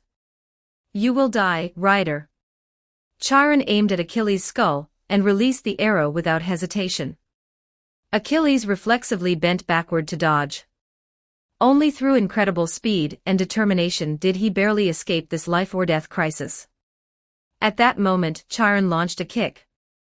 Achilles, off balance, was kicked away and slammed into a tree. As the distance widened, Chiron set another arrow on the bowstring. A switch flipped in Achilles' mind. He gritted his teeth, glared resolutely at his teacher, and charged straight at the incoming arrow. Dodging the arrow with a forward-leaning posture, he immediately raised his spear for a sweeping attack, only to miss. A strange joy welled up inside him. Roaring, he continued to thrust his spear. Chiron dodged the rapid, bullet-like spear thrusts, adjusting the distance skillfully while setting an arrow on his bowstring. Thinking an archer couldn't engage in close combat, and that entering the spear's range would secure victory, this previous notion of his was utterly foolish. His opponent was Chiron, after all. Not only himself but even heroes like Hercules, Jason, Castor, and Asclepius, among many others, had been taught by him.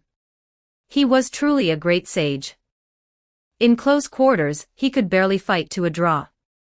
Given this premise, if he didn't go all out with his full strength, he'd lose. Achilles launched a fierce offensive against Chiron, using thrusts, sweeps, and feints. Chiron, meanwhile, dodged, blocked with his bow, and even used combinations of punches and kicks. Whenever he saw an opening, he would draw his bow and shoot. Achilles' body was grazed by the close-range shots. Even his body, blessed by the gods, was defenseless against the attacks from the similarly divine attack from Chiron. All his attacks were anticipated, while Chiron's strikes were unpredictable at critical moments. Though he could maintain a balanced state thanks to his inherent physical strength, continuing this way would surely drive him into a corner. The reason his moves were being anticipated was that all his fundamentals came from the men before him. This included his posture, the timing of his thrusts, and even his sweeping and other techniques. Do not be confused. The basics were indeed taught by Chiron. However, since his youth when he began engaging in battles, Achilles hadn't relied solely on these fundamentals to achieve victory. He had developed various applied skills, and had found ways to survive in desperate situations. He had fought many heroes and continually honed his techniques. In various battles and in numerous crises, how had he found a way to survive? Yes, for instance, at that time, Achilles' movements changed. Instead of using basic skills combined with overwhelming speed to force a breakthrough, he began incorporating various clever variations into his techniques. He suddenly let go of his spear, and in the next instant, he used what was originally his fatal weak point, his heel, to kick towards Chiron's face. First, he kicked up the falling spear, then leaped into the air to catch it, and immediately swung it to thrust at his target. The spear tip grazed Chiron's neck, causing blood to spurt out. Ugh! Chiron couldn't help but pull back. As if to say, how about that? Achilles casually twirled his spear. Their gazes crossed and both revealed fearless smiles. So you do have the strength to become a hero. Of course. Unlike you, who only taught others, I have experienced countless battlefields. He had crossed swords with many heroes, fought them, and even had soul-deep exchanges. Indeed, he had learned the basics from Chiron. But the numerous corpses he had accumulated in battle were an undeniable fact for Chiron as well. Ah, that's good. After all, it's painful to unilaterally slaughter one's student. Chiron said with a smile, and Achilles also smiled. He had already cast aside his hesitation about fighting his mentor. Now there was only the joy of battling a strong opponent. Achilles was hesitating. Should he close the distance, or should he widen it? Although logically, closing the distance to launch an attack was the most reasonable approach, perhaps it was time to abandon conventional thinking. The spear he held was originally intended for throwing, a weapon designed to break through all defenses and pierce a hero's chest. Chiron knew better than anyone the terror of this spear, having been the one to gift it. So what should I do? Their gazes met. Red Rider and Black Archer both observed each other's every move, planning their next action. Both wore smiles on their faces. There was indeed a bond between them. Mentor and disciple, friends who deeply trusted each other, from the bottom of their hearts, they felt a strong joy that overflowed in their hearts, even after setting aside this bond. Chapter 478, Chapter 478, Red and Black Showdown Induction. 1,227 words. While Achilles swept away his confusion and became filled with fighting spirit, Jeanne d'Arc was left speechless in shock by the monster before her. The monster was as large as a small mountain. At first glance, Jeanne thought it was a mountain of piled-up corpses. What was even more astonishing was the full view of this mountain of flesh upon closer inspection. The creature had 8 arms, 3 of which lacked joints and bones, resembling octopus tentacles. When swung, they would likely crush enemies like whips. Its legs, as thick as ancient tree trunks, sprouted numerous insect-like feet. This was probably because its massive body couldn't be supported by just two legs, necessitating this method to distribute its weight. The head was almost entirely sunken into its neck, with the shoulder area protruding like the upper and lower jaws of a dinosaur. If it weren't for her true name discernment, skill informing Jean that this was the Red Berserker Spartacus, she would have mistaken it for a monster summoned by a caster. The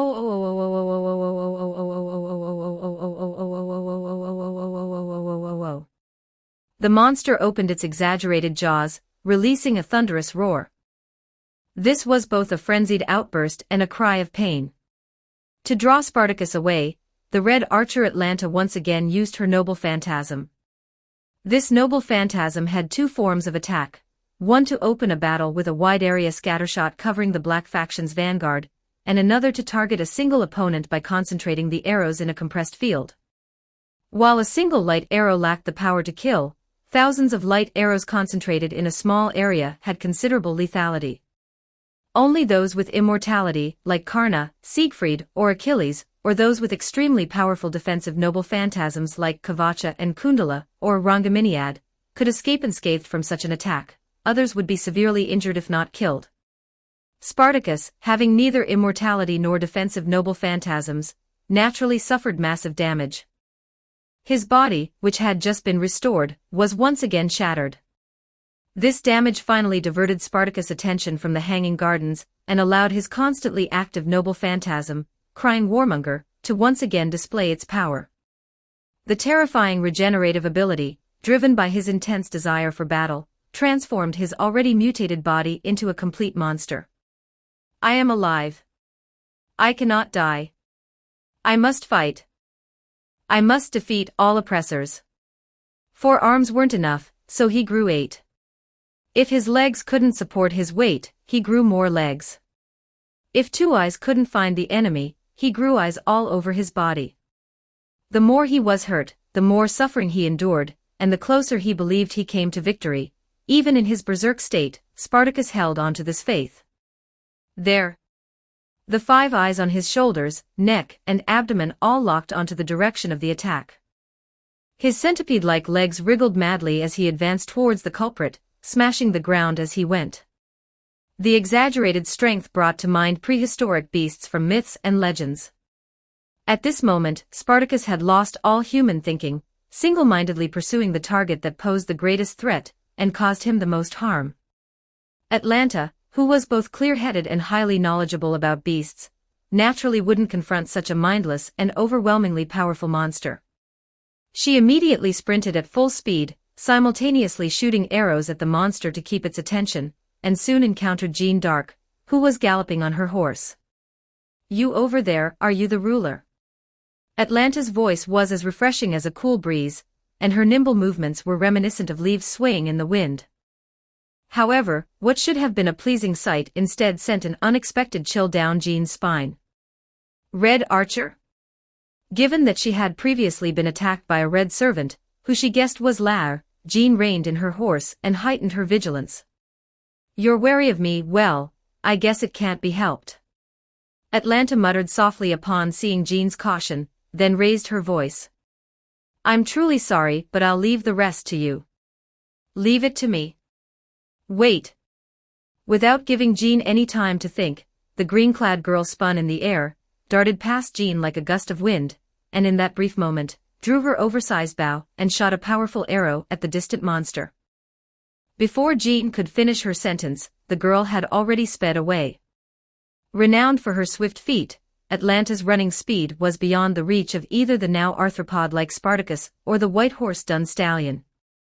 At this moment, Spartacus, hit by another arrow, focused solely on Jeanne. As the supreme authority in this Holy Grail war, transcending both the red and black factions, she became his new target. "Are you the one obstructing me?" Sensing Spartacus' unrestrained killing intent and desire to attack, Jeanne finally realizes the situation. "I've been set up." She glanced upward at the Hanging Gardens, now clearly visible. Even at night, the vegetation and lakes within could be distinguished. She was very close to her goal. What should she do? Spartacus had locked onto her, and in this flat terrain, escaping on her own seemed nearly impossible, at least in the short term. Spartacus' current speed wasn't much less than that of Dun Stallion or herself. Moreover, her objective wasn't to fight the servants of the Red or Black factions, but to reach the Hanging Gardens and meet the person from her revelation. Should she invoke her privilege? The current Spartacus couldn't be restrained by a command spell. Unless she used 2 command spells to order his death, he wouldn't stop. However, a ruler eliminating a servant was generally something that must never happen. This meant she could only buy time and wait for an opportunity. Having made her decision, Jean gently patted Dun Stallion's back, signaling it to disappear into spirit form. She then loosened her stiff shoulders and raised her flag to face the battle. 2 massive whip-like arms suddenly struck her. Jean swung her holy flag to block and deflect them. 2 arms, thicker than both her legs combined, came crashing down like hammers. Jean still managed to defend against them. However, there was another arm lurking behind. Ugh, ah. Her body was directly hit and sent flying, rolling several times on the ground. Fortunately, the dragon-tooth warriors, commanded to kill her and continuously gathering around, ended up cushioning her impact. As the price for breaking her fall, 3 dragon-tooth warriors were shattered in succession, otherwise, she might have been thrown to the edge of the battlefield. It was a move made possible by the unbelievably powerful force and continuously accumulating magical energy. But could that be called a move? Jean, having stood up again, wiped the blood from her lips. The body she inhabited, Letitia's, was safeguarded as a backup.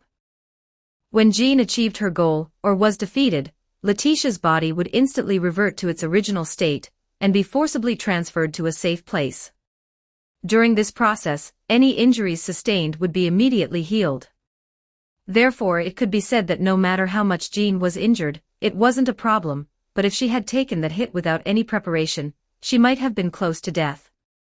At that moment, she heard a voice. "Ah, my dear student, you seem to be in trouble.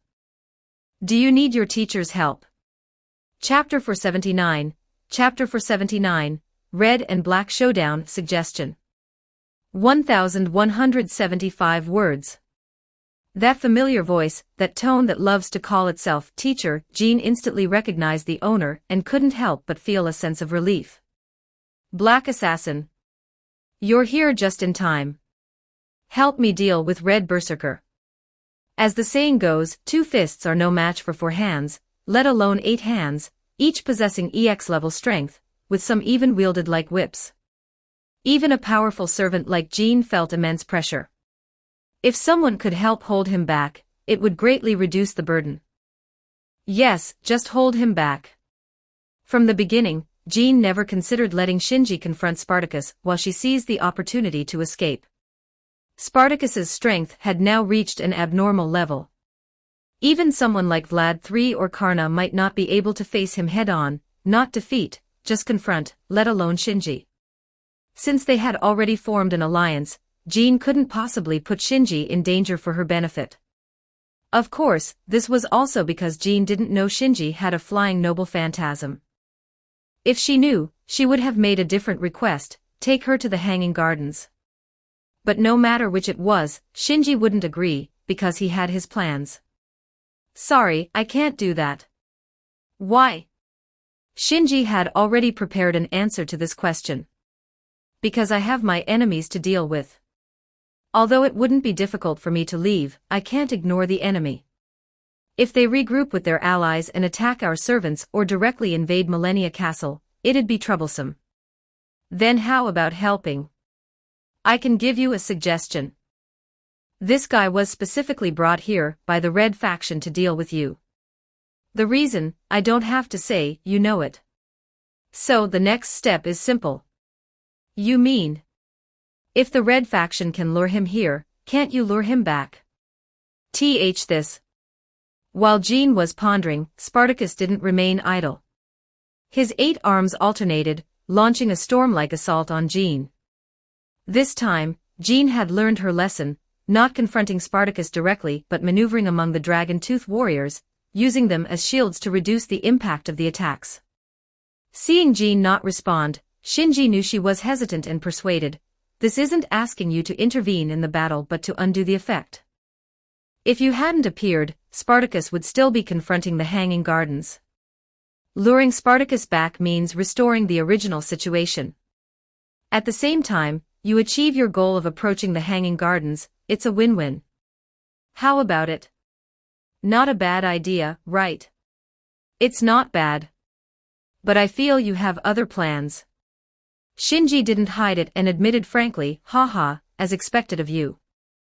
I do have other plans, but you can't deny the feasibility of my suggestion, so, are you in or not?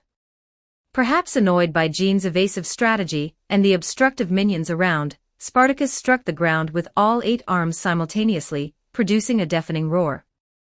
The shattered ground, like shrapnel, assaulted Jean, while also reducing the surrounding dragon-tooth warriors to fragments. Ugh, ah. Rocks and debris cut Jean's skin, even damaging parts of her armor. If it were just simple stones, a servant wouldn't be injured. However, Spartacus's punches were infused with overflowing magical energy, tainting even the shattered stones and debris. This was an unprecedented experience for Jean, albeit a very unpleasant one.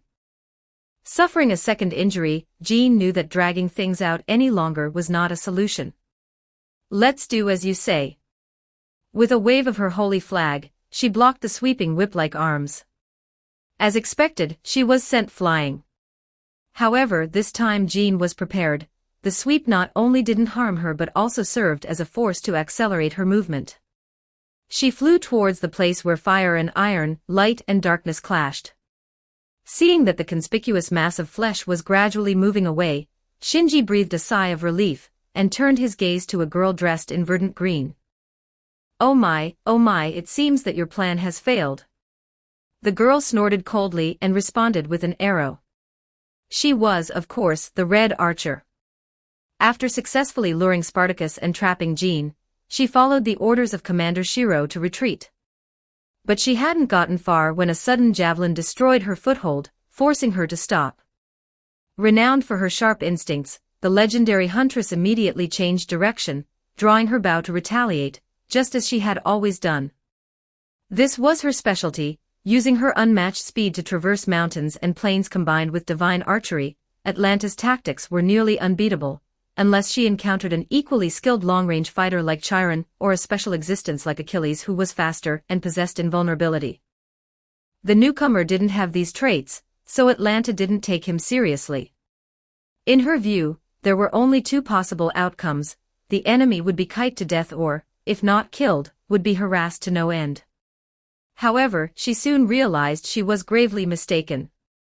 The enemy was neither kited to death nor harassed. Instead, he disrupted her proud kiting strategy, closing into a dangerously close distance for an archer. Shinji completely ignored her divine archery, not because he suddenly gained invulnerability, but because his equipment was outrageously shameless. In his left hand, the shield of Athena, and in his right, the scepter of the goddess, one for physical defense, the other for magical defense, and both with healing abilities. He was like a turtle hiding in its shell, leaving Atlanta with no openings. Additionally, the surface of the aegis was covered with a piece of animal hide to obscure the highly recognizable face of Medusa, preventing it from being identified. If that were all, it would still be manageable. After all, there was also the precedent of Siegfried. If she couldn't break through his defense, she could just run. With agility A+, combined with crossing Arcadia and aesthetics of the last spurt, she could challenge him to catch her if he could. However, her swift legs had no chance to shine.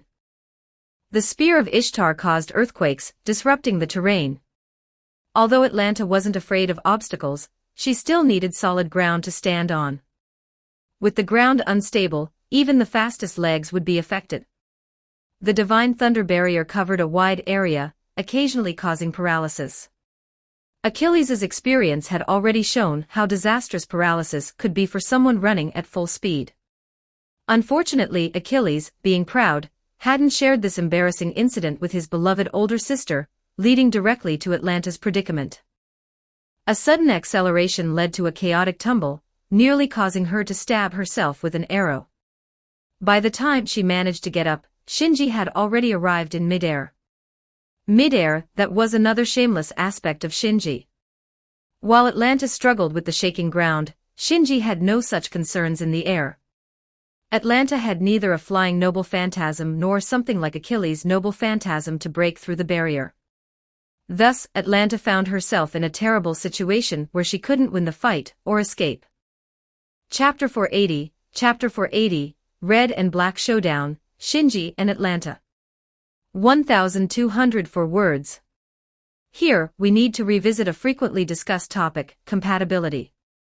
Atlanta's compatibility with Shinji was second only to Siegfried's with Achilles.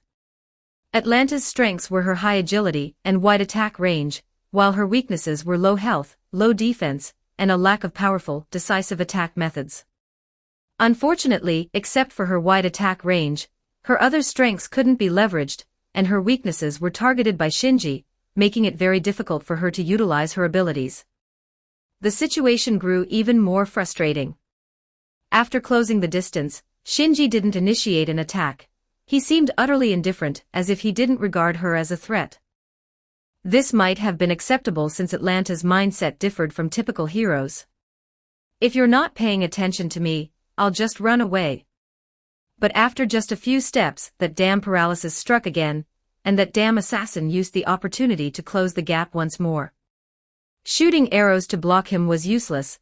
They couldn't penetrate the combined defense of his shield and scepter. This cycle repeated several times. At this point, Atlanta was furious. She didn't care about so-called pride or honor, or even many personal insults, but there was one thing she couldn't ignore. She was a hunter, a legendary hunter who dedicated her life to the hunt. She valued each hunt and honed her skills for it. She respected every prey, whether strong or weak, and gave her all in every hunt. This was her principle and her ritual of faith in the moon goddess Artemis. The Holy Grail War was no exception. In the red-black duel, both sides were hunters and prey, jointly engaging in a grand hunt.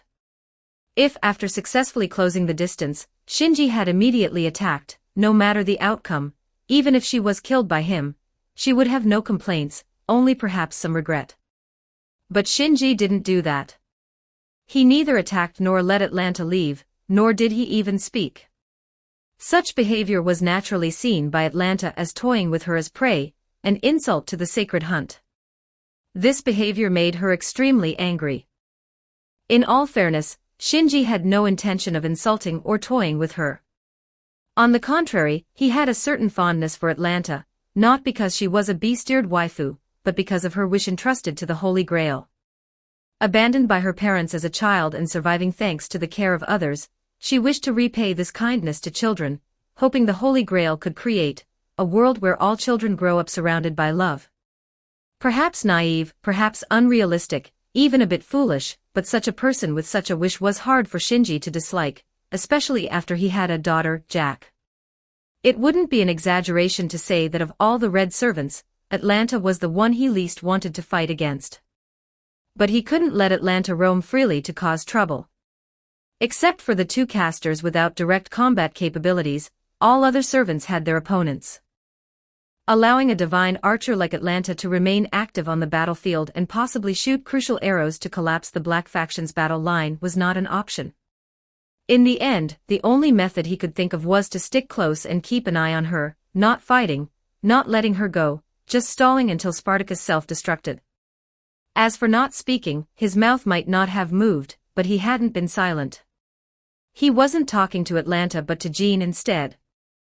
Thus the misunderstanding arose and Shinji remained completely unaware. After blocking Atlanta's arrow with his shield, the floating assassin spoke again. "Miss Atlanta, can we talk?"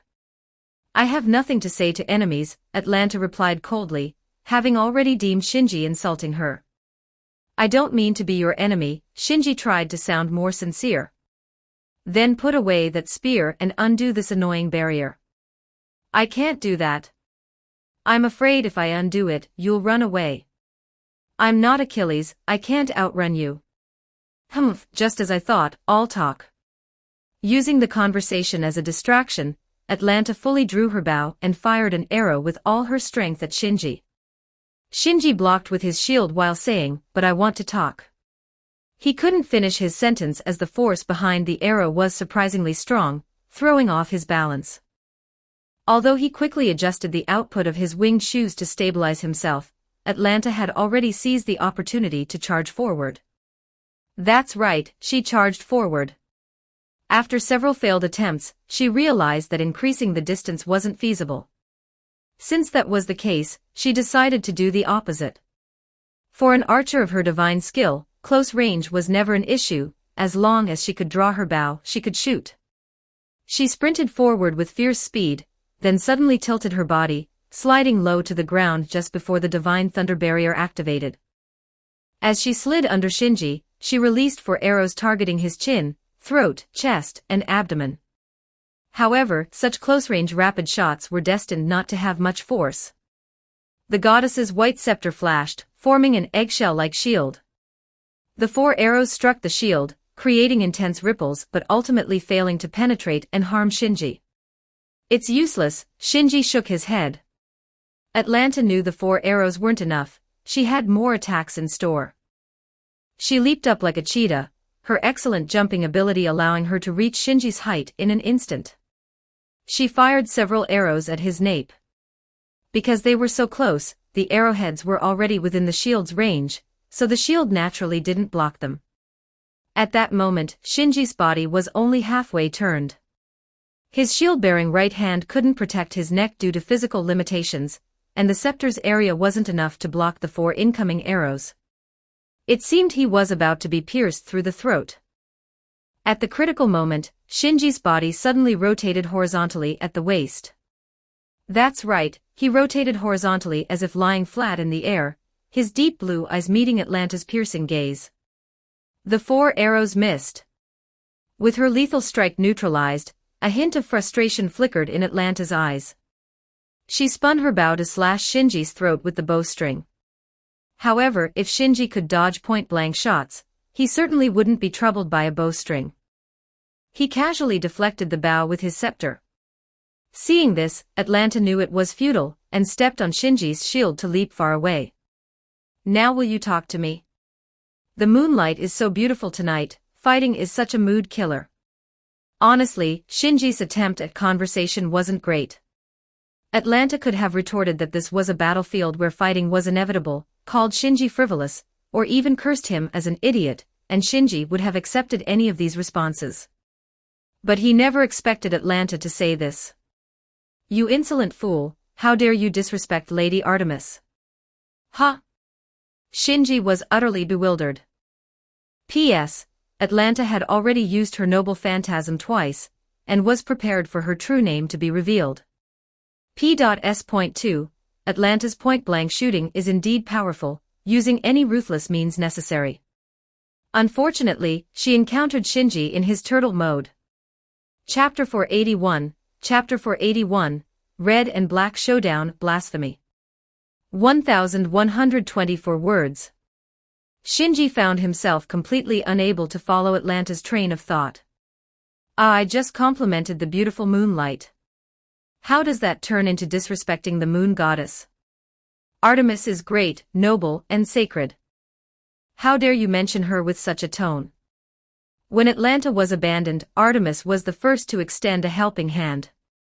Since then, the moon goddess had become her sole faith, an existence supreme in her heart, not allowing any form of desecration. Well, I was talking about the moonlight, not the moon goddess. Sorry. I forgot you're a devout follower of the moon goddess. Halfway through his explanation, Shinji finally remembered Atlanta's legend and hurriedly tried to mend the situation. Although Atlanta's reaction was exaggerated, it wasn't surprising. In many mythologies, celestial bodies are synonymous with the deities themselves, and Greek mythology is no exception. For example, Apollo, the sun god, opposed his sister Artemis's union with Orion and tricked her into killing him. When Artemis learned the truth, she grew to hate her brother and never saw him again. Thus the sun rises by day, and the moon by night, alternating in cycles. Disrespecting the moon, in Artemis's eyes, equates to disrespecting the moon goddess. These nature deity followers are troublesome, Shinji grumbled silently. After hesitating for a moment, he added, You've probably haven't met the moon goddess in person, right? Maybe you haven't even directly communicated with her much. So what if I haven't? Atlanta retorted, her tone sour. This fact wouldn't shake her faith. Shinji chuckled. If you had met her, you wouldn't be saying that. Like you've met her. Then tell me, what is the real Lady Artemis like? Do you want to know? I think it's better if you don't, to avoid shattering your faith. Nothing can shake my faith in Lady Artemis.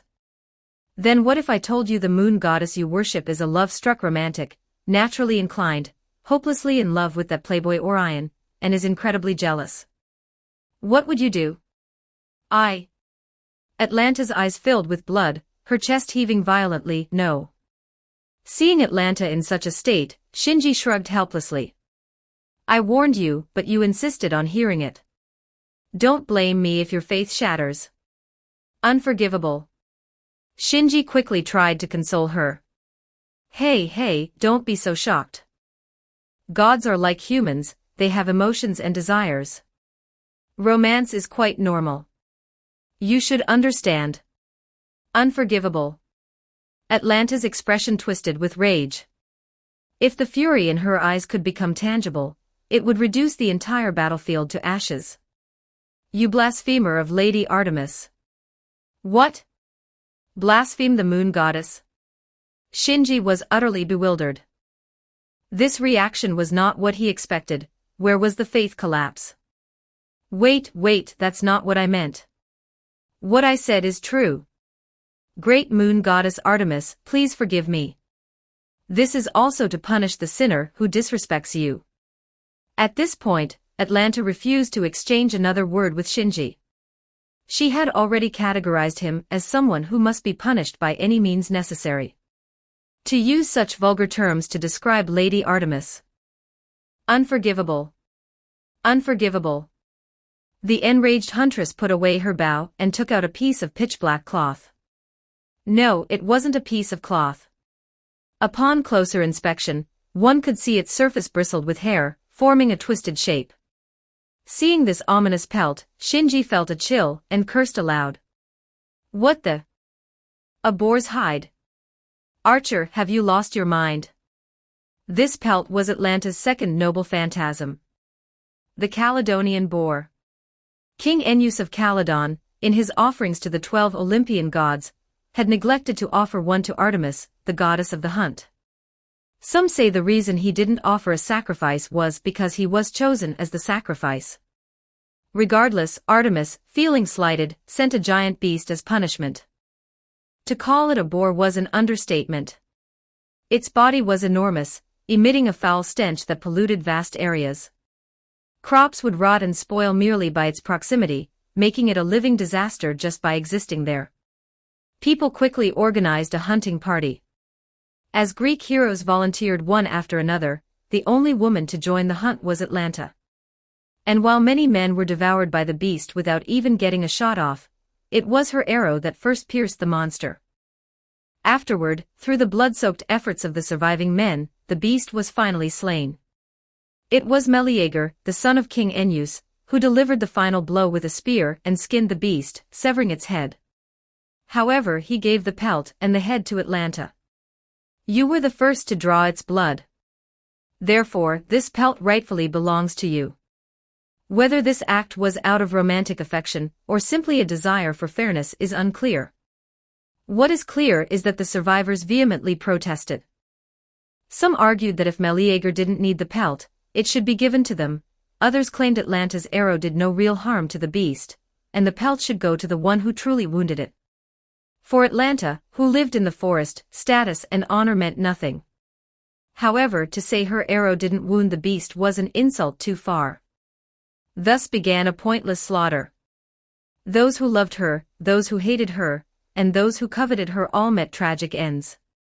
Atlanta kept the pelt, now adorned with countless grudges and delusions.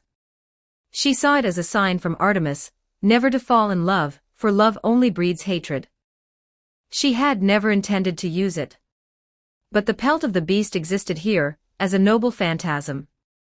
It was a meaningless noble phantasm until recently, even though she had brought it into this world. Now she understood its purpose. This noble phantasm could only be used when she was consumed by hatred. It was a blessing bestowed when she harbored the desire to tear her opponent to pieces, regardless of what happened to herself. Ah, perhaps I am mad. I don't care if I die or go insane. I just cannot forgive this man, this desecrator of sacred hunts, this blasphemer of the great moon goddess. I am willing to pay any price for it. Lady Artemis, please lend me your strength. The Caledonian boar, a messenger of the moon goddess Artemis, is a symbol of divine punishment, but also a manifestation of hatred and desire. Wrapped around a boar, it becomes a great beast that ravages lands. Wrapped around a human, it turns them into a monster surpassing humanity. Wrapped around a hero, it transforms their body into that of a demon. In her final prayer to the moon goddess, Atlanta held up the boar's pelt, ready to drape it over herself. Chapter 482, Chapter 482, Red and Black Showdown. 1230 words. Agrius Metamorphosis, Boar of Divine Punishment. Rank, B+. Type, Anti-Personnel, Self, Noble Phantasm. Range, 0. Maximum target, 1 person. The pelt and head of the Caledonian boar, a monster sent to Earth by the moon goddess Artemis. At first glance it looks like a boar, but that's only because it once took the form of a boar by chance. The Caledonian boar had a massive body like a mountain, and was ferocious, capable of consuming all the harvest of the city-state of Caledon. The power gained through this noble phantasm is equivalent to that terrifying beast which, despite summoning heroes from all over Greece, still caused numerous casualties.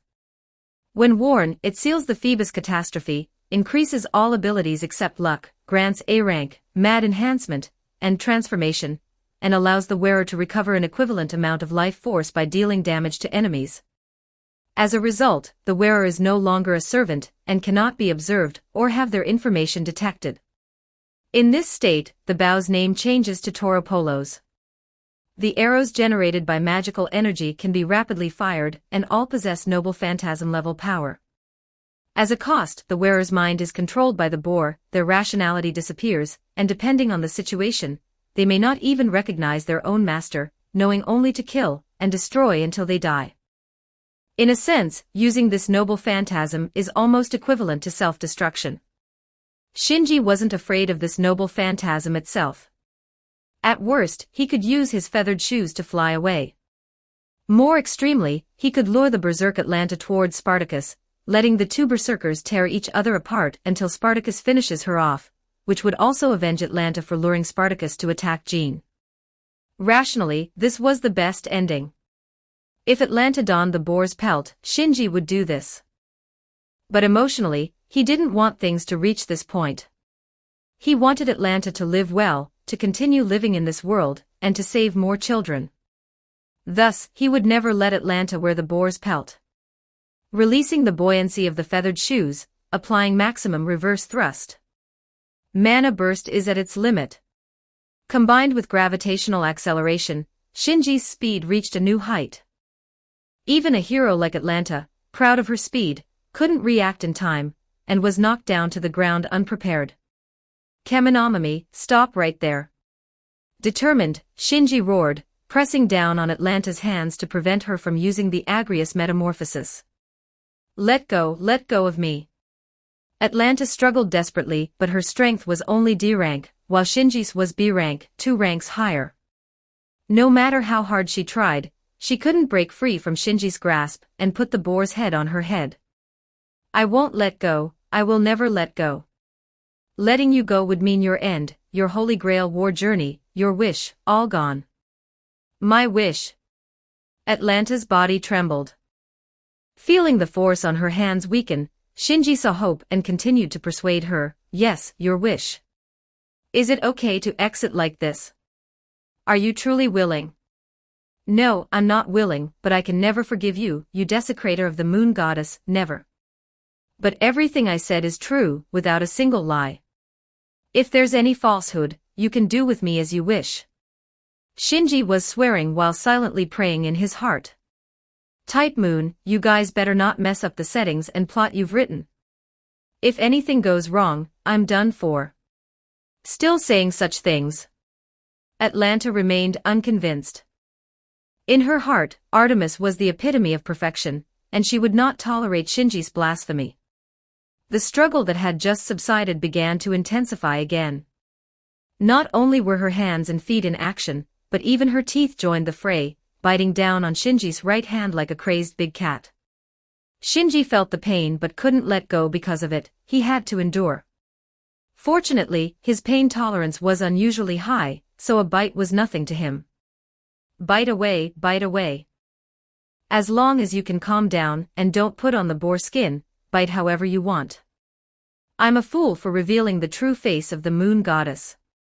At this moment, Shinji realized where he had gone wrong.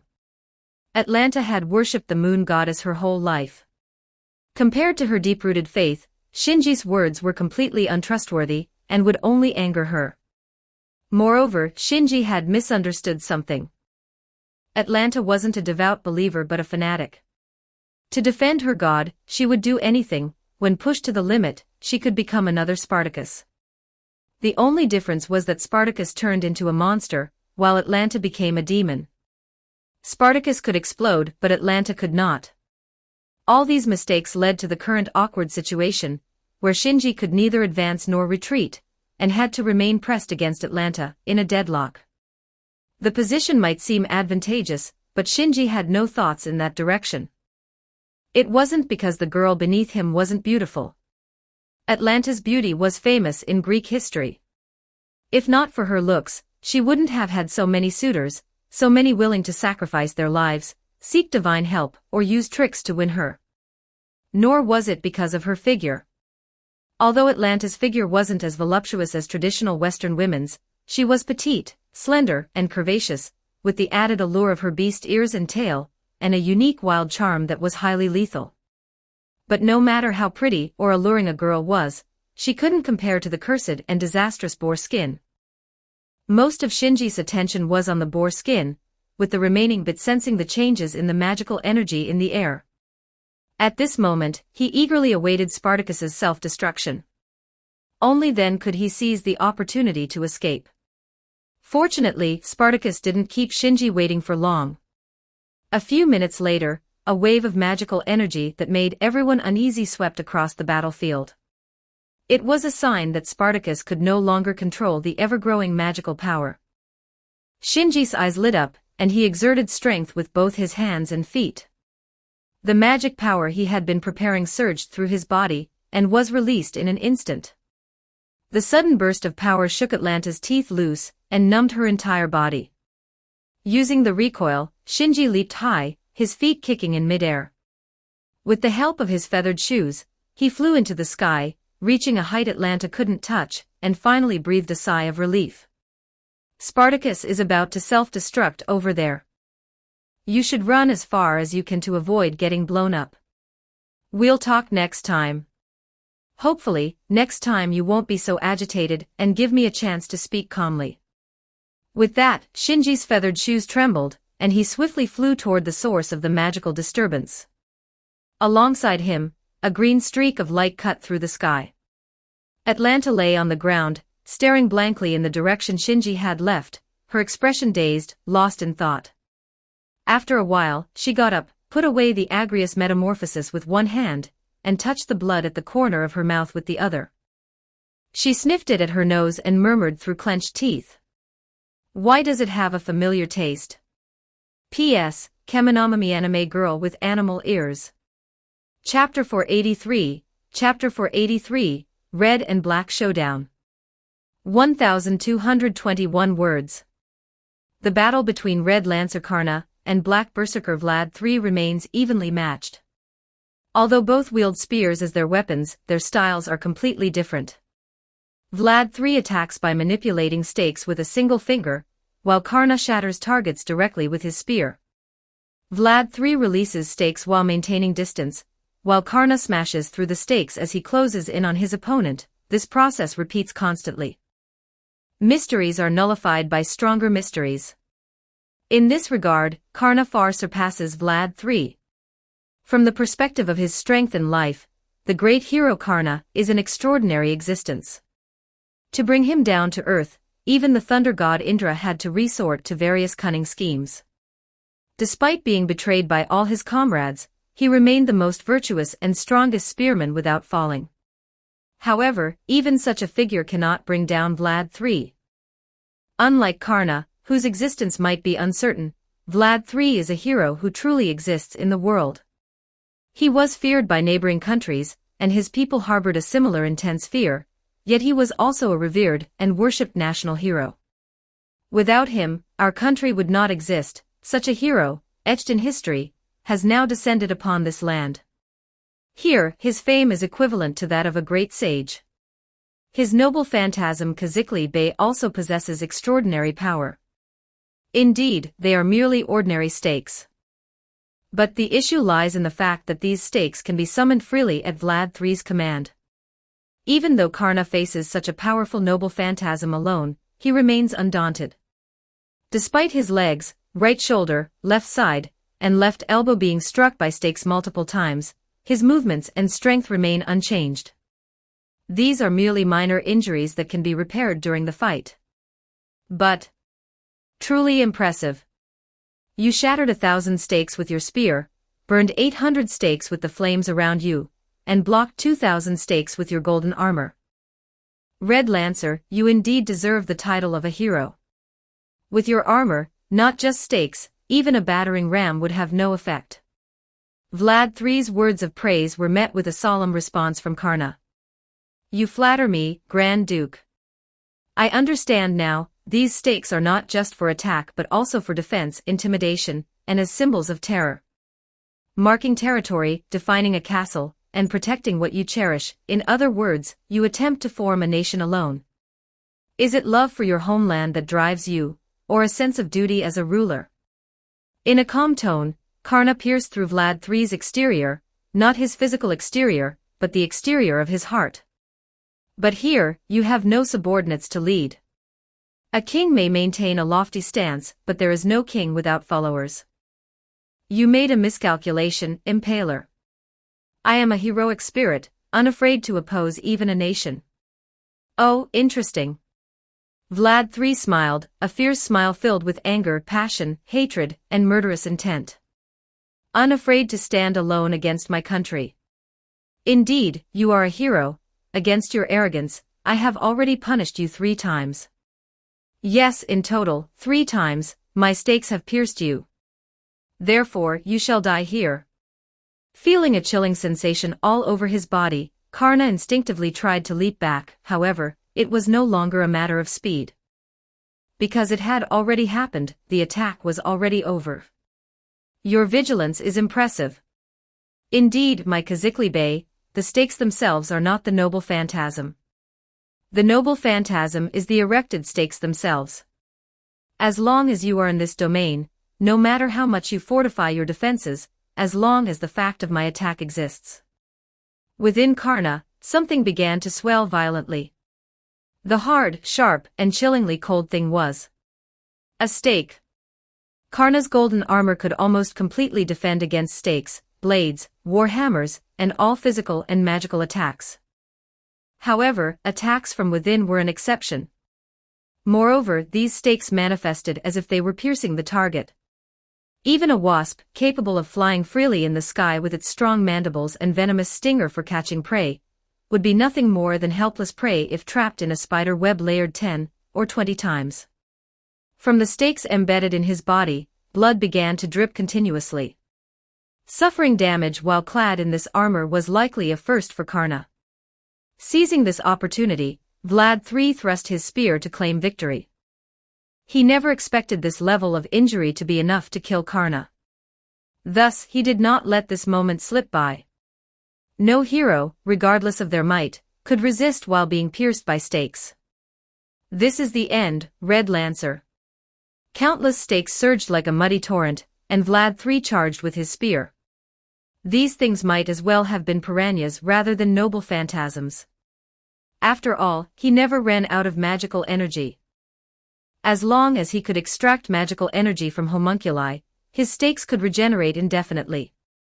The figure of 20,000 was merely the maximum number at activation.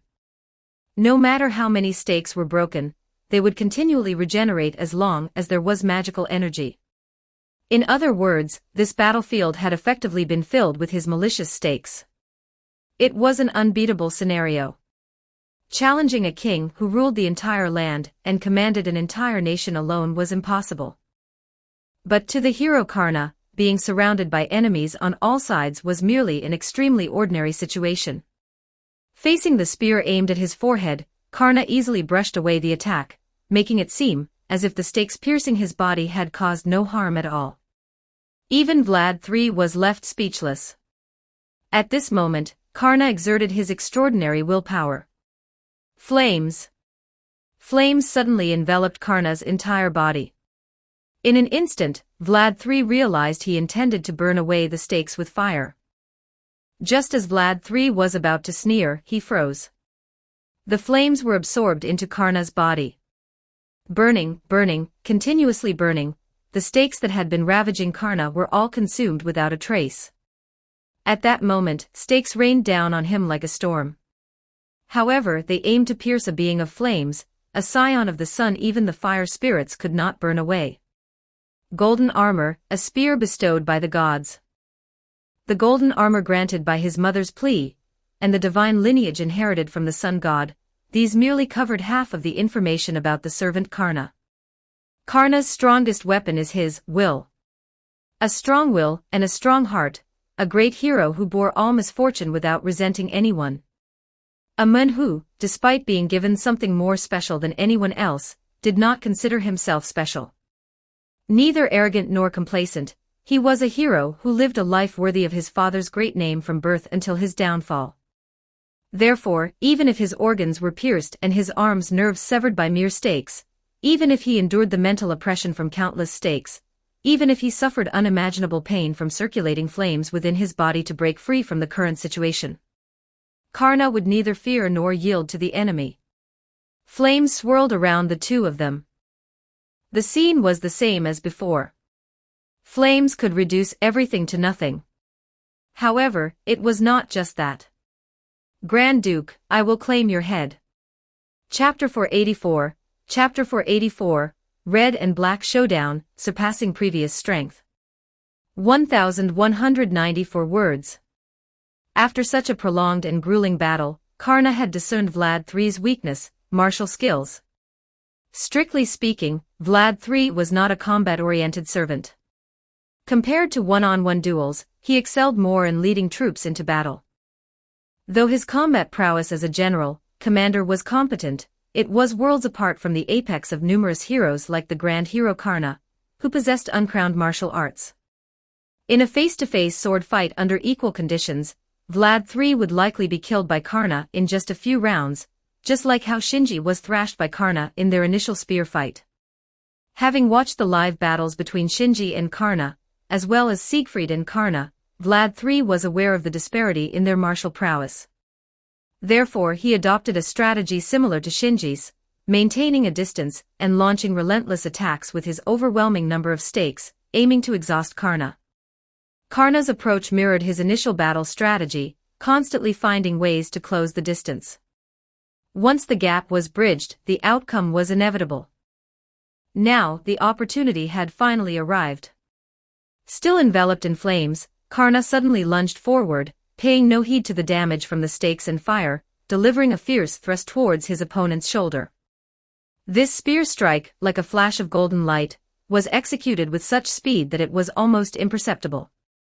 This strike encapsulated the essence of Karna's martial prowess, a move that even gods would not underestimate. Karna was confident that if this strike hit its mark, it would alter the battle and potentially the entire red-black showdown. Yes, if it hit. However, this strike did not hit. Karna's fiercely determined thrust, an attack exchanged for significant injuries, was blocked at the last moment by an unremarkable spear. Do not underestimate me, invader. Vlad III's face was twisted with bulging veins, appearing incredibly menacing, like a demon from hell. An exaggeratedly immense power surged down his arm, through the spear, and the clashing spearheads, crashing towards Karna like an avalanche. An unmistakable look of astonishment crossed Karna's normally serene face, as he was forced to retreat. Yes, one of the apex combat heroes, Karna, was repelled by Vlad III, who was not known for his martial prowess. With just one spear strike. Using no special techniques. Using no abilities or noble phantasms. With no aid from others. Simply through sheer physical strength, he overwhelmed Karna, who wielded a divine spear with mana burst flame fully activated. Even the metallic warhorse beneath Karna was deformed by this immense power, losing its mobility. This is not something difficult to comprehend once you look at the attribute panel of this Black Berserker. Class, Berserker. Faction, Black. Master, Darnik Priestone Igd Millennia. True name, Vlad III. Gender, male. Height/weight, 191 centimeters/86 kilograms. Attribute, lawful neutral. Parameters. Strength, EX. Endurance, EX. Agility, A. Mana, A. Luck, D. Noble Phantasm, A. Class skills. Mad Enhancement, EX. Normally, Mad Enhancement causes a loss of most rationality in exchange for enhanced parameters. However, Vlad III is an exception. Despite being a berserker, he can still think normally, and converse, and his wish for the Holy Grail remains unchanged. That said, a significantly skilled master is required to handle this extraordinarily powerful servant. Personal skills. Demonic Defender of the State, EX. By securing the ley lines in advance, he can turn a specific area into his territory. Within this territory, Vlad III, as a king, receives combat support equivalent to an A rank, Mad Enhancement in the Berserker class. His Noble Phantasm, Kazikli Bey, can only be used within the territory established by this skill. Battle Continuation, A. The ability to survive and retreat from battle, or to reach one's camp even in the face of defeat. During the defense against the Turkish invasion, Vlad III never gave up, no matter how dire the situation. Protection of the Faith, A+++. A skill possessed only by those who have sacrificed themselves for their religious beliefs. Though called protection, it does not grant blessings from a supreme being. Instead, it represents absolute confidence in one's spirit and body. At excessively high levels, it can cause personality abnormalities. The last two skills are not relevant for now, as Vlad III has not been defeated, and Karna does not possess mind-affecting abilities. The key points are the EX-ranked Demonic Defender of the State, and the EX-ranked Mad Enhancement. Vlad III was summoned 2 months in advance. During this time, he traversed the entire area, ensuring all ley lines were under his control, turning the entire Trifas region into his territory. In this territory, he receives a boost comparable to an A-rank Mad Enhancement. You should know that Lancelot's D-rank, Mad Enhancement, increases all parameters except luck and mana by 1 rank. So what about A rank? Not to mention that Vlad III's class is Berserker, and he possesses an EX rank, Mad Enhancement, that surpasses the A rank. With all these enhancements, Vlad III's parameters have been elevated to a terrifying level, far beyond the reach of top-tier martial servants from the age of myth like Karna and Achilles. Karna, Strength B, Endurance C, Agility A, Achilles, Strength B+, Endurance A, Agility A+. Every martial artist knows that all techniques are meaningless in the face of absolute power. Though Vlad III's physical abilities are enough to overwhelm Karna's supreme martial arts, defeating him won't be easy for Karna. My name is Vlad the Impaler, the Lord of this land. I will not spare any invader. Successfully repelling and neutralizing the crisis posed by Karna, Vlad III tapped the ground with his spear. This simple action created a large pit in the ground, comparable to the impact of a punch from the monstrous Spartacus, causing Karna to frown. What's even more troublesome is that the stakes he had painstakingly burned down began to emerge again continuously from the ground, as if inexhaustible. This meant that the hard-won advantage Karna had gained was completely negated, and he was now carrying injuries that couldn't be healed quickly. Die, Red Lancer. As he spoke, Vlad III's body was already enveloped by layers of stakes, and more stakes surged toward Karna like a raging torrent. Realizing the unfavorable turn of events, Karna's expression instead returned to calm. He had led a legendary life, overcoming countless challenges, especially in his final battle. Deceived by Indra for giving up the golden armor that granted him immortality, cursed in various ways, and losing all his comrades, Karna never wavered even when fighting alone. That spirit, that valor, that nobility shocked Indra, the god of thunder who orchestrated it all and filled Karna's arch-rival, his half-brother Arjuna, with an inexplicable dread and admiration. Ultimately, driven by various factors, Arjuna shot Karna from behind while he was lifting his chariot wheel stuck in the ground. Compared to that, what did this current predicament amount to? This level of power disparity, this degree of despair, if he couldn't endure it, what right did he have to call himself a hero? The flames of the sun swirled, entwining around the immortal blade, shattering and burning the approaching stakes. Come, Lord of Romania, only one of us will leave this place alive. Chapter 485, Chapter 485, Red and Black Showdown, the ferocious beast advances. 1032 words. When it comes to will and conviction, Vlad III is not lacking. Facing the overwhelming military might of the Ottoman Empire, he never considered giving up. This is the essence of a heroic spirit, to laugh in the face of overwhelming odds and despair. That's what qualifies one to be called a hero. Moreover, he currently holds the upper hand. If no unforeseen events occur, the two heroes will continue their fierce battle. Given their strength and tenacity, they can fight until dawn. However, the unexpected did happen. As the torrent of stakes and the flames of the sun clashed violently, creating a majestic scene reminiscent of dawn when light and darkness alternate, an even more massive and terrifying magical energy approached rapidly, accompanied by a thunderous, maniacal laugh. Compared to the enormous figure which barely contained otherworldly magical energy visible even from hundreds of meters away, Jeanne d'Arc's petite figure and servant aura running ahead seemed insignificant. He's back again. Hearing the highly recognizable laughter, both spear-wielding heroes simultaneously had the same thought, and their movements involuntarily slowed. The difference was, after a momentary distraction, Vlad III showed a look of joy and intensified his ferocious attacks. Karna, however, had a grim expression. For the first time since the battle began, he abandoned his tactic of closing the distance and retreated, shifting from offense to defense. Both knew that Spartacus was no longer a servant of the Red faction. Although he still bore the title of Red Berserker, he now belonged to the Black faction.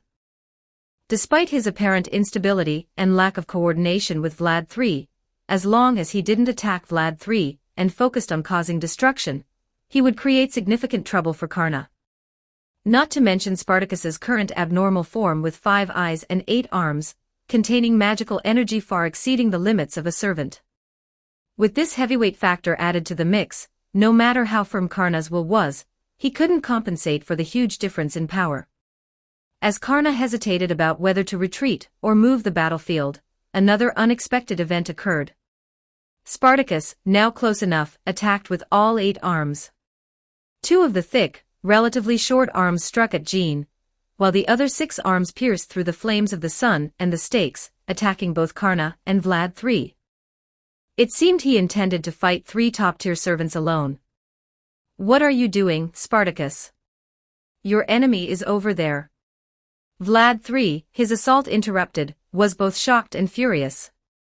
However, Spartacus, now completely lost to his madness, didn't heed Vlad III's words. Laughing maniacally, he continued his whip-like arm attacks. Ha ha ha ha ha ha ha ha ha ha ha ha ha ha ha ha, death to all oppressors. Accept your judgment, oppressors. Without the stake barrier, Vlad III raised his spear and gritted his teeth, blocking the powerful sweep. 2 forces of equally exceptional power clashed, causing visible ripples in the atmosphere. Has he gone completely mad? Not even the command spells can. Indeed, Spartacus in this state can no longer be restrained by command spells, Jeanne said, now able to catch her breath thanks to Vlad III and Karna sharing the pressure. Ruler, is it? Vlad III glanced at Jeanne, exerting his strength to deflect the whip arm. did you lead the Red Berserker here? Yes, Jean admitted calmly. The Red Archer lured the Red Berserker away to attack me. I simply brought him back, that was my judgment as a ruler. Vlad III had nothing to say to this and could only snort coldly. Enjoying the least pressure due to his position, Karna leisurely remarked. The rebellious gladiator has completely broken free of his chains and intends to judge all oppressors. What do you plan to do, Grand Duke? To the rebel, I sentence you to death. Kazikli Bey. Vlad III could not tolerate rebellion any more than he could tolerate invaders. He intended to skewer the rebel with stakes just as he had done when they first met. This time, however, he would not avoid vital points. He aimed to pierce the rebel's heart, throat, head, and spirit core. Yet, reality once again exceeded Vlad III's expectations. The stakes did indeed pierce Spartacus's body, dozens of them, hitting vital points. But Spartacus did not die, nor did his attacks pause for even a moment. Unlike Karna, who could reduce all external negative interference to a tenth with his golden armor, Spartacus endured the stakes' impalement purely through his physical body. He did not lose his life because his body had already completed its repair and regeneration before the damage could be fatal. Since the battle began, Spartacus has suffered countless injuries. Due to the effect of his noble phantasm, crying warmonger, all damage is converted into magical energy and restorative power, turning Spartacus into an unkillable monster. Oh oh oh oh oh oh oh oh oh oh oh oh oh oh oh oh oh. In a voice that was a mix of ecstasy and agony, the rebellious gladiator used brute force to break the stakes piercing his body from the ground. With fragments still tangled with his newly regenerated flesh, he charged at Vlad III, the oppressor standing at the pinnacle of power. Vlad III summoned more stakes, but it was futile. Spartacus's body was only so large, and the stakes were of fixed size. No matter how many were summoned, only so many could pierce his body, insufficient to overwhelm his aberrant regenerative power. Eventually, the stakes could no longer penetrate Spartacus's body, as his insides were filled with stake fragments, forming an incredibly tough internal armor along with his muscles and bones. The immense number of stakes brought no mental pressure to Spartacus either. He was a rebel who rose against oppression. Like a spring, the greater the oppression, the stronger the rebound. Advance, get skewered, repair, continue advancing, get skewered again, repair again.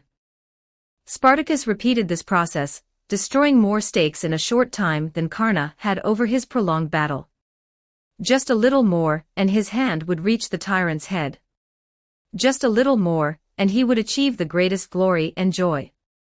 Spartacus advanced, laughing, continuing to advance.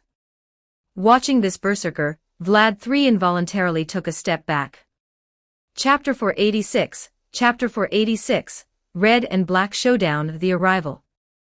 1037 words. Vlad III did not retreat out of fear, his will remained as unyielding as iron. However, his body reacted faster than his will when faced with such an aberrant threat. Of course, after a single step back, Vlad III immediately regained control of his body's instincts. Yet, this still filled him with an overwhelming sense of shame. How could I, Vlad III, the supreme ruler of Romania, take a step back before a mere rebel, a monster that has even deviated from humanity? This shame quickly transformed into immense anger, directed not only at his enemy but even more so at himself. This disgrace could only be washed away with blood, repaid with Spartacus's life. In his rage, Vlad III forgot that the fear brought by the unknown is greater than that of known threats.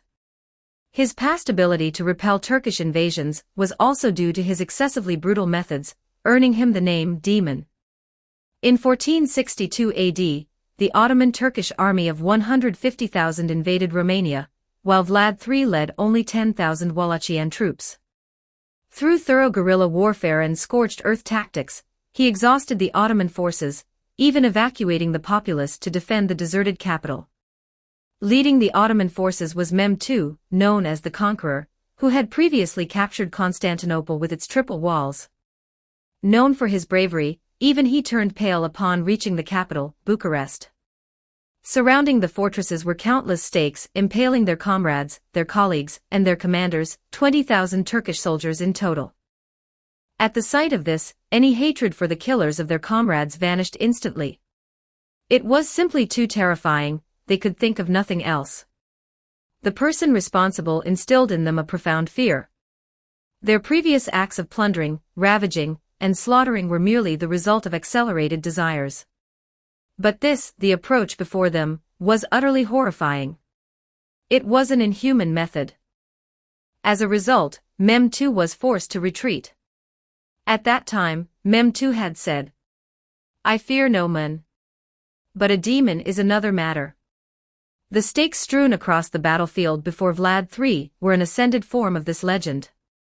As this tale spread, fermented, and was embellished, it laid the foundation for the infamous vampire Count Dracula, a name completely distinct from the hero Vlad III. Now Vlad III tasted a sliver of what Matou once felt, though it was a mere fraction. His eyes filled with frenzied killing intent, and the rational side that had previously dominated began to fade. After all, he was a berserker, a class defined by madness. Previously, his heroic side had the upper hand, but now, stimulated by another berserker, the true nature of his class started to emerge. Just as Vlad III was about to disregard everything and unleash his full power, willing to expend all his stakes to kill the rebel, countless beams of light suddenly rained down from the sky. What? Those 7-colored beams, beautiful enough to be admired outside the battlefield, were not aimed at Vlad III.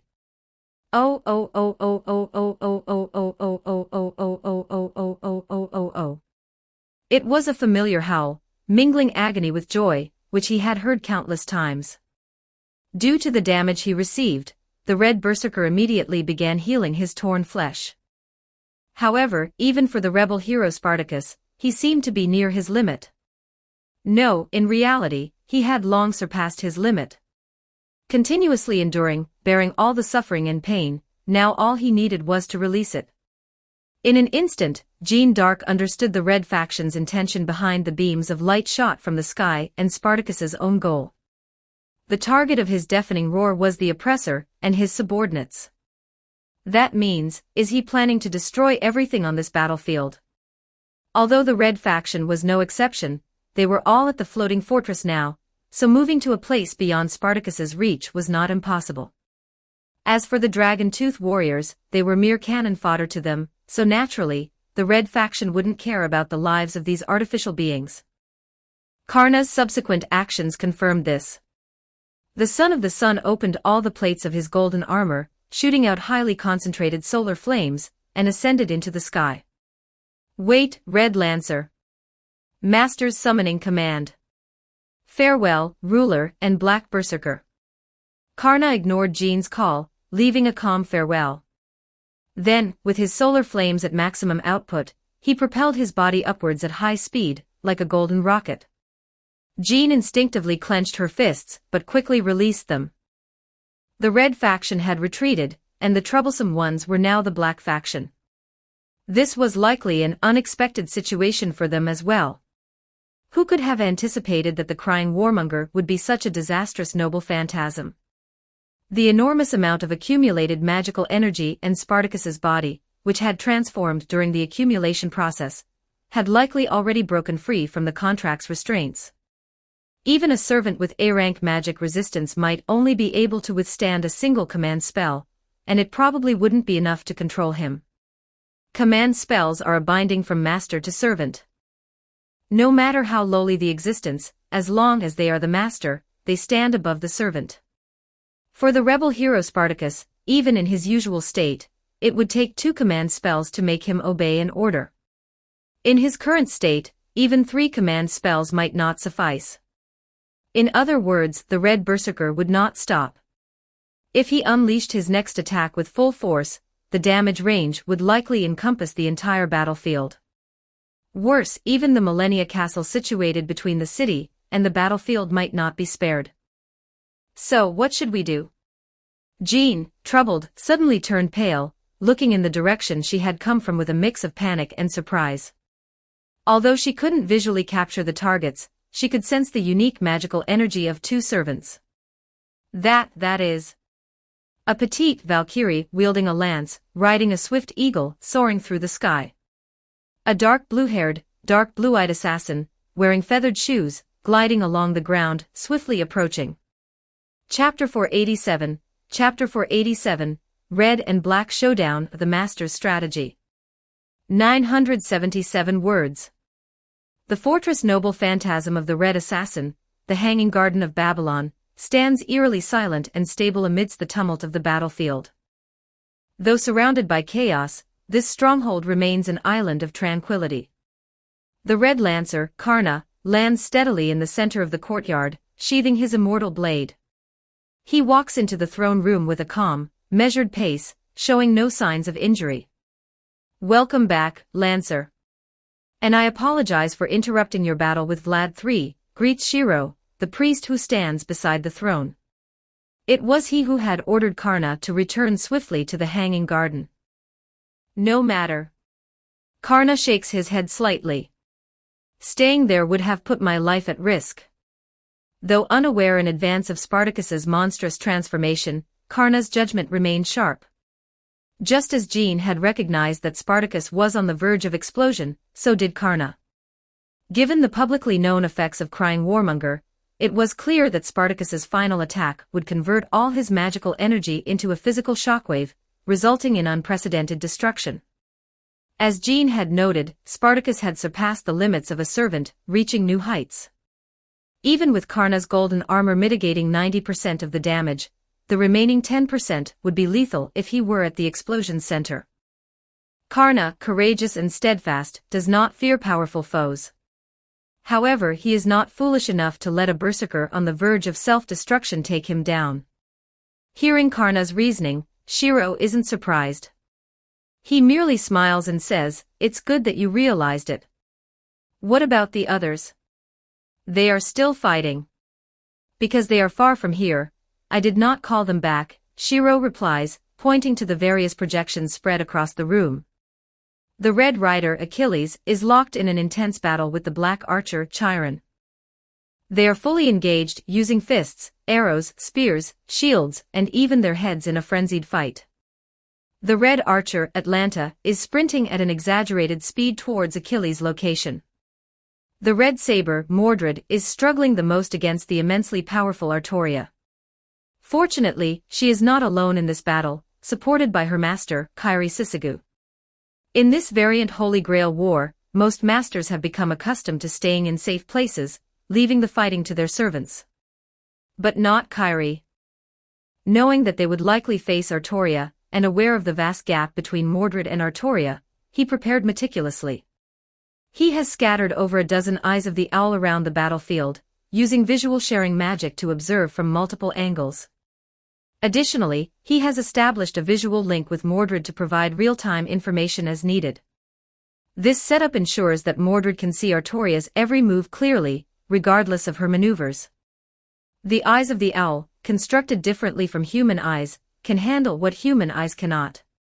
This allows Kairi to employ necromantic interference against Artoria effectively. While direct magecraft on a servant isn't feasible due to their magic resistance, indirect interference is still possible. For example, using magecraft to lift a stone and throw it, or as Kairi often does, creating a large cloud of toxic mist. The toxicity of the mist isn't Kairi's goal, rather, he seeks to impair Artoria's vision. Before the battle, Kairi asked Mordred about the weaknesses of instinct. Mordred explained that while instinct can sense danger, it is a form of crisis intuition, and not actual sight, thus often failing to provide precise judgment. For instance, if someone attacks Mordred from behind, she can sense the danger and even pinpoint where the weapon is aimed, but not what kind of weapon it is, be it a sword, spear, or dagger. Therefore, while instinct is highly useful, it cannot replace all senses.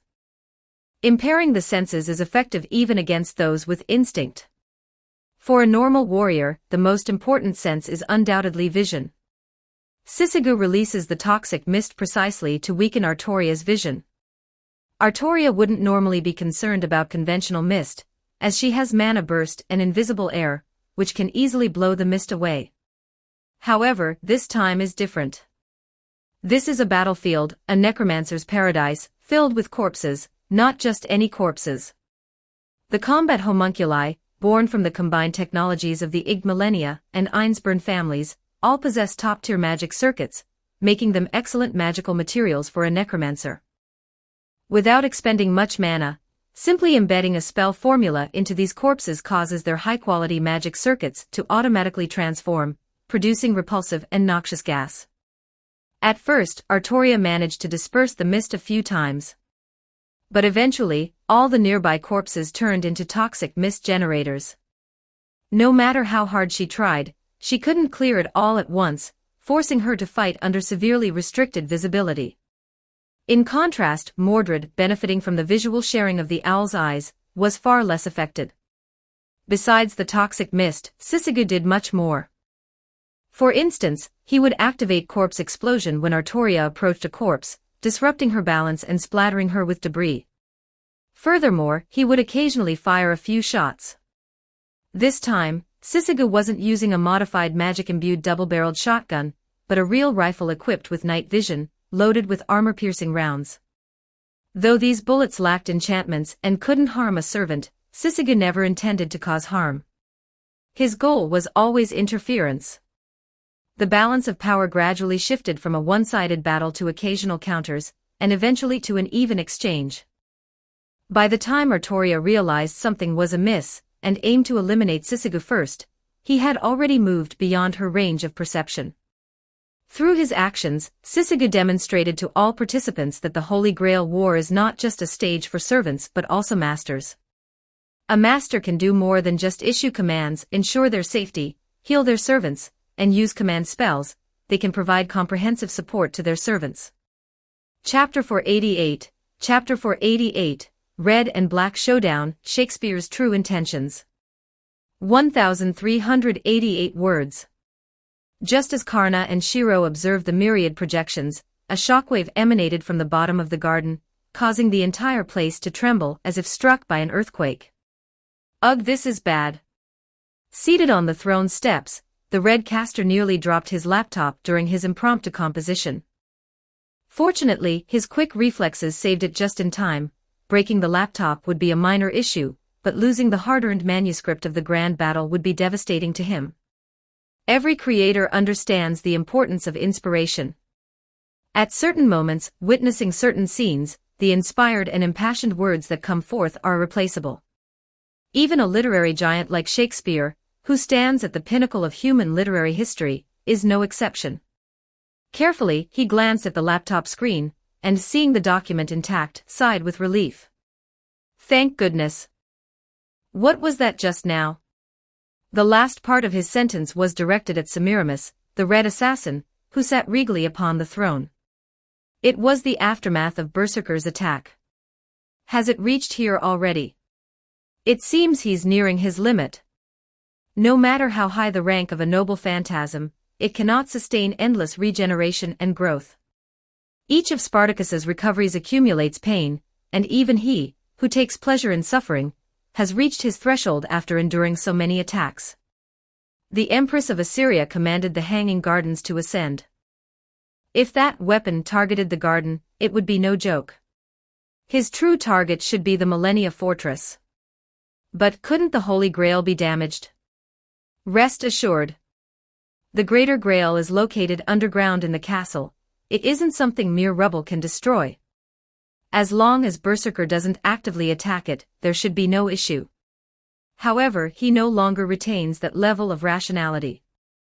Now then, with things progressing this far, I need to confirm something with you. I also have something I want to clarify. Please, you go first, Your Imperial Majesty. What exactly are you scheming? Though Semiramis maintained her charming smile, her eyes bore a cold, penetrating intensity as she stared at Castor, like a venomous snake eyeing its prey. In response, Shakespeare showed no sign of sweating or nervousness. Instead, he simply offered a puzzled expression, as if saying, "Is this the appropriate place to discuss it?" The Red Lancer is still here. This courage surprised Semiramis. Do not worry, our conversation is only audible to you and me. As she commanded the garden to ascend, she also activated a special magic. Though it appeared the four were in the same room, they were actually in two separate spaces. I see. Shakespeare lowered his head again, his fingers flying across the keyboard.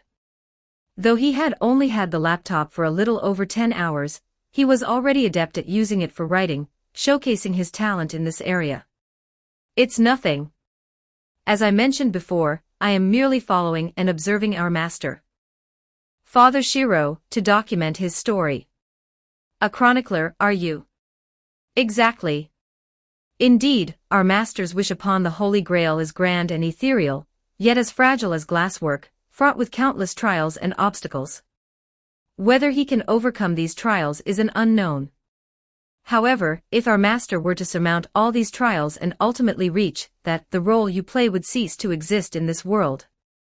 Upon hearing Semiramis's words, Shakespeare raised a finger and wagged it from side to side. You've got two things wrong.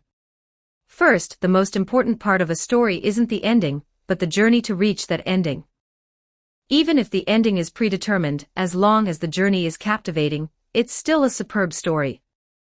That's what we writers strive for our whole lives. Second, what I'm watching and recording is not the master's wish, but the master himself. Indeed, that wish is grand, and everything that happens in pursuit of it makes for an excellent story, which is immensely appealing to me. But compared to the myriad mysteries hidden within the master, the wish itself is insignificant. You've noticed it too, haven't you, Empress of Assyria? Our master's identity isn't as simple as it appears. Even though the surface is already quite extraordinary, it's only a ripple on the ocean, beneath which lies a fearsome, unfathomable undercurrent. I have a feeling that while the master speaks of saving humanity and strives for it, deep down, he doesn't truly want this wish to come true. This contradiction has led him to miss many opportunities to weaken the Black Camp, intentionally or not. What does the master want? That's the question I want to ask you. You've spent more time with him, can you give me any clues?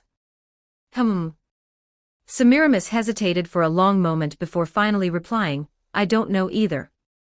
Of course, she knew what Shakespeare was talking about. Shiro didn't want to achieve that wish but was compelled to pursue it for some reason. She also knew that the name Shiro Kotomine was fake, and even the hidden identity of Amakusa Shiro was problematic. But the more she knew, the more questions she had. The young man, who always wore a gentle smile, had a bit of a childish streak, and occasionally acted foolishly, was like a treasure chest, you never knew what you'd find inside.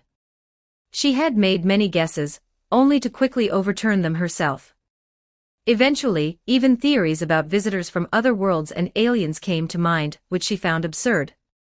Shakespeare, with his head bowed, did not see Semiramis's expression, and was not disappointed by her response. He simply continued speaking with passion, look, another mystery. Delving into these mysteries is my pursuit, and this is what makes the story fascinating. Who knows, I might write a masterpiece the likes of which has never been seen before.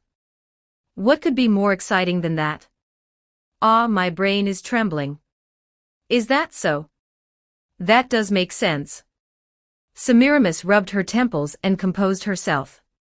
Then how do you explain letting Berserker go earlier? This issue was a thorn in Semiramis's side. The playwright before her would do anything for a gripping narrative. If the master's plan went too smoothly, he might create some turmoil himself to stir things up. You mean that? It's not worth making a fuss over. Even the master rejects it deep down. I was merely following his heart. You might not know, but I've spent some time in the court, so I have a bit of a knack for reading people. Oh? Then can you guess what I'm thinking now? Semiramis turned her palm over, the nails flashing with a cold light. Warning me not to do something like that again, or you'll kill me. Shakespeare's expression remained unchanged. Such was the spirit of a heroic spirit, no weapons, no magic, yet still exuding such poise. Don't worry, I won't do it again. Things have progressed to this point, there will be others to interfere even if I don't. Who do you think it will be? Who else? It's her, lost and bewildered in her ignorance. Ruler, right. Indeed, the privileges she holds are quite a threat, but aren't we already working on countermeasures? No, no. While her privileges are indeed threatening, what's truly fearsome is her nature. What do you know her? A saintly heroic spirit brandishing the holy banner, there aren't many like that in the world. She is the revered enemy of my homeland. The tragic, country girl who heeded the voice of God and walked towards ruin, Saint Jeanne d'Arc. Oh, so she's an enemy of your country. Semiramis laughed. As she said, Jeanne d'Arc, as France's savior, had raised the banner of rebellion and routed the English army. Although she was eventually captured through betrayal, the enmity ran deep. At the time, English literature depicted her as an enemy, condemning her in various ways. No, no, there's no enmity left now. England and France are irrelevant. But if she comes to interfere, we'll have to ruthlessly crush her. Will you do it? Me? How could that be possible? I'll leave those matters to you, your Imperial Majesty. Shakespeare laughed loudly, while Semiramis sighed, saying, I knew you would say that. Then, she turned her gaze to the largest projection in the center of the throne room. What do you plan to do? Chapter 489, Chapter 489, Red and Black Showdown, Pillar to the Sky. 1160 words. What do you plan to do? It wasn't just the Red Assassin, Semiramis, who asked this question. Her master, Priest Shiro, also voiced the same query. The difference was that Semiramis was focused on Jeanne d'Arc, whose life creed was entirely different from her own, while Shiro was concerned with another person, a man standing beside Jeanne, occasionally casting a malicious glance at the hanging gardens. Let me see what surprises you can bring me. Shiro's right hand unconsciously brushed the hilt of his sword, a fleeting hint of sharpness unnoticed by anyone. What was Shinji planning to do? Is there even a question? Of course, he would tell the truth. The moment he landed and steadied himself, he immediately grabbed Vlad III's spear. Grand Duke, wait. Assassin, what are you doing here? Vlad III was not Spartacus, he wouldn't attack indiscriminately. I'm here to save you, Shinji got straight to the point. Save me. Vlad III frowned slightly, unable to grasp Shinji's meaning for a moment, which slowed his command over the stakes. Seizing this opportunity, Spartacus swung his 8 arms simultaneously, launching a flurry of attacks at the three standing together. As Shinji retreated, he shouted towards the sky, Rider. Oh! Here I come. A spirited voice descended from above, and a magnificent platinum spear narrowly grazed Spartacus's body. Noble Phantasm, Trap of Argalia, activated. Any servant struck by the spear would have their legs below the knees forcibly turned into spirit form, causing them to lose balance and fall, regardless of how many legs they had. Naturally, Spartacus fell. Due to his immense size and weight, he fell completely, unable to support himself with his hands like a human. Taking advantage of the pause, Shinji continued to explain, this guy's about to self-destruct. If you stay, even you'll be blown to bits. This, I understand. Vlad III wasn't foolish. Though initially enraged, once he calmed down, he could easily sense the terrifying magical energy within Spartacus. He didn't hesitate any longer and retreated at top speed. With agility parameters at A, his full-speed run was faster than the warhorse puppets he had used earlier. After persuading Vlad III to retreat, Shinji turned to Jeanne and said, Ruler, you should retreat too. But Jeanne glanced unwillingly at the hanging gardens above. They had come so far, should they give up now?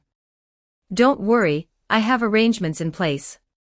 Trust me, Shinji said with a wink and a smile. I understand, Jeanne nodded and began to retreat as well. Good, the first step is done. Now I should know just to be safe. As he spoke, Shinji manifested Ishtar's war spear, using its divine power to shake the earth. This made the already perforated ground even more fragile. With just a slight struggle from Spartacus, the ground beneath him started to collapse, making it even harder for him to get up and give chase. Satisfied with his work, Shinji nodded and with his feathered shoes, took off after Vlad III. The reason he pursued Vlad III, and not Jean, was that he needed his help. Grand Duke, what is the maximum range of your noble phantasm? Ah, I'm not trying to pry into your secrets, it's just 1 kilometer.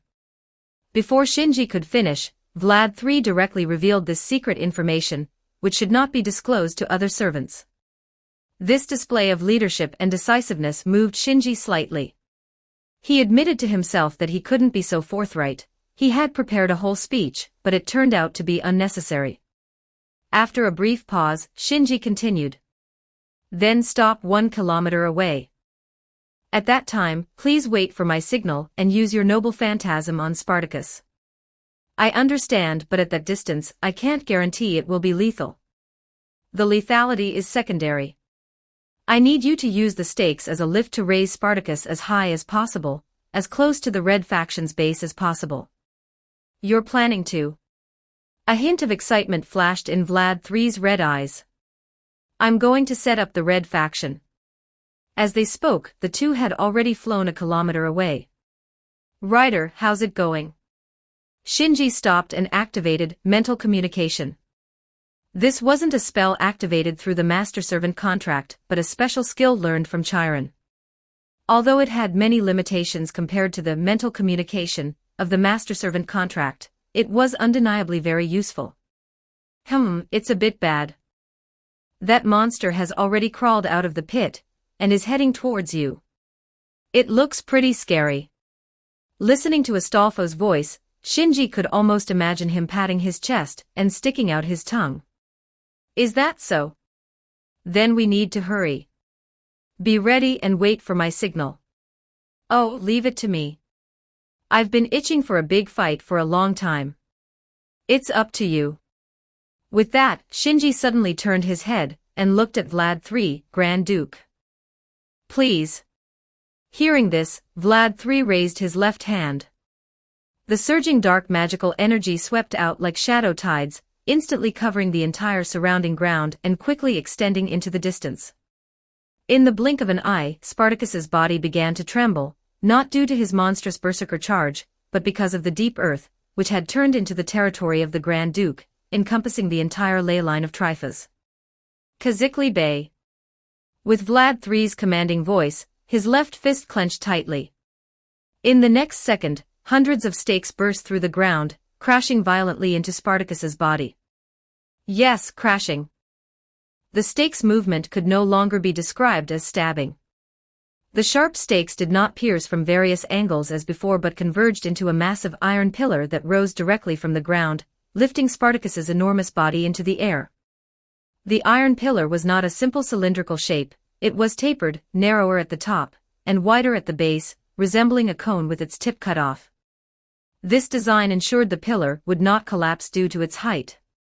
Realizing that the oppressors were getting farther away, Spartacus roared loudly and struggled frantically, trying to break free from the iron pillar formed by the stakes and return to the ground to continue his rebellion.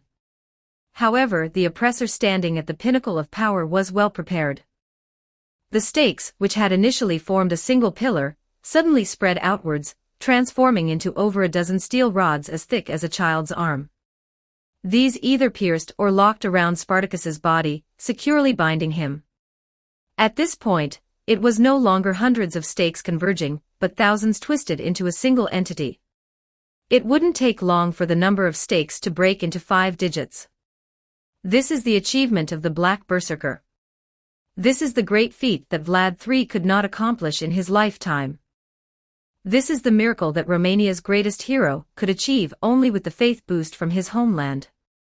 Chapter 490, Chapter 490, Red and Black Showdown, Astolfo's Charge. 1140 words. Seeing such a scene, Shakespeare laughed loudly, Shiro was dumbfounded, Karna remained expressionless, and Semiramis snorted angrily. Using such petty tricks. With her left hand, she quickly drew in the air, releasing a beam of purple magical energy. Semiramis chose her point of attack very cleverly. The beam did not directly strike Spartacus's body, but instead swept along the edge of his body, hitting the stakes below. Though thin, the beam was highly concentrated and pure magical energy, containing heat comparable to Karna's solar flames. The conical structure of the iron pillar made it more fragile the higher it went. In an instant, the upper part of the iron pillar was cut diagonally. Spartacus's body lost its support and began to fall along the diagonal cut of the iron pillar. Damn it! Seeing this, Vlad III couldn't help but be enraged. He poured his magical energy into his noble phantasm without regard for cost, causing new stakes to rapidly grow from the originally smooth surface of the iron pillar. However, it was already too late. The 1 kilometer distance ensured that the stake's growth speed couldn't match Spartacus's rate of destruction. Being restrained and away from his oppressors, his desire for destruction had long been uncontrollable, and the scattered stakes couldn't stop Spartacus's monstrous strength. Assassin! Vlad III, helpless, turned his gaze to Shinji. I knew it wouldn't be this easy, but... Shinji snorted coldly and once again connected telepathically with Astolfo. It's your turn now. Release Hippogriff and knock him into the sky, as high as possible. To make the most of this bomb, Shinji had made several preparations. Vlad III's iron pillar reaching the sky was just the opening move. Astolfo was the main force of this operation, not only because of the tremendous impact brought by Hippogriff's charge, but also because of the unique nature of Hippogriff, which ensured that Astolfo could withstand Spartacus's self-detonation unharmed. Finally, it's my turn. Hippogriff, charge! With Astolfo's energetic shout, the mythical beast, with the upper body of an eagle and the lower body of a horse, let out a resounding cry that echoed through the sky. Its wings flapped with all their might, continuously increasing its speed and generating visible blue wind pressure, making it look like a blue meteor from afar. It's not that easy, cute little Valkyrie. Semiramis sneered. She had guessed Astolfo's plan the moment he activated Hippogriff. However, Hippogriff's speed was so fast that even Semiramis couldn't weave a spell to stop it in time. Of course, she wasn't entirely unprepared. She had hidden a squad of dragon-wing soldiers at the garden's edge. Though few and merely cannon fodder, they could play a crucial role at critical moments, like now. Hundreds of dragon-wing soldiers flew out from the ever-rising garden, rushing toward Spartacus, and the rapidly ascending Hippogriff below. Their purpose wasn't to knock down Hippogriff, that was impossible. Even the weakest magical beasts couldn't compete with Hippogriff, no matter how many squads of dragon-wing soldiers were sent. Their role was simply to die, as obstacles to slow down Hippogriff. Most of riders mounted noble phantasms can destroy any obstacle at high speeds. Be it Astolfo's Hippogriff or Achilles' chariot, they all work this way. If their speed is restricted, the noble phantasm's destructive power is significantly reduced. And with Hippogriff's small frame, without speed, it certainly couldn't rely solely on strength to push the mutated Spartacus. Even if it could, Spartacus could simply punch it away. Just before the dragon-wing soldiers launched their suicide attack, Astolfo first let out a surprised "whoa," and then, as if remembering something, clapped his hands together. This is the perfect time to use this. When he spread his hands apart, one of them held a palm-sized horn, seemingly made from the horn of some animal. All right, let's line up nicely. Here we go, La Black Luna, magic flute that calls panic. As he spoke, the horn hanging at his waist suddenly enlarged. Disperse. He took a deep breath and then blew into the horn with all his might. The high-pitched sound of the horn echoed across the battlefield. In an instant, both the homunculi and the dragon-wing soldiers looked up at the sky. The roar of a dragon, the cry of a giant bird, the neigh of a divine horse, this magical sound, comparable to these noises, instantly obliterated over 100 dragon-wing soldiers. And it was literal obliteration. It wasn't as simple as the mythical description of the demonic birds fled in fear upon hearing the sound. It was a wide-range destructive weapon. All right, straight ahead, straight ahead. I'm going in. The horn disintegrated into spirit particles, and Astolfo once again gripped the reins with both hands. At this moment, Hippogriff had just reached the base of the towering iron pillar. It then rapidly ascended, soaring upwards, and slammed hard into the underside of Spartacus, a structure made of multiple feet. It had no offensive capability, and was very soft and elastic, making it the safest place to hit. Woohoo! The blue wind pressure surrounding Hippogriff poured mercilessly onto Spartacus's underside, tearing out countless chunks of flesh. With Hippogriff's impact at over 400 miles per hour, Spartacus's massive body, which had been sliding down the iron pillar, was lifted again, quickly surpassing the top of the pillar and continuing to rise. Oppressors! Damn oppressors! Damn oppressors! The frenzied gladiator frantically swung his 8 arms, but the thick and massive underside, which materialized to support his ever-growing body, severely hindered his movements. He could only roar continuously and lash his underside with his whip-like arms, turning it into a bloody mess. In the Hanging Gardens, Shakespeare shifted his attention from the notebook in his hand to the screen, whistling softly. So there's this trick too, huh? Oh dear, this could be troublesome. Just to be sure, can the Hanging Gardens withstand the gladiators' final rebellion? I think it will be difficult, Father Shiro sighed. Although I prepared as many materials as possible and made numerous adjustments, handling Spartacus's self-destruction might be a bit too much. The core area should be fine, but the periphery is uncertain. Master, was this situation within your calculations as well? As the human bomb drew closer, threatening to enter the range of the Hanging Gardens at any moment, Semiramis returned to her usual lazy and disheveled demeanor, looking at her master with a half-smile. Don't mock me. There's no way I could have foreseen things going this far, Shiro said with a wry smile. Use whatever means you have. We can't let the garden we worked so hard to create be destroyed just like that. I understand. Well then, let me drive away both the mad dog and the Valkyrie. Semiramis extended her right hand and gently snapped her fingers, producing a crisp sound.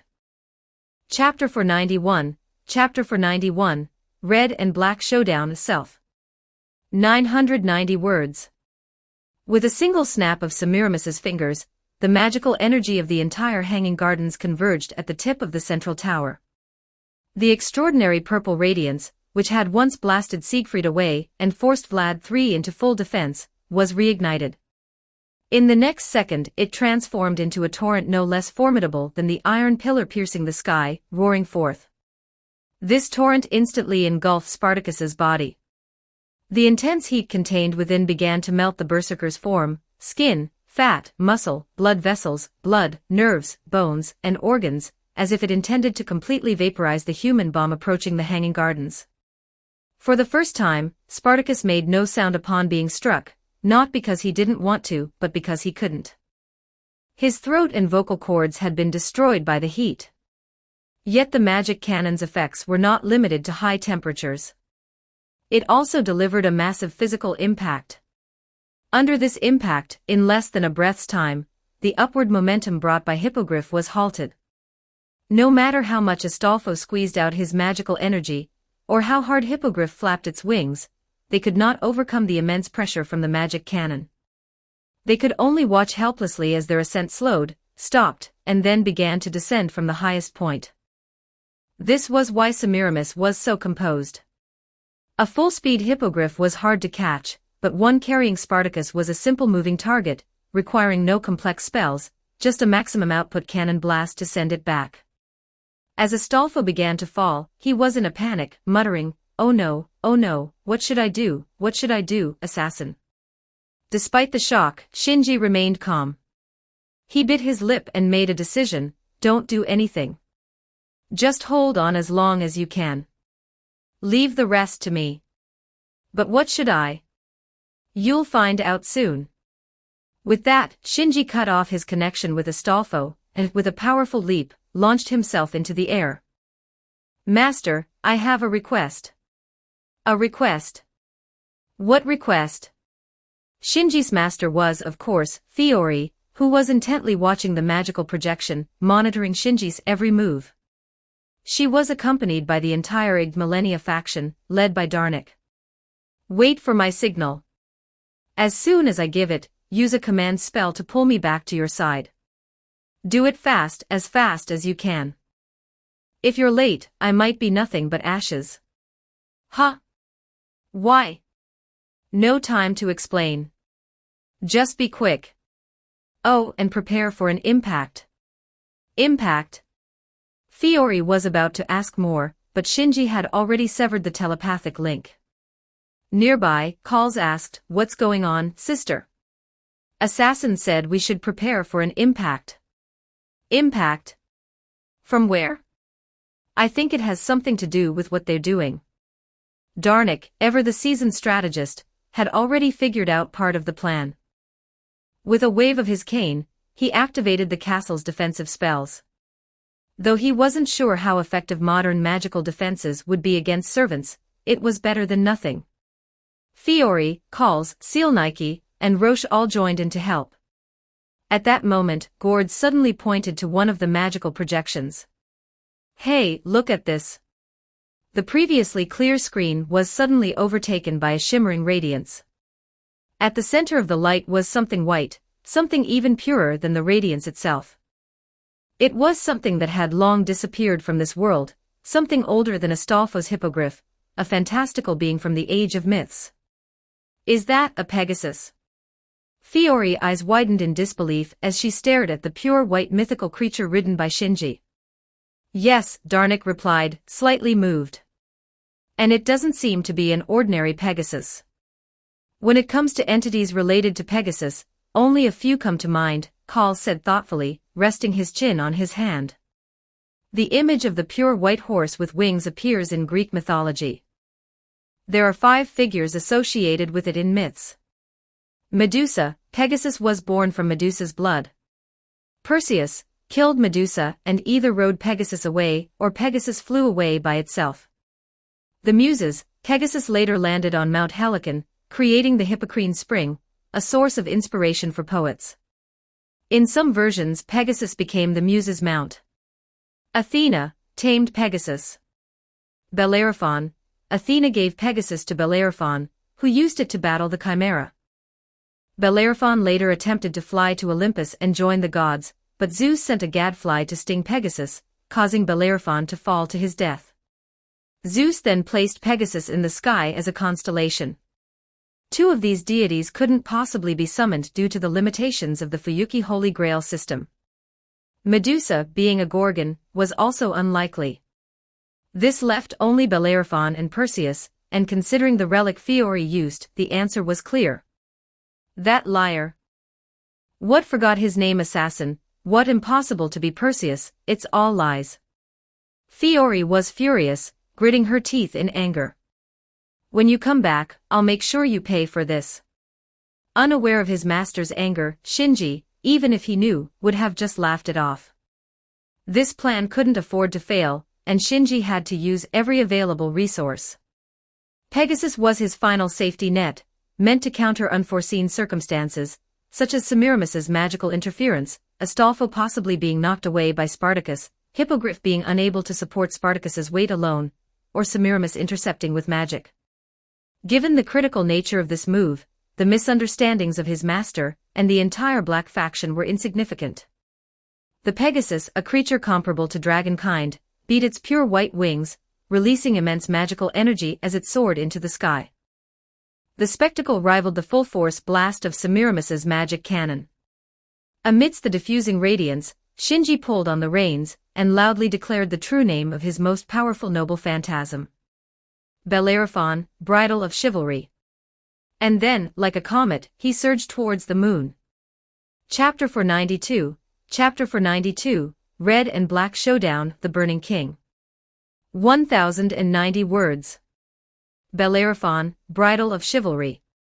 Rank, A+ type, anti-army noble phantasm range, 250 maximum targets, 300. This noble phantasm is a rare type consisting of reins and a whip, possessing extraordinary capabilities in both offense and defense. It significantly enhances the abilities of the summoned mythical creature. When used, all of its stats increase by 1 rank, and AC increases by 100. Indeed, although Pegasus, the Bellerophon, was Shinji's final trump card, to truly unleash its power, he had to use the noble phantasm Bellerophon, bridal of chivalry. Many people find it hard to believe, but the famous Pegasus, the Bellerophon, which rivals dragonkind, has a very gentle temperament and finds it difficult to be serious in battle. Without the bridle of chivalry to incite its ferocity, it wouldn't even actively charge at enemies. The bridle's properties also significantly enhance Pegasus's attributes, elevating both its attack and defense to extraordinary heights. In this state, neither Astolfo's hippogriff nor Achilles's immortal steed could match Bellerophon. This is why Shinji dared to charge against the magical cannon's assault. This is why Shinji dared to collide head-on with Spartacus without worrying about his counterattack. Extraordinary attack meets extraordinary defense, so who fears whom? At least for a short time, Spartacus couldn't crush him, and that time was enough to propel him upwards. Of course, Shinji wouldn't dare to face the final self-destruction head-on. Extraordinary attack and defense are ultimately within conventional limits, and don't apply against a trump card noble phantasm. Even if it's not an EX-ranked noble phantasm, breaking through extraordinary conventional defense isn't difficult. In Fate/Stay Night, rider Medusa, in her bridle of chivalry state, was still obliterated by Saber Artoria's Excalibur, proving that Pegasus's defense couldn't withstand an A++ ranked anti-fortress noble phantasm. Judging by the increasing magical density in the air, Spartacus's self-destruction's destructive power was no less than the true name release of Excalibur, which Pegasus couldn't possibly withstand. Hence, Shinji planned for Fiori to move him away at the critical moment to avoid being Spartacus's cushion. Pegasus's body emitted an intense radiance, pure and dazzling, surpassing even the magical cannon fired by the Hanging Gardens. In less than a blink of an eye, the descending momentum of the mass of flesh was halted, and began to ascend at an even more exaggerated speed. Seeing this, Semiramis increased her magical output, now utilizing not just the garden's magic, but also the support provided by her master Shiro through their contract. Generally, a modern magus' magical energy is a drop in the ocean compared to the Hanging Gardens. But Shiro was different. The magical energy stored within him was even greater than that of the gardens.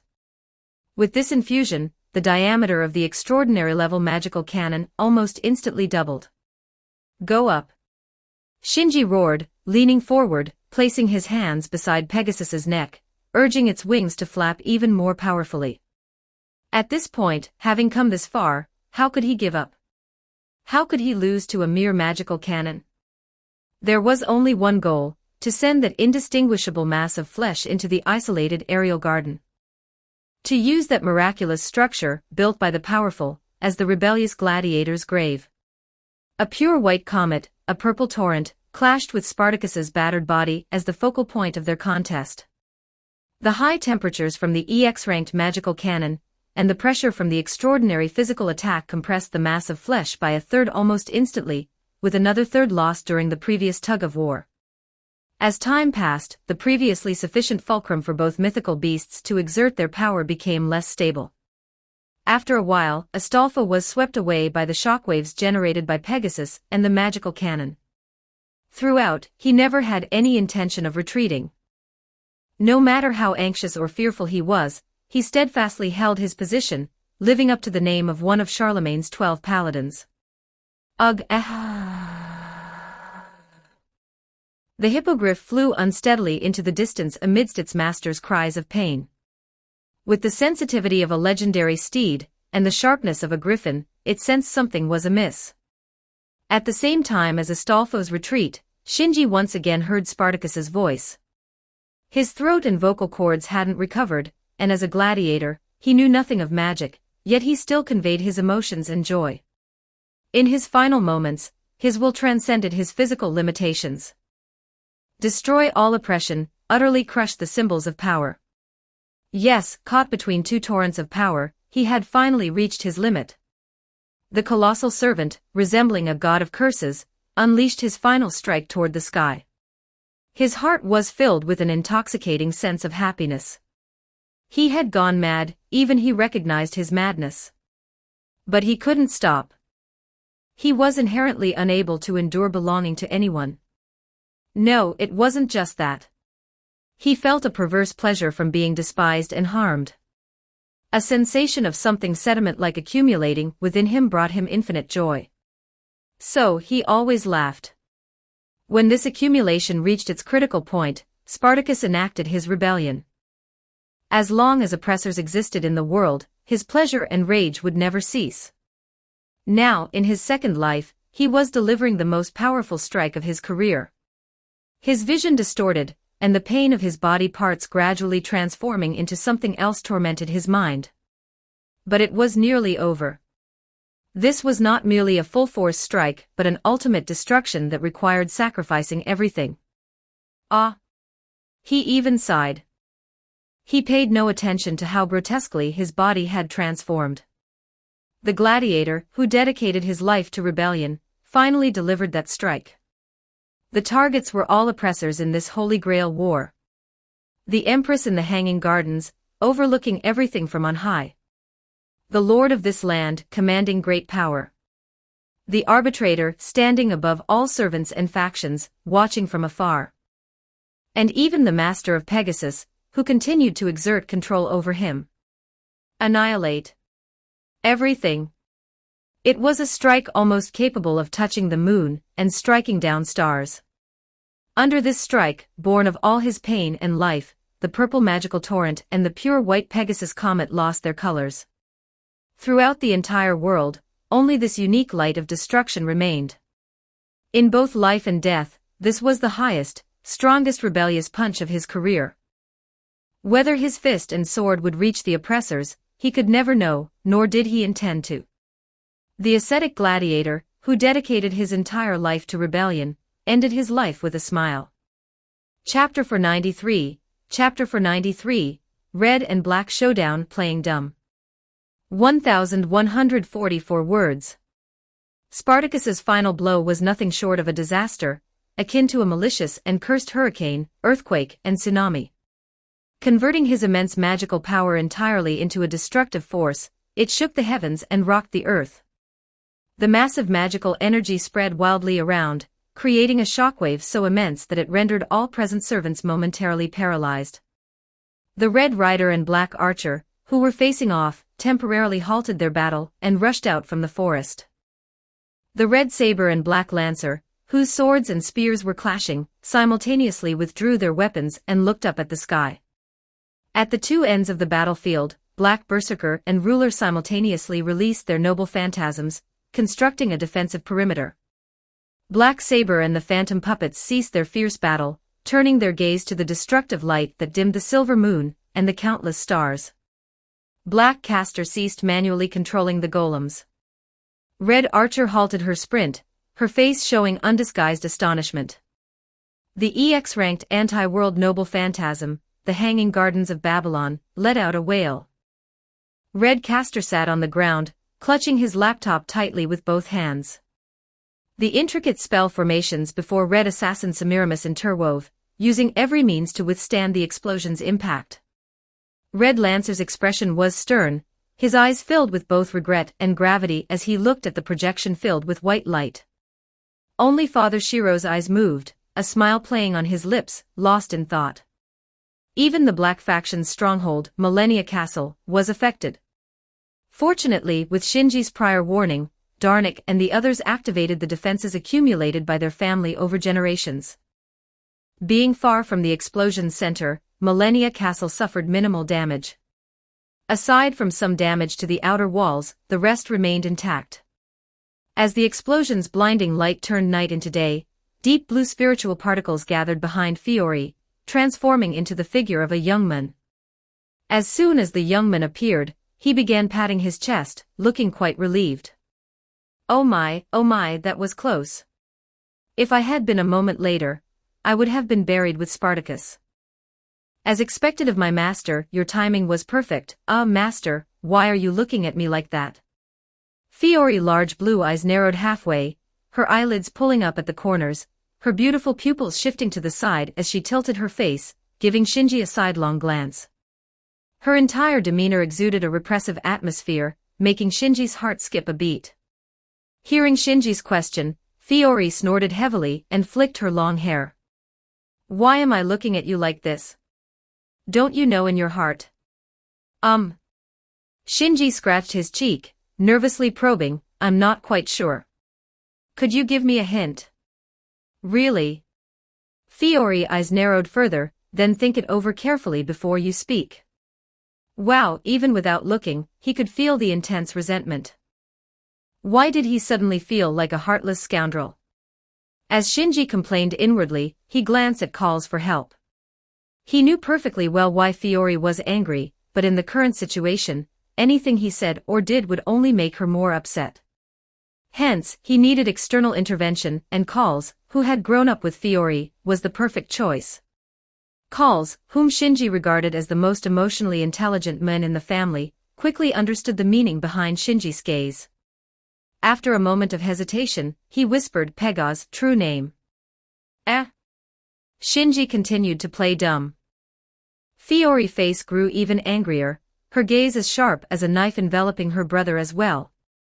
Calls felt a chill in his heart and quickly said, "You mean you don't know your real name?" "Yeah, what's wrong with that?" Fine, you're something. Let's see how long you can keep this up." Calls was also a bit angry. "Don't know your real name, huh? Then how do you explain the Pegasus? Sister told me that you denied being Perseus." "Oh, that. I don't know how to explain it either, but I'm not Perseus." Shinji's face was full of helplessness, his expression as innocent as can be. "If you're not Perseus, then are you Bellerophon? Don't compare me with that narcissist. Then you can't be Medusa, Athena, or the Muses, right? Or did you use some noble phantasm to change your gender? I'm a perfectly normal man." "Enough." Fiori finally couldn't bear it any longer. She angrily slapped her wheelchair. "Are you planning to keep lying to the end? As your master, don't I have the right to know your true name? Or were all those things you said to me before just lies? You big liar." The more Fiori spoke, the more agitated she became, and the master-servant contract between them was affected by her intense emotions. Noticing the disruption of magical energy, Shinji quickly soothed her, calm down, master." "How do you expect me to calm down?" Fiori finally decided to look at Shinji. Her eyes, even the whites around them, were filling with tears. "Master, at least let me finish speaking, okay? Even a judge gives the defendant a chance to speak before passing judgment, and I'm not even a defendant." "Go ahead." Whether moved by Shinji's increasingly gentle tone, or sensing his sincerity, Fiori's emotions somewhat stabilized. "There's not much to say. Do you remember what I told you?" "I remember the deeds of Perseus very clearly. Because I possess the noble phantasms of Perseus, like the iconic Pegasus. But just because of that, you can't conclude I'm Perseus, because I have other noble phantasms." As Shinji spoke, he materialized the golden staff, the black gold spear, and the gold blue scepter. "This is Indra's thunder, the weapon of the thunder god who tricked Karna out of his golden armor. This is the spear of Ishtar, the weapon of the goddess of love and war in Babylonian mythology. This is the scepter of the goddess, a symbol of authority of a certain pharaoh in Egypt, imbued with the power of a goddess. The great hero Perseus from Greek mythology couldn't possibly have these noble phantasms. And there's another piece of evidence. Perseus is the son of the god Zeus, like Achilles and Karna, a demigod with divinity, which I don't have. This." Fiori and Calls looked at each other, and the other masters who had been watching the scene were also left speechless. They had been so focused on the Pegasus that they overlooked Shinji's other noble phantasms. Fiori's initial assumption, based on the catalyst she used, that Shinji was a heroic spirit related to Perseus, led to this conclusion. If it were the Red faction, even if Shinji revealed Pegasus, they wouldn't have so hastily assumed he was Perseus. I am sorry, I wronged you." Realizing her mistake, Fiori bowed her head in apology. "It's all right. I expected this might happen when I used Pegasus." Chapter 494, Red and Black Showdown, as steady as an old dog. 1087 words. Noble phantasms can be classified in various ways, by rank, type, scope of effect, and another category we will discuss now, characteristics. Based on their characteristics, noble phantasms can be divided into two types. The first type is ordinary noble phantasms. When held, they don't reveal much. only knowing the true name can identify their owner. The second type has very distinct characteristics, such as Vlad III's Khazikli Bey and Artoria's Excalibur. These noble phantasms don't need their true name to be released, just seeing the actual item can reveal their identity. Indra's thunder, a common Buddhist artifact, which can be used by heroes with any connection to Buddhism, such as the Lancer class Reiku, whose noble phantasm is the Vajra, the authentic thunder god's Vajra, Ishtar's spear, used by many heroes, especially those with divine spears, and the scepter of the goddess, staffs with healing powers, though fewer than spears, still exist in considerable numbers, especially among heroes related to divine authority, religion, or faith, who may have staffs blessed by gods or know some healing arts, belong to the first type. Pegasus' Bellerophon and Athena's shield belong to the second type, with very distinct characteristics. This is why Shinji avoids using Pegasus unless necessary, and is cautious with Athena's shield. Once such noble phantasms are exposed, they practically confirm the true name; if not, they lead to strong assumptions. This is why Shinji said what he did. Hearing this explanation, Fiori and the others accepted Shinji's words but still had a lingering doubt. If you're not Perseus but possess his noble phantasms, who exactly are you? That. You'll have to wait until we obtain the Holy Grail to find out. Sorry, Fiori, I really can't say now. Once everything is over, if you still want to know the answer, I'll give you one. I hope you won't be disappointed then. Okay, I'll look forward to it. Fiori didn't see Shinji's expression, her smile pure and beautiful. Better not. The higher the expectations, the greater the disappointment. I am just a faker, after all, like a certain red-clad archer. Shinji sighed and turned his gaze to Calls. How are the others? Calls replied, Archer is still alive, Caster. The teacher is fine, but half of the golems have been destroyed, and the rest are damaged to varying degrees. Only those further away, and inside the castle, are still operational. Roche was heartbroken over the painstakingly created golems being shattered to pieces. However, he confirmed that the caster he cared about most was still alive. Shinji nodded inwardly. If he remembered correctly, the original loss should have been around 80%, now reduced to half. The homunculi's combat losses should be smaller than the golems. Chiron and Astolfo's tactical framework had the golems as the frontline shields, with the homunculi filling in the gaps. This way, most attacks would be absorbed by the golems before reaching the homunculi. The combat loss ratio should be below 50%. His efforts hadn't been in vain. Saber will be fine. Gordz's attitude remained as proud as ever. The Grand Duke too. What about Ryder? Standing by the bed, Darnik turned his head to look at Sealnike. Astolfo and Shinji had undertaken the task of sending Spartacus to his ascension. Though they left early, by then, Hippogriff had already sustained significant damage, and it was unclear how far it could go. Ryder is also fine, but... Sealnike snapped the whip in her hand, her voice filled with intense resentment and anger. Shinji glanced at the projection in front of Sealnike, his expression freezing. Astolfo was seen riding the limping Hippogriff across a completely leveled wasteland, without a single undulation. Hippogriff's wing was broken, and its right forepaw was injured. Fortunately, its master was mostly unharmed, save for a slightly messy hairstyle, and some dirt on his face. This was certainly a relief, but not enough to change Shinji's expression, as he was well aware of Hippogriff's true capabilities. Hippogriff, otherworldly phantom horse. Rank, B+. Type, anti-army noble phantasm. Range, 2 to 50. Maximum target, 100 people. A magical creature born from a griffin and a mare. Its upper body is that of a griffin, and its lower body is that of a horse, making it a phantasmal beast that should not exist. Its rank is inferior to that of the griffin, a beast from the age of gods, but its charge can deliver crushing blows equivalent to A-rank physical attacks. It can fly at speeds of 400 kilometers per hour.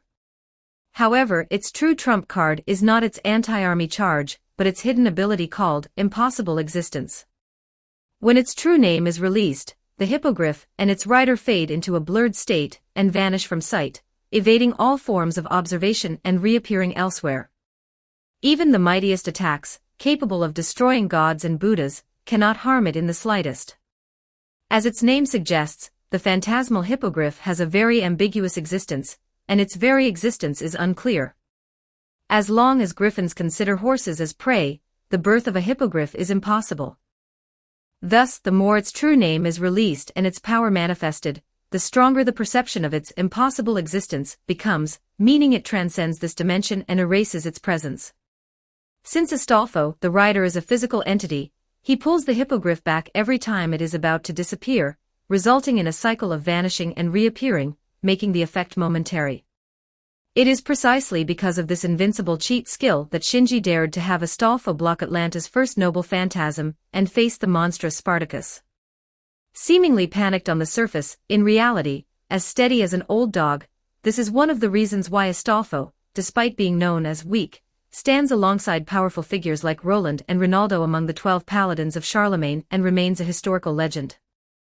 The secret of the hippogriff is known only to Shinji and Astolfo.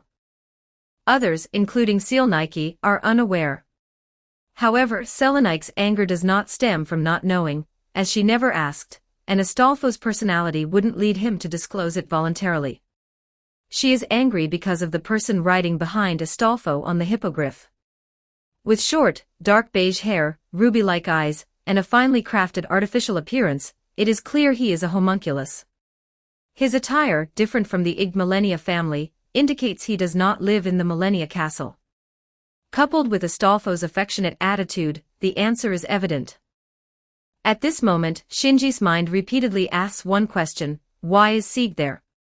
Chapter 495, Chapter 495, Red and Black Shoto, the homunculus's wish. 1193 words. Why did Sieg appear on the battlefield? And how did he reunite with Astolfo? To explain this, we need to go back to the night a few days earlier when the two parted ways. After watching Astolfo disappear, Sieg randomly chose one of the three paths before him and started walking shakily forward. 1 step, 2 steps, 3 steps, 4 steps. Even though he was utterly exhausted, even though his body still ached from intense exertion and overuse of magical energy, and even though he had to focus all his energy just to perform the basic human act of walking, he continued to push himself forward. He had already traveled a considerable distance from the castle, well beyond the protective range of the bounded field. Although the surrounding area was still silent, he could distinctly sense the presence of living beings. The Trifas region was sparsely populated, with vast expanses of undeveloped wilderness and forests outside the towns, teeming with wildlife. While small animals like squirrels and rabbits were of no concern, encountering larger carnivores could be fatal in his current state, so he needed to reach a human settlement quickly. If he collapsed here, it would be a betrayal to the Black Rider who extended a helping hand to him in despair, to the Black Archer who healed his wounds, taught him to walk steadily, and gave him a sense of purpose, and to the Black Assassin who provided him with a place to rest, showing no malice despite his stern exterior. Having never interacted with the outside world, the homunculus's thoughts were pure and straightforward. He wanted to live on, for himself, for those who showed him kindness, and for his companions still in Millennia Castle. Driven by this determination, Sieg, who had only just learned to walk, and was not much different from a toddler, managed to traverse the rough mountain path through sheer willpower. His steps were still clumsy and heavy, but as long as he kept moving forward, the path gradually opened up. After crossing the mountains, Sieg spotted a small village in the distance. Unlike Trifas, this place seemed untouched by magicians.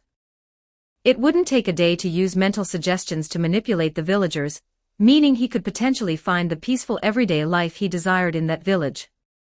He might even use it as a stepping stone to travel to other countries. So, if he just took one more step forward, he could attain that kind of life. He could survive, obtain something, or perhaps find hope. Everything depended on this one step. But why were his legs refusing to take that step? He sighed. It seemed he couldn't dispel the fog clouding his mind.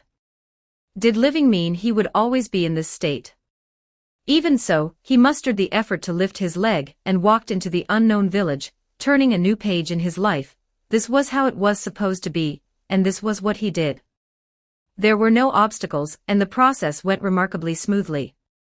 The simple villagers accepted him without him even needing to use the simplest suggestion magic. He lived with an old man, leading a stable and peaceful life. There were no orders, no exploitation, and he wasn't treated as a tool. Everyone he met was kind to him, and he was happy there. Perhaps because homunculi are complete beings, his learning ability was exceptional. In just a few days, he got used to walking, could help with simple farm work, became physically stronger than when he was in the cultivation tank, and even found using magecraft much easier. Indeed, he spent several hours each day practicing the magecraft imprinted in his body and memory. It wasn't out of interest or boredom, but because of the fog that constantly shrouded his mind. It's unclear and indescribable. Instead of fading with time, it only grew more intense. Strangely, he felt there were things he had to do, but he didn't know what. He felt people were waiting for him, but he didn't know who. What's wrong with me? This place was so peaceful and stable, and he had attained the life he wanted. So why did he still feel uneasy? Because of the butterfly effect of the traveler, he did not accompany a certain saintess, nor did anyone come to resolve his doubts. He could only wander and be lost on his own.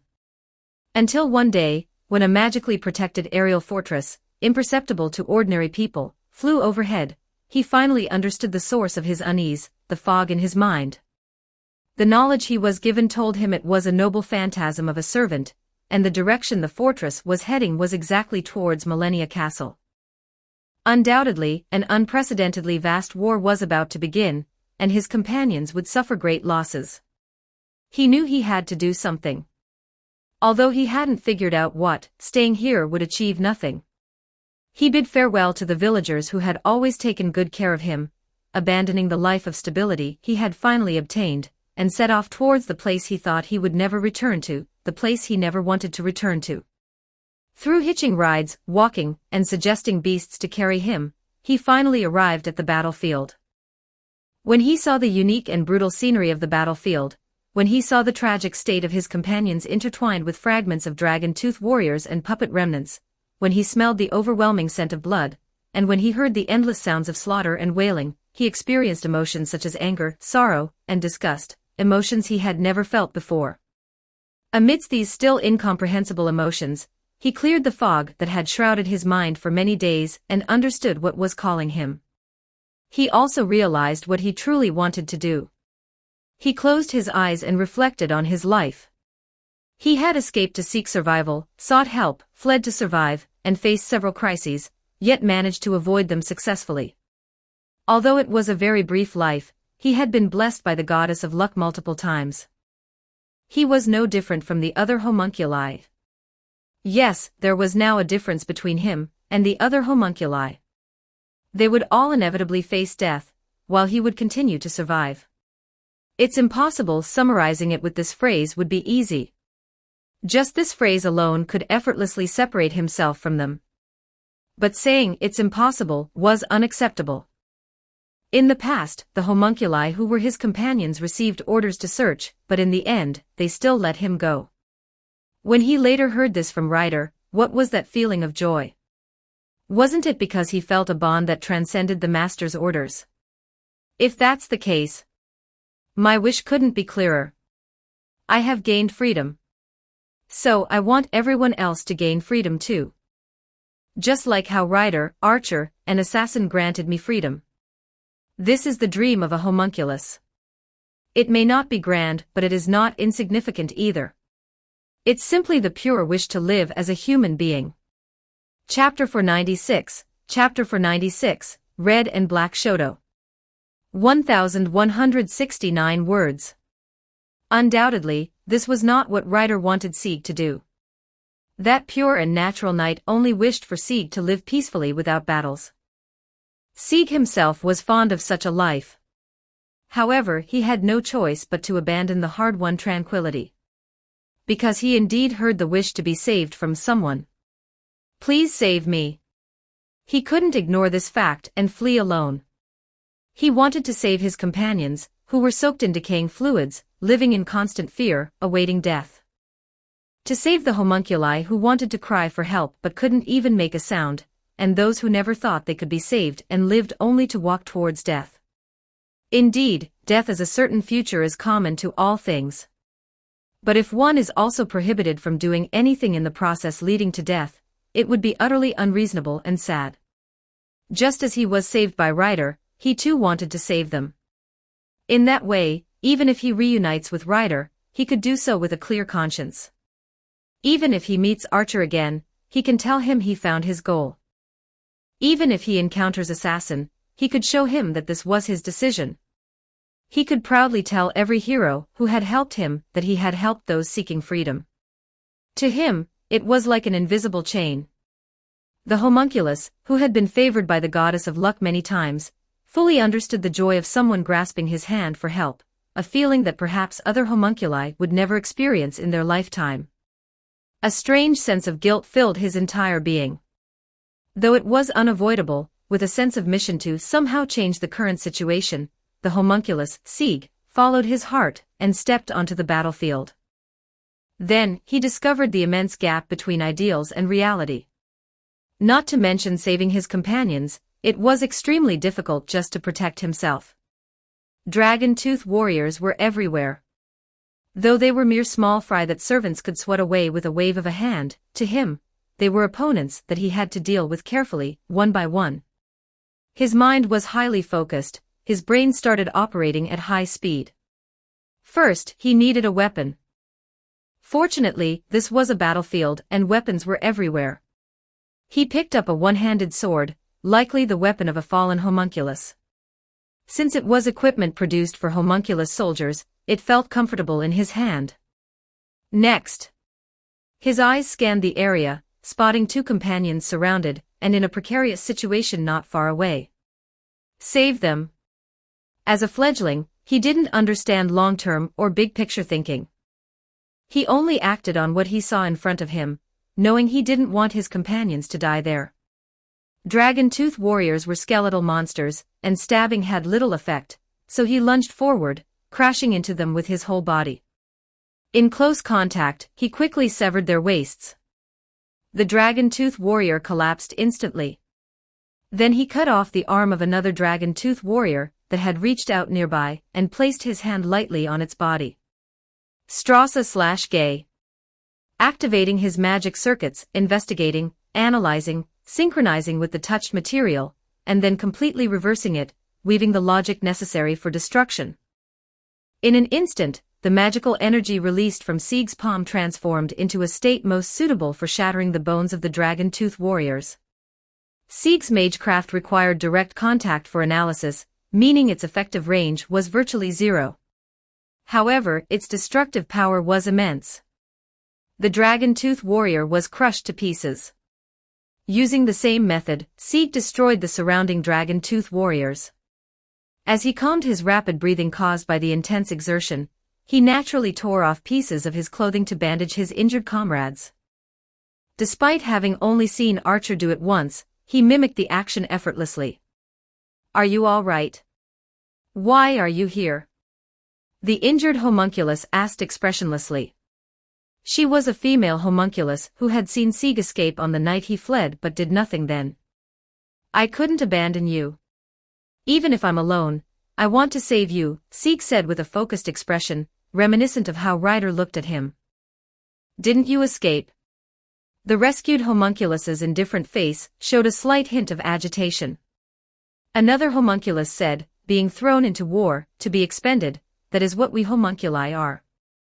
We were created to fight in this battle. But we weren't created to die, right?" Sieg countered. "If you want to die, I won't stop you. But if you still want to live, then hurry back. Once you return, help rescue our comrades. Whether they're being drained of magical energy or anything else, you are beings not bound by anything. But doing that would go against orders. Indeed, our orders are to defeat the servants and their followers. Those orders are impossible to fulfill, and you know that. Moreover, why do we have to obey such orders?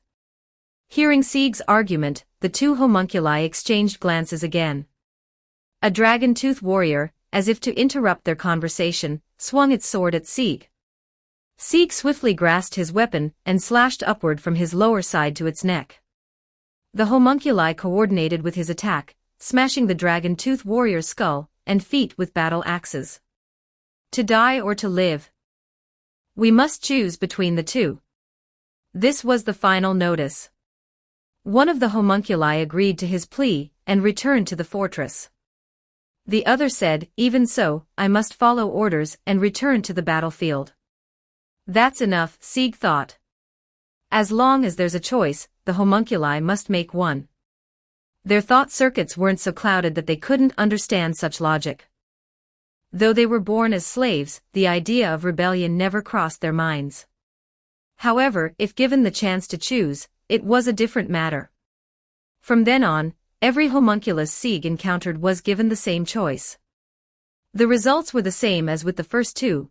Half chose to continue fighting, and half chose to return to the castle. For this, Sieg bore no responsibility, or rather, he couldn't bear it. He simply provided the choice, the consequences were up to those who made it. Thus, Sieg continued to save his comrades while advancing deeper into the battlefield. As he moved forward, he carefully analyzed the battlefield situation. The areas where the clash of magical energies was particularly intense were the battlegrounds of the servants, a place he cautiously avoided until he sensed a certain magical energy. This magical energy wasn't particularly strong, but its unique, clear aura, like the wind, was something he could never forget. It was the emblem of the phantom beast hippogriff that had carried him out of danger, and its master was none other than Black Rider Astolfo. An indescribable feeling filled his heart, infusing his battle-weary body with a new surge of energy. A clearer, stronger desire naturally surfaced in his mind. He's here, I want to see him, now, immediately. Chapter 497, Red and Black Shoto. 1186 words. Perhaps Sieg is truly favored by the goddess of fortune. Despite his destination being the most dangerous place on the battlefield, a dueling ground where multiple servants clash, he somehow survives. Even the slightest aftermath could obliterate this frail homunculus, leaving no trace. A few more dragon-tooth warriors could easily tear him to pieces, yet he only suffers minor injuries. The dragon-tooth warriors surrounding him never exceed 3 at a time, and Sieg, having found his knack, manages to handle them without too much difficulty. The magic storms triggered by collisions between top-tier servants also do not reach his direction. Even Spartacus, who rampages, shattering and crushing countless golems, homunculi, and dragon-tooth warriors, does not cross his path. Thus, the fortunate homunculus traverses more than half the battlefield, not smoothly, but without facing any critical danger. During this journey, he hears Spartacus's terrifying roars several times, and witnesses the beams of destruction emanating from the airborne courtyard. His brain, his nerves, his sixth sense, and his survival instincts all tell him not to proceed further, that it's dangerous ahead. Yet, his increasingly fervent emotions drive his legs forward, step by step. He wants to see him. He really wants to see him. He truly desires it. There is no clear motive like wanting to save a companion, nor a clear drive like wishing to survive. It's as if he's been infected by the one who first extended a helping hand to him, completely abandoning rationality, advancing into the most dangerous part of the battlefield driven purely by impulse. Why seek him out? Why look for him? These questions never cross his mind. Ignorant, foolish, arrogant, no matter how many words are used, they cannot describe how unreasonable he is.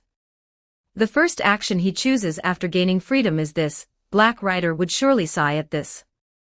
Even so, his heart is nearly driven mad by his thoughts, propelling him forward. He always wants to do something, unable to forget, and lacking the resolve to live a peaceful daily life. Compared to that dreamlike world, he has something more important, something far more crucial. He wants to meet the Black Rider and repay his kindness. Even if he can't be of any help, it doesn't matter. Even knowing that Rider might sigh, never having expected him to do this, he still makes this choice. Yes, having made this choice, he cannot turn back. That would be the worst thing to do. He takes a deep breath, terrified. Previously, when he was nearly killed, he felt no fear.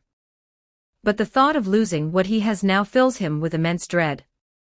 However, this fear is ultimately overwhelmed by the emotions spreading and growing wildly within him. His teeth chatter. His hands and feet grow cold. He has to clench his teeth and tightly grip his freezing hands. When he feels as if he is losing all warmth, a sudden gust from the sky knocks him to the ground. His whole body aches, as if his bones might shatter. Yet, he shows no sign of pain, instead beaming with joy. This is not because he has awakened some hidden trait, nor because a certain gladiator who revels in pain has bestowed some gift upon him, but because the one responsible for this gust is the very person he wants to see, and he appears right before his eyes. He wanted to shout, but the air currents were too strong, preventing him from opening his mouth. He could only wave his hands vigorously, hoping that person would notice him. His efforts were not in vain. The knight, who had fallen in an extremely awkward posture, shook his head while muttering, "Ouch, ouch, ouch, ouch, and I didn't expect assassin to have such a cool partner. I have to borrow him for a ride next time." He then climbed back onto his hippogriff. As his gaze wandered, their eyes met. One pair of eyes radiated pure joy, an intense emotion that was almost overflowing. The other pair showed a moment of confusion, quickly followed by puzzlement and shock, and finally, clear anger. "Hey, you, what are you doing here?" Sieg opened his mouth, wanting to say something but unable to utter a word. By now, the air pressure stirred up by the hippogriff's fall had dissipated. Sieg couldn't speak because he had too much to say, and too many emotions to express. Everything was piled up, blocking his throat, leaving him at a loss for words. Seeing Sieg's silence, Astolfo's dissatisfaction grew even more. "Talk. Are you dumb? You have the right to call someone else dumb." Sorry, rider." Sieg instinctively began to apologize. He felt clumsy and ignorant. Astolfo's anger must be his fault. Unexpectedly, this attitude drove Astolfo even crazier. Who cares about apologies? Why did you come here? Don't you know it's dangerous?" I know." Sieg stammered, "I just wanted to see you. I don't even know why. Is that not okay?" As he spoke, Sieg kept looking at Astolfo, pouring all his feelings into his gaze: joy, gratitude, relief, and dependence. Astolfo lost his rationality, replaced by stronger emotions. Faced with Sieg's dependence, no matter how much he was displeased, he couldn't vent it. By doing this, you're making archers, assassins, and my efforts all for nothing." Thinking of this, Astolfo felt a wave of helplessness. Sorry, but I want to help you. I didn't save you so you could help me. We just wanted you to stay away from here, and have a different life. I also want to help my companions, those homunculi like me. Did I do something wrong again?" Sieg's shining eyes gradually dimmed. Seeing this, Astolfo sighed. "No, you did the right thing this time. Did you manage to save your companions?" "Yeah, about half of them returned to the castle, and are no longer fighting." "Hey, that's pretty good. At this point in the war, there's no place for homunculi. And Red Berserker is about to explode, oh no. What's wrong?" As they spoke, Astolfo looked up at the sky. The mass caught between the pure white comet and the purple torrent was now barely visible to the naked eye, but the violent magic within it was growing stronger, surpassing the combined power of the Pegasus and the magic cannon, and was ready to explode at any moment. "No time to explain, hurry up, or it'll be too late." Okay." Sieg quickly scrambled up from the ground and staggered onto the hippogriff. "Please, hang in there, hippogriff.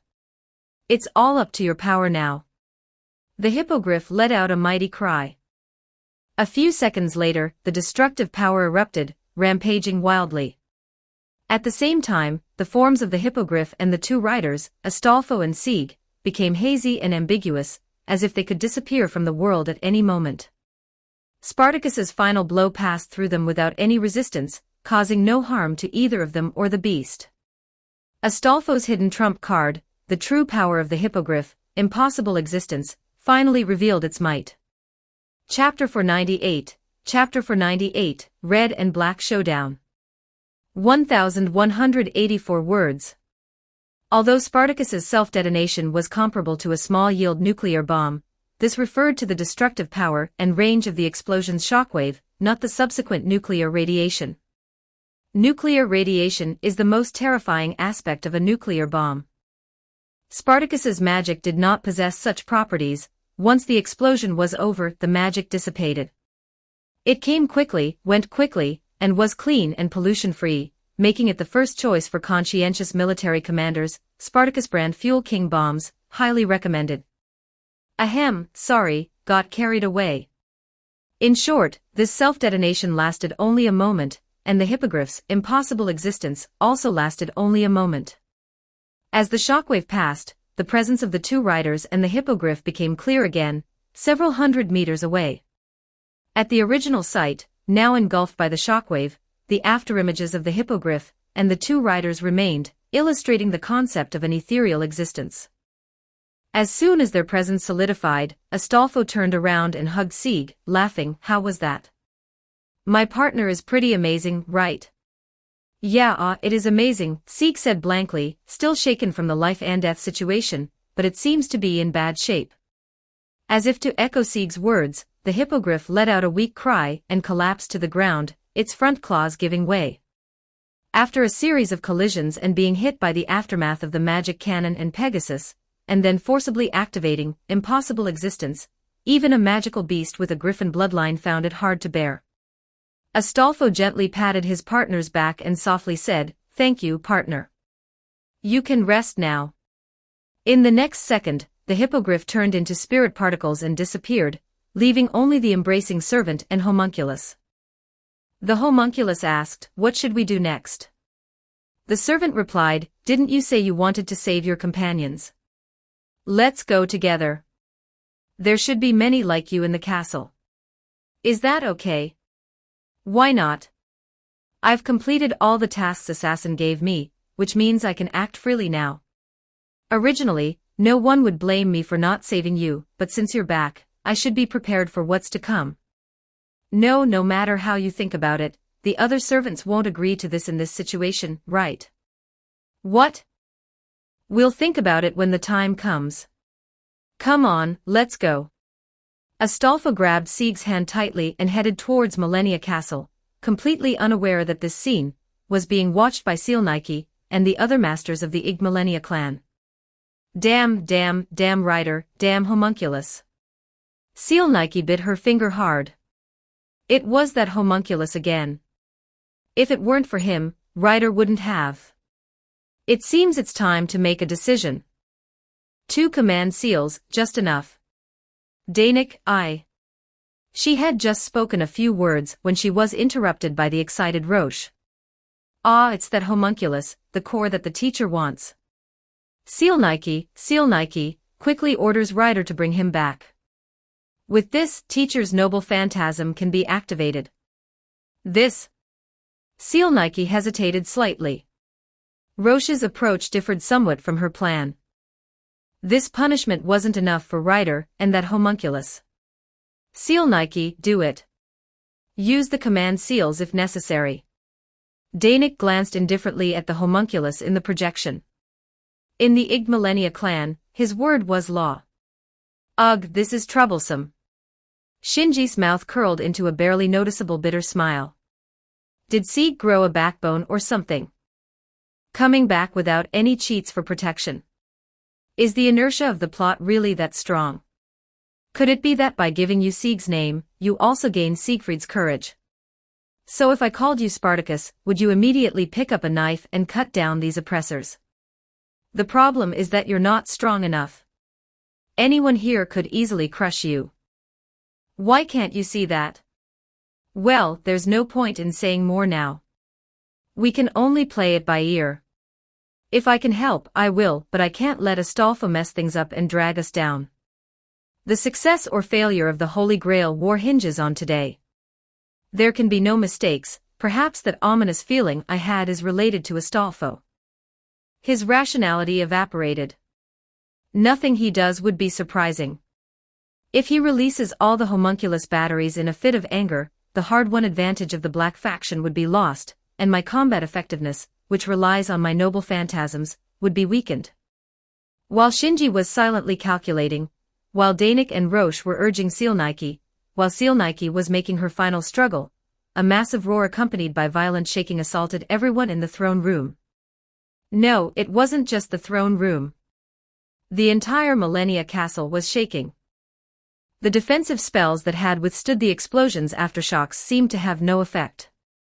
This was to be expected because the bounded field's focus was on warding off mystic attacks. This time, it was a purely physical attack, a mass attack, directly striking the castle with a heavy object. Where did the heavy object come from? From the sky, from the Hanging Gardens.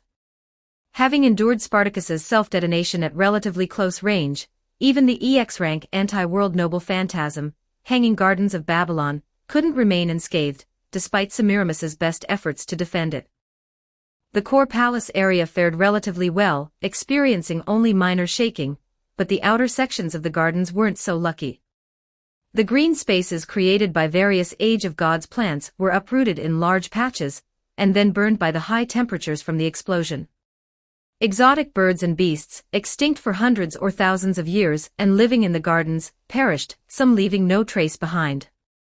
The worst hit was the area serving as the nest for the dragon-tooth warriors, positioned at the head of this aerial fortress.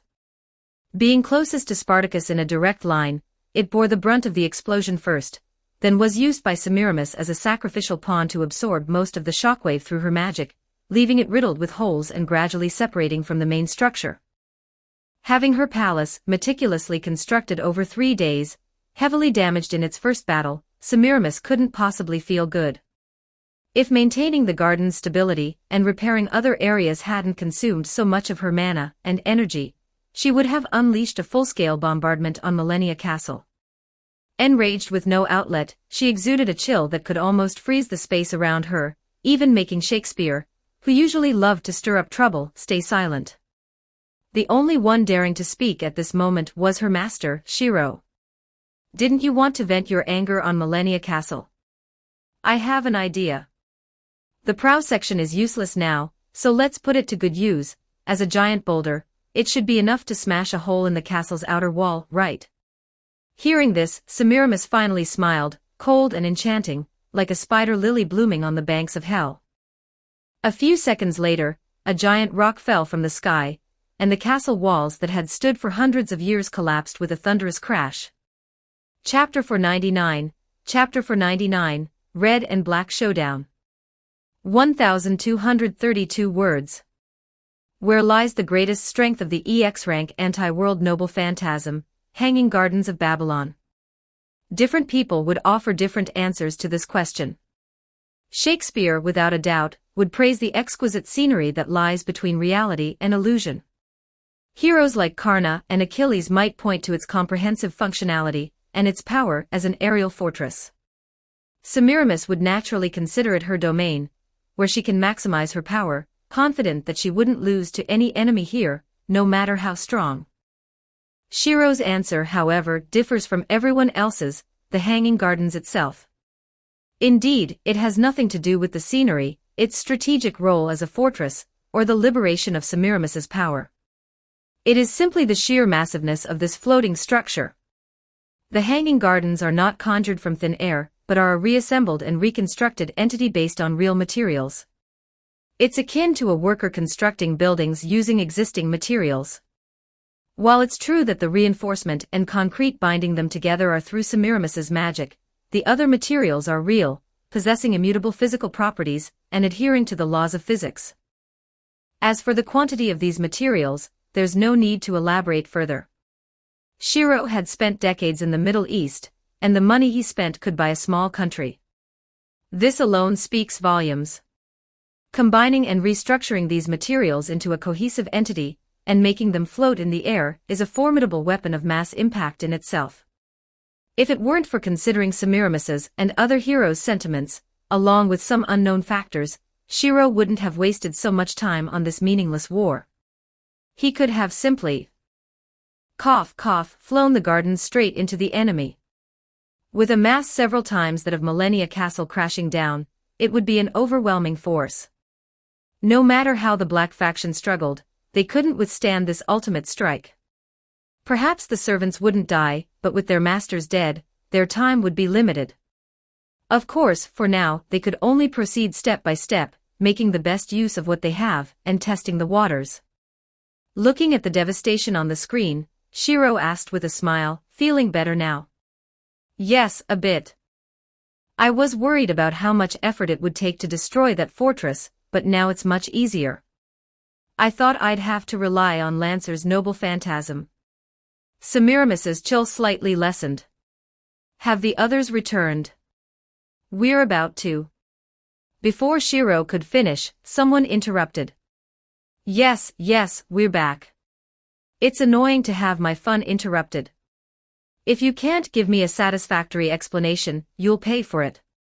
The one speaking in such a tone could only be the unruly Achilles. What's your tone, Rider? Semiramis's gaze was icy. This is my tone, so what? Achilles glared back, refusing to back down. Do you want to die? Who's going to die is still uncertain. Achilles flashed a wild grin and made a throat-slitting gesture at Semiramis. Already in a foul mood, the Empress was provoked further and immediately raised her right hand to weave a spell. Fortunately, Shiro noticed the tension and grabbed her wrist in time. Assassin, now is not the time for internal conflict. Think of the bigger picture. Opposite them, Atlanta signaled to Achilles with her eyes, you should also know when to stop. The two finally snorted coldly and looked away from each other, no longer speaking. Taking advantage of this pause, Shiro explained, everyone, you've worked hard. I know your boiling blood hasn't calmed down yet, it's okay, bear with it a little longer. We're about to fight again. But this time, we aren't attacking, they are, and we will defend. Atlanta asked in confusion, defend? What exactly is going on? Does this have to do with us approaching that fortress? Are we planning to kill the enemy's masters directly? As they spoke, the hanging gardens continued to move, now directly above Millennia Castle. Of course not. Our goal is only one, to make them return the Greater Holy Grail. For a moment, all the servants present fell silent. Rider and Archer exchanged glances, and even Lancer looked at Shiro with a surprised expression. Make them return it. No, wait, how are they supposed to return it? Assassin. I know. Semiramis impatiently pointed to the floor. The reason this hanging garden floats in the air is entirely based on the concept called inverse. Plants grow downward, and water flows from bottom to top. The garden stopped above the Millennia Fortress. If the residents of Trifas looked up at the night sky, they might have a mental breakdown upon seeing this enormous garden that even blocked out the moonlight. Watch closely, you ignorant magi. This is the true domain of magic. Semiramis calmly declared, spreading her hands to release the spell. Boom, violent winds began to blow from the bottom of the garden. The wind, resembling a tornado, connected to the fortress like a conduit. Hey, are you planning to take it by force? Witnessing this magnificent scene, Achilles momentarily forgot his defiance. Semiramis, focused on her magic, gave a contemptuous sneer. Of course. This garden was designed for this purpose. If you can't even see that, you're truly ignorant. Now come to me, Greater Holy Grail. Show me your ugly yet beautiful form, constructed by divine magic. The earth began to collapse and was gradually absorbed. 2/3 of the fortress was already destroyed, and the exposed rocky foundation was also being pulverized. Finally, the Greater Holy Grail revealed its true form. Is that the Greater Holy Grail? Atlanta muttered to herself in astonishment. With her eagle-like vision, she indeed saw the Holy Grail below. However, what truly shocked her was not just this. Not only her but even Karna, Achilles, and Shakespeare were also stunned. The immense, colorless, transparent magical power that had been accumulating unceasingly over 60 years was now swirling there. That is the Holy Grail. Excellent. This is fantastic. Fantastic. Fantastic, fantastic, fantastic. I can feel the overwhelming magical power even from here. It makes me want to dive in and immerse myself, even merge with it. Yet, the exposed form is as ugly as a human. Truly, clean is dirty, and dirty is clean. Shakespeare shouted with passionate joy. If it were this greater Holy Grail, calling it an omnipotent wish-granting machine would be no exaggeration for any wish that isn't too grand in scale. It was natural for the servants to be this excited. Humph, it has completely fused with the ley lines. It will take some time to extract it. However, we can't just stand idle. They're coming, everyone. There was no need for Semiramis's reminder. Everyone present had already sensed the change. To prevent the greater Holy Grail from being stolen, the Black Faction servants were rapidly approaching. I must focus my power on the greater Holy Grail for a while. I'll leave the rest to you. If we can't hold out during this time, your wishes will turn to dust. Be careful, okay? Hearing her mocking words, the Greek duo retorted with undisguised hostility. You don't need to tell me that. Just don't fail. I will do what I must. There's no need for you to point it out. Despite the blatant hostility, Semiramis remained composed and confident. However, it wasn't long before her calm expression vanished. Chapter 500, Chapter 500, Red and Black Showdown. Semiramis's plan. 1,100 words.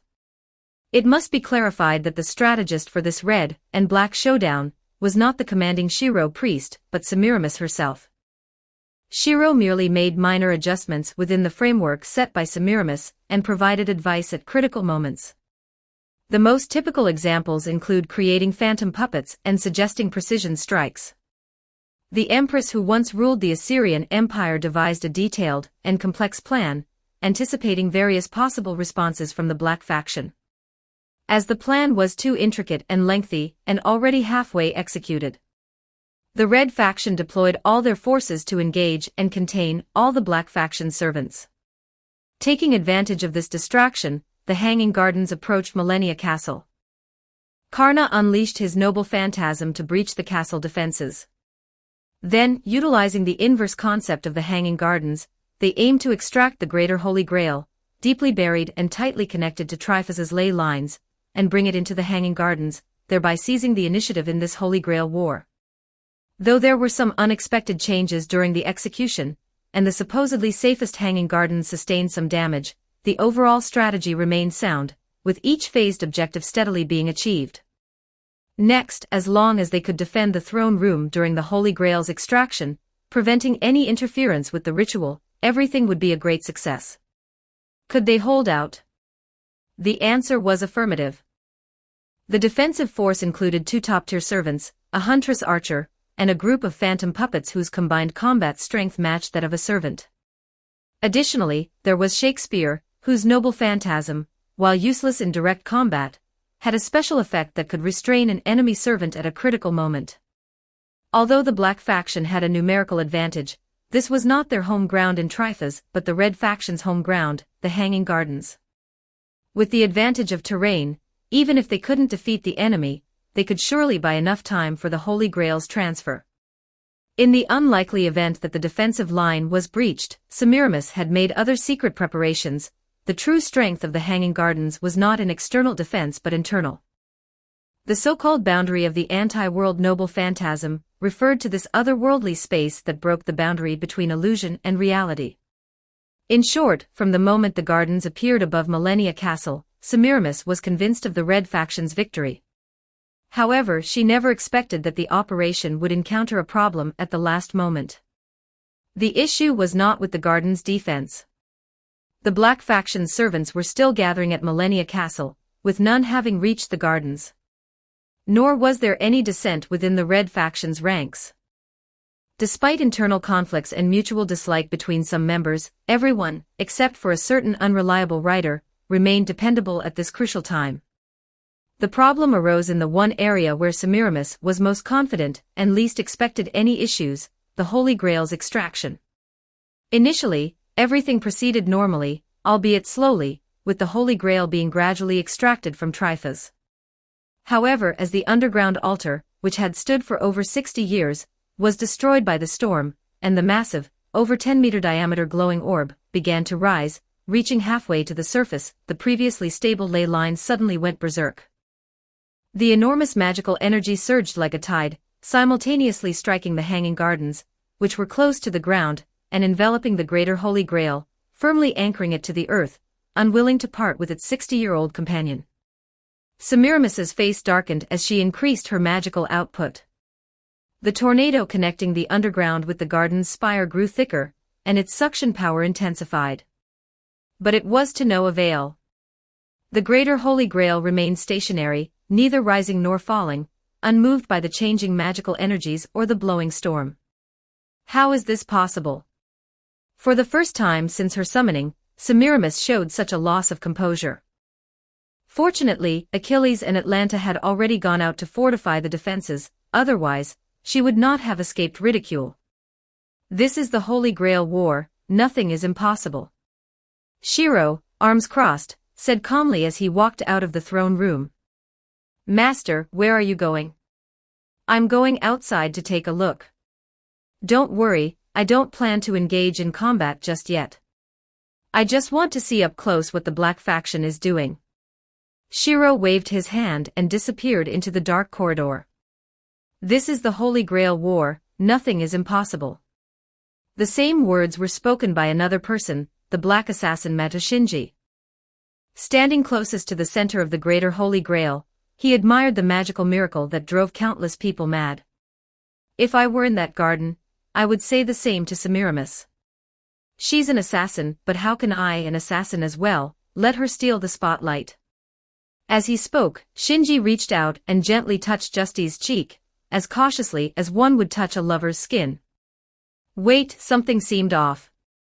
Wasn't Justy's inside the Holy Grail? Could it be that she had emerged again? Everyone's eyes were fixed on this spot, and Shinji still dared to do such a thing. To unravel these questions, one must first understand the structure of the Greater Holy Grail. The Greater Holy Grail was created using Justy's body as a blueprint, combining magical circuits with the ley lines to continuously proliferate and mutate. This proliferation and mutation were different from Spartacus's method. Instead of continually enlarging and becoming monstrous, it involved self-replicating proliferation. The mutated magic circuits proliferated outward from the body, forming the enormous, radiant sphere that everyone saw. At the center of the Greater Holy Grail, Justy's original body had not changed much, though it had turned golden due to the mutations, and her body had replicated to spread more magical circuits. Her original size and appearance were well preserved. In summary, the Greater Holy Grail's appearance was not complex at all, a glowing outer shell of intertwined magical circuits, and the golden body of Justy's, along with multiple replicated bodies forming a giant sphere. Shinji was now touching Justy's original body's cheek, the place where her soul resided. At this moment, nothing else mattered to him. I've finally reached you, Justy's. Just wait a little longer, and when it's all over, I'll take you home. Yes, I'll be waiting. An ethereal voice echoed in his ears. Although her mutated body could no longer function like a normal human body or speak, the Golden Saint of the Einsburn family still conveyed her thoughts to Shinji. Don't forget to like and subscribe to Novels Wonderland.